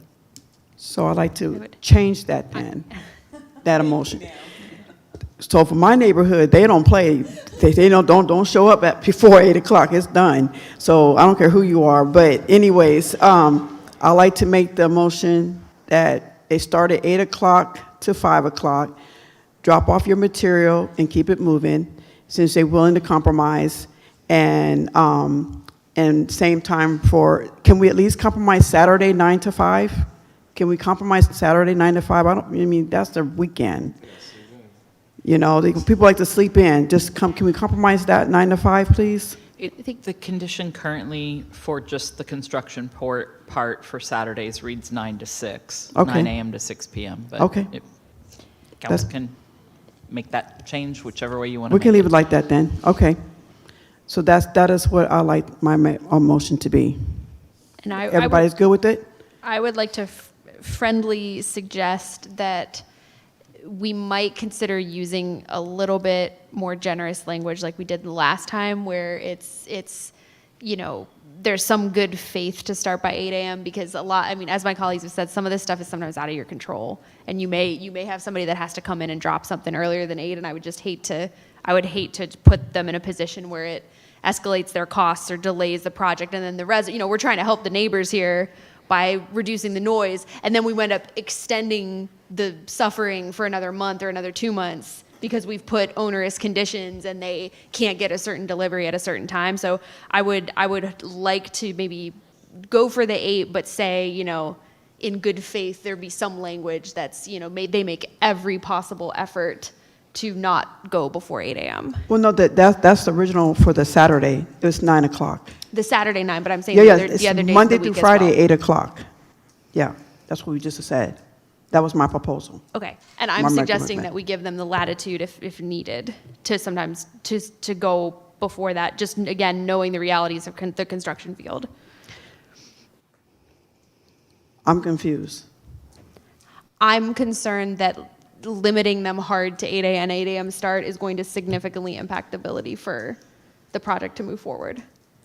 And I would like to give them just a bit of latitude in the language. Councilmember Tulik. And just from a construction standpoint, deliveries are typically out of the control of the contractor or the applicant. So in some cases, depending on what you're delivering, they may have a window of between 6 a.m. to 8 a.m. or something like that, to where that's what their role is. So where no one, from a construction field standpoint, the applicant would have no control over. It's based on the delivery of some certain supplies. All right, Councilmember Palmares. So what does that language look like in terms of giving that latitude? Is this like her time or whenever you feel like it? I'm hoping the city attorney's office can suggest something, but you know, maybe the applicant make every reasonable effort not to start before 8 a.m. Something like that. We'll help staff massage the language of the 2 timing conditions between now and bringing it back to you for your consent calendar adoption. Let's see, we have a lot of lights on. Did everybody get said what they need to get said? So I don't know where we landed. We have a motion from Councilmember Gordon with my friendly language suggestion, which we can keep her motion with the friendly language suggestion and vote on that. Let's do that. So your vote is direction to staff to bring back the resolution with all of these friendly amendments in it. May I ask a question, however? I assume we had the, because Councilmember Gordon stated it, this amendment of no parking the worker vehicles on the alley. They have to be parked elsewhere, wherever they can find a parking space. And that's the worker vehicles, but and drop off of construction materials can occur on the alley with the window that could be narrowed by the public safety and as Yeah. part of their permit grant. And that would perfectly well allow a work truck to park in the driveway on the property as well. They're just not parking on the alley. Not on the alley, correct. That sounds good to me. All right, so I think we're good. We're ready for a vote? One last Oh, question. go ahead, Councilmember Lejeune. So what's the time frame to bring this resolution back and get things moving? You will have it at your next meeting. All right, I think we're ready to vote.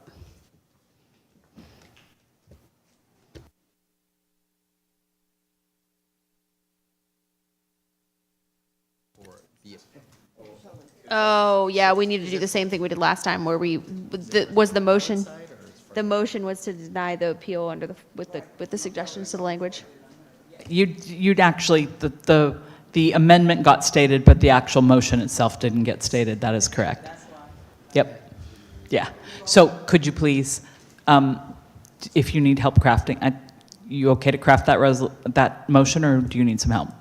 Mr. Vice Mayor, usually in charge of I'm happy crafting motions. to make the new motion, yes.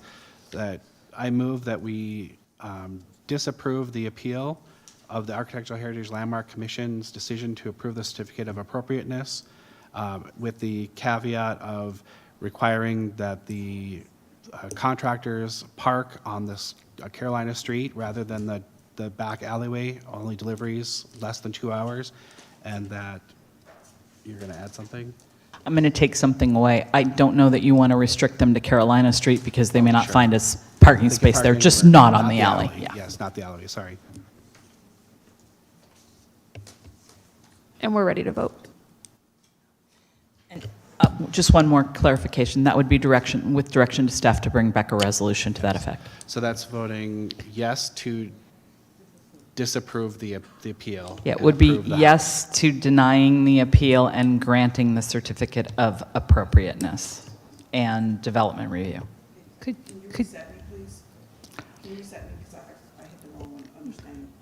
Let's reset the vote and vote again. could you also clarify, does the motion include the modifications to the hours that were discussed? Yes. The suggested Sorry, I forgot language. the hours. With a little bit of massaging on the wiggle, we'll call it wiggle room. All right. All right, so we got on the floor to deny the appeal with the conditions listed, and we're voting again.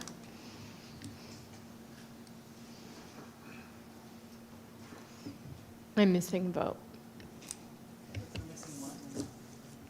I'm missing a vote still. I have 6 voting. 1 no vote. Okay, there we go. Motion carries unanimously. All right, thank you to everyone for hanging with us late at night. One additional question to the applicant. I thought you had one other exhibit that you shared with the council. Could you please bring that up? Thank you. Yeah.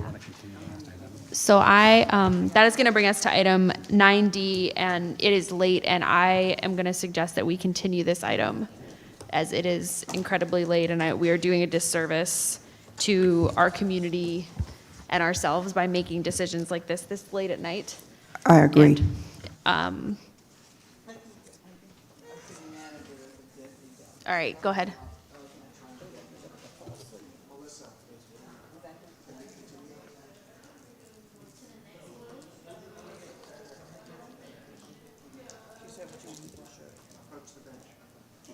Approach them, are we in court now? I'm awake, I don't care. I don't want to do it. Is there a time, because I thought there was I a have time 3 more frame. board meetings this week. thought I there don't was want a to do time it. frame. Yeah, that's what I thought. Get the second done at least by the next meeting. Oh, it's a two-step, this is a two-step. All right, I'm going to come back on mic, and I'm going to suggest that in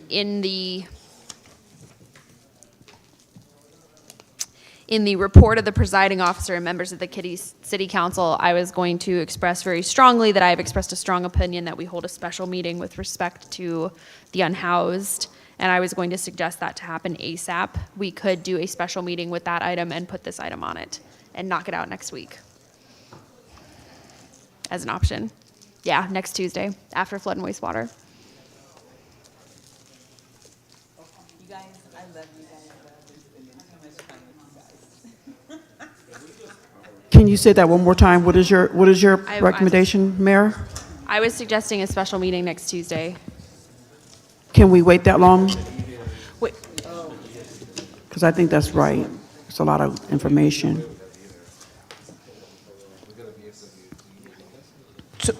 Melissa? Yes, but, correct. Do you want to say that? So, like the last item, this is only the notice of intent item.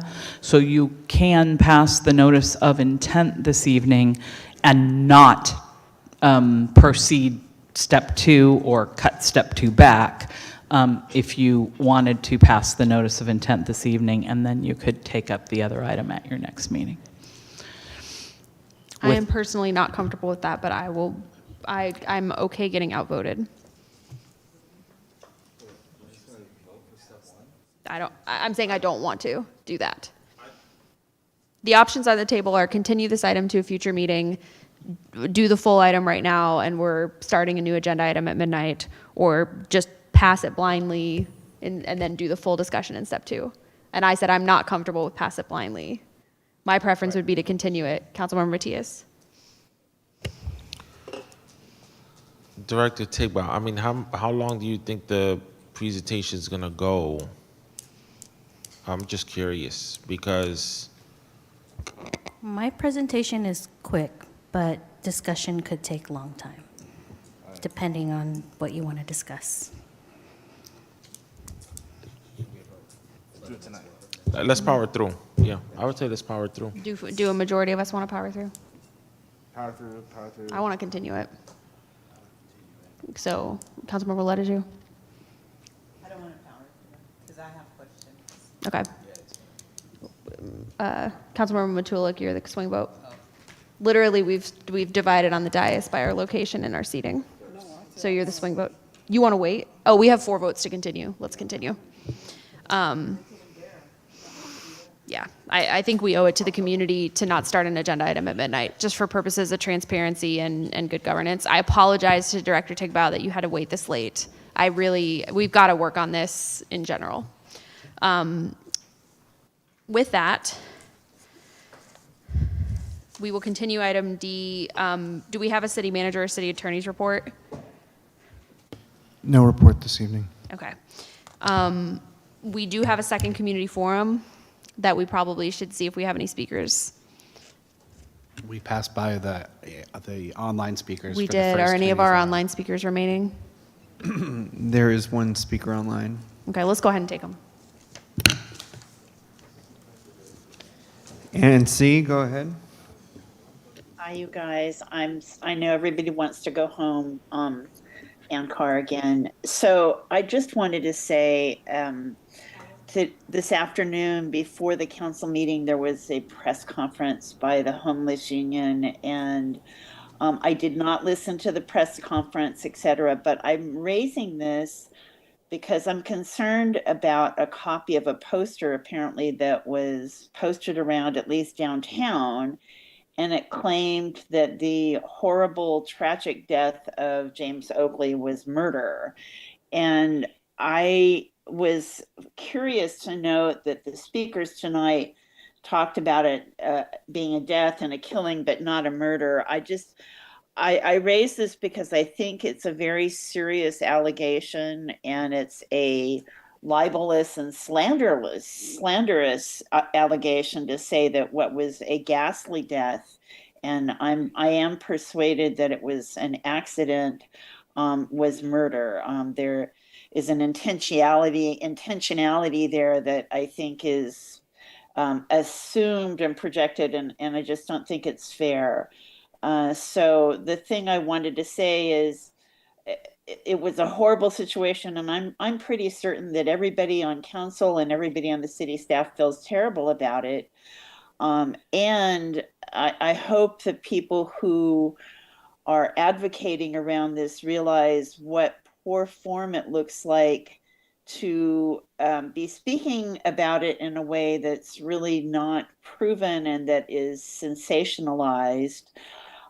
it can come off looking like they're trying to use a tragedy as a marketing tool or a publicity tool. And that is just takes something that was already awful and makes it worse. You know, obviously people are free to raise concerns and maybe they're even skeptical, but being skeptical does not allow you to make an allegation that serious. And so I just wanted to put this out there.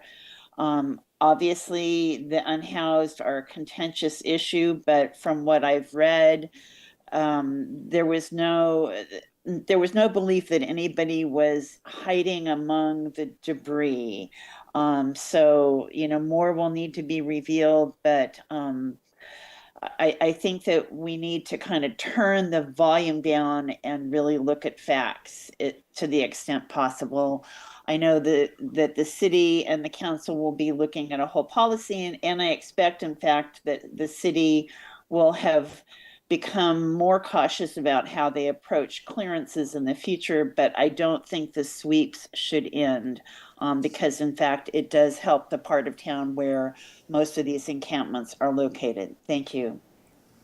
All right, thank you. That's going to bring us, presuming that's our only speaker, that will bring us to our reports of members of the city council. It's late. I mentioned that I want to have the special meeting around the unhoused. It sounds like we have a plan for that. I have one more very short comment, and the vice mayor, go ahead. I just wanted to request Mare Island Company come in to do an update on the Connolly Street corridor.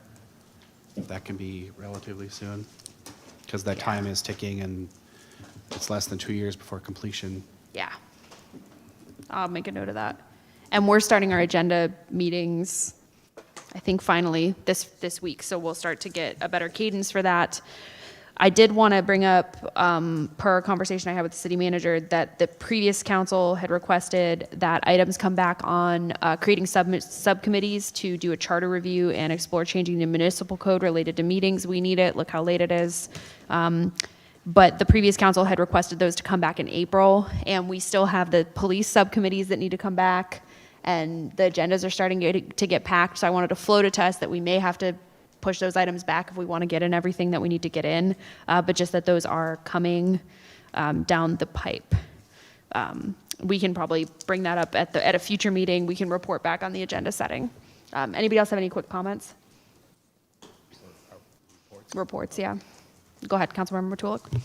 Yes, thank you, Mayor. And I know the fact we're late. I don't want to minimize our council reports here just for the sake of time, because I think our reports are critical for the community to understand some of the things that are actually happening out there. And I just want to make sure that we're not shortchanging what we're doing up here for our council member reports. So with that being said, I want to share that, and I think I mentioned earlier that there was a group of us, Director Pollitt, Councilmember Matias, myself, and even Ms. Annette from the Economic Development team that were at the Solano County Economic Development annual breakfast. And so that was a great place for like-minded economic development forward thinkers to be in the same room, coming up with ideas and moving forward with strategies and working together, not just in our own little individual city silos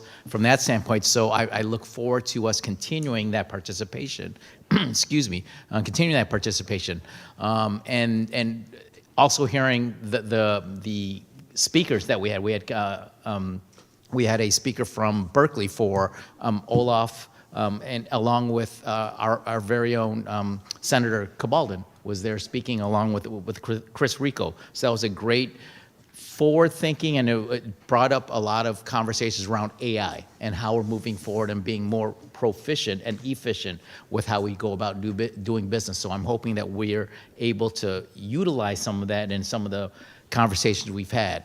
The other committee, it's not even a committee, but one of the other events I went to was yesterday's, and Councilmember Palmeros and I were on the Zoom call for the remediation of Mare Island. And happy to report that they're still on schedule to be done in November of this year with all of that. So that's a great thing. And one thing I would like to start as part of our, at least for my report, I'd like to highlight a local business here in Vallejo and kind of tout what they're doing. And the first one I'd like to bring up is Seven Flags Car Wash, the new one over on Solano. That has a couple of special meanings for me. Number one is I was actually on the planning commission that actually approved that when I think Councilmember Palmeris and I were on the planning commission when that happened, and to see it in the success that it is. And I even started back when they had their old one over on Valley Vista, and the fact they were able to expand. So I want to tout Seven Flags, the owners there, and especially Hayel, who's the manager that I typically see over at the one on Solano all the time. So that would be my report for today. All right, thank you. Councilmember Gordon. Thank you so much. I definitely appreciate you sharing that because it is important. For me, myself and the city manager, we met at Fabrice coffee shop, and it was really good. It was really good visit. He was very happy to see that we as a city cared, and so it was great to see him there. We also, this coming up Monday, I am doing the partnering with our city and with the community, such as the district attorney and whatnot. I did share this a little bit, to start back late night basketball. And we're meeting at 1 o'clock, and that's going to be an introduction. And we really want to do this because our youth said that we failed them last summer. No jobs, no place to go, nothing to do, but yet we want to complain when they try to entertain themselves. So we want to do something and it's like that. So please come. Anyone's welcome. Just come prepared to. We're looking for anyone to contribute financially, donations, or whatever the case may be. But I'm really happy that the city is willing to do this. And this is with my partner is with Sergeant Hollis. So this is him and I coming together with iHeart as well. So thank you so much. All right, thank you. I'm going to go ahead and adjourn us. The time is 12:04. Sorry, if I may. Oh, go ahead. Yeah. Oh, sorry. Do we have consensus among the council for a special meeting on Tuesday and for future agenda items on homelessness and Mare Island Company presentation? Yeah. No, not just homelessness on Tuesday. So what is the schedule for next week for all of us with the flood and wastewater? We probably have to start at 7:30 if we're being realistic, because flood and wastewater is at 5:30, and we have to drive over. Well, we might be able to start at 7. We might be able to start at 7. And it's here, right?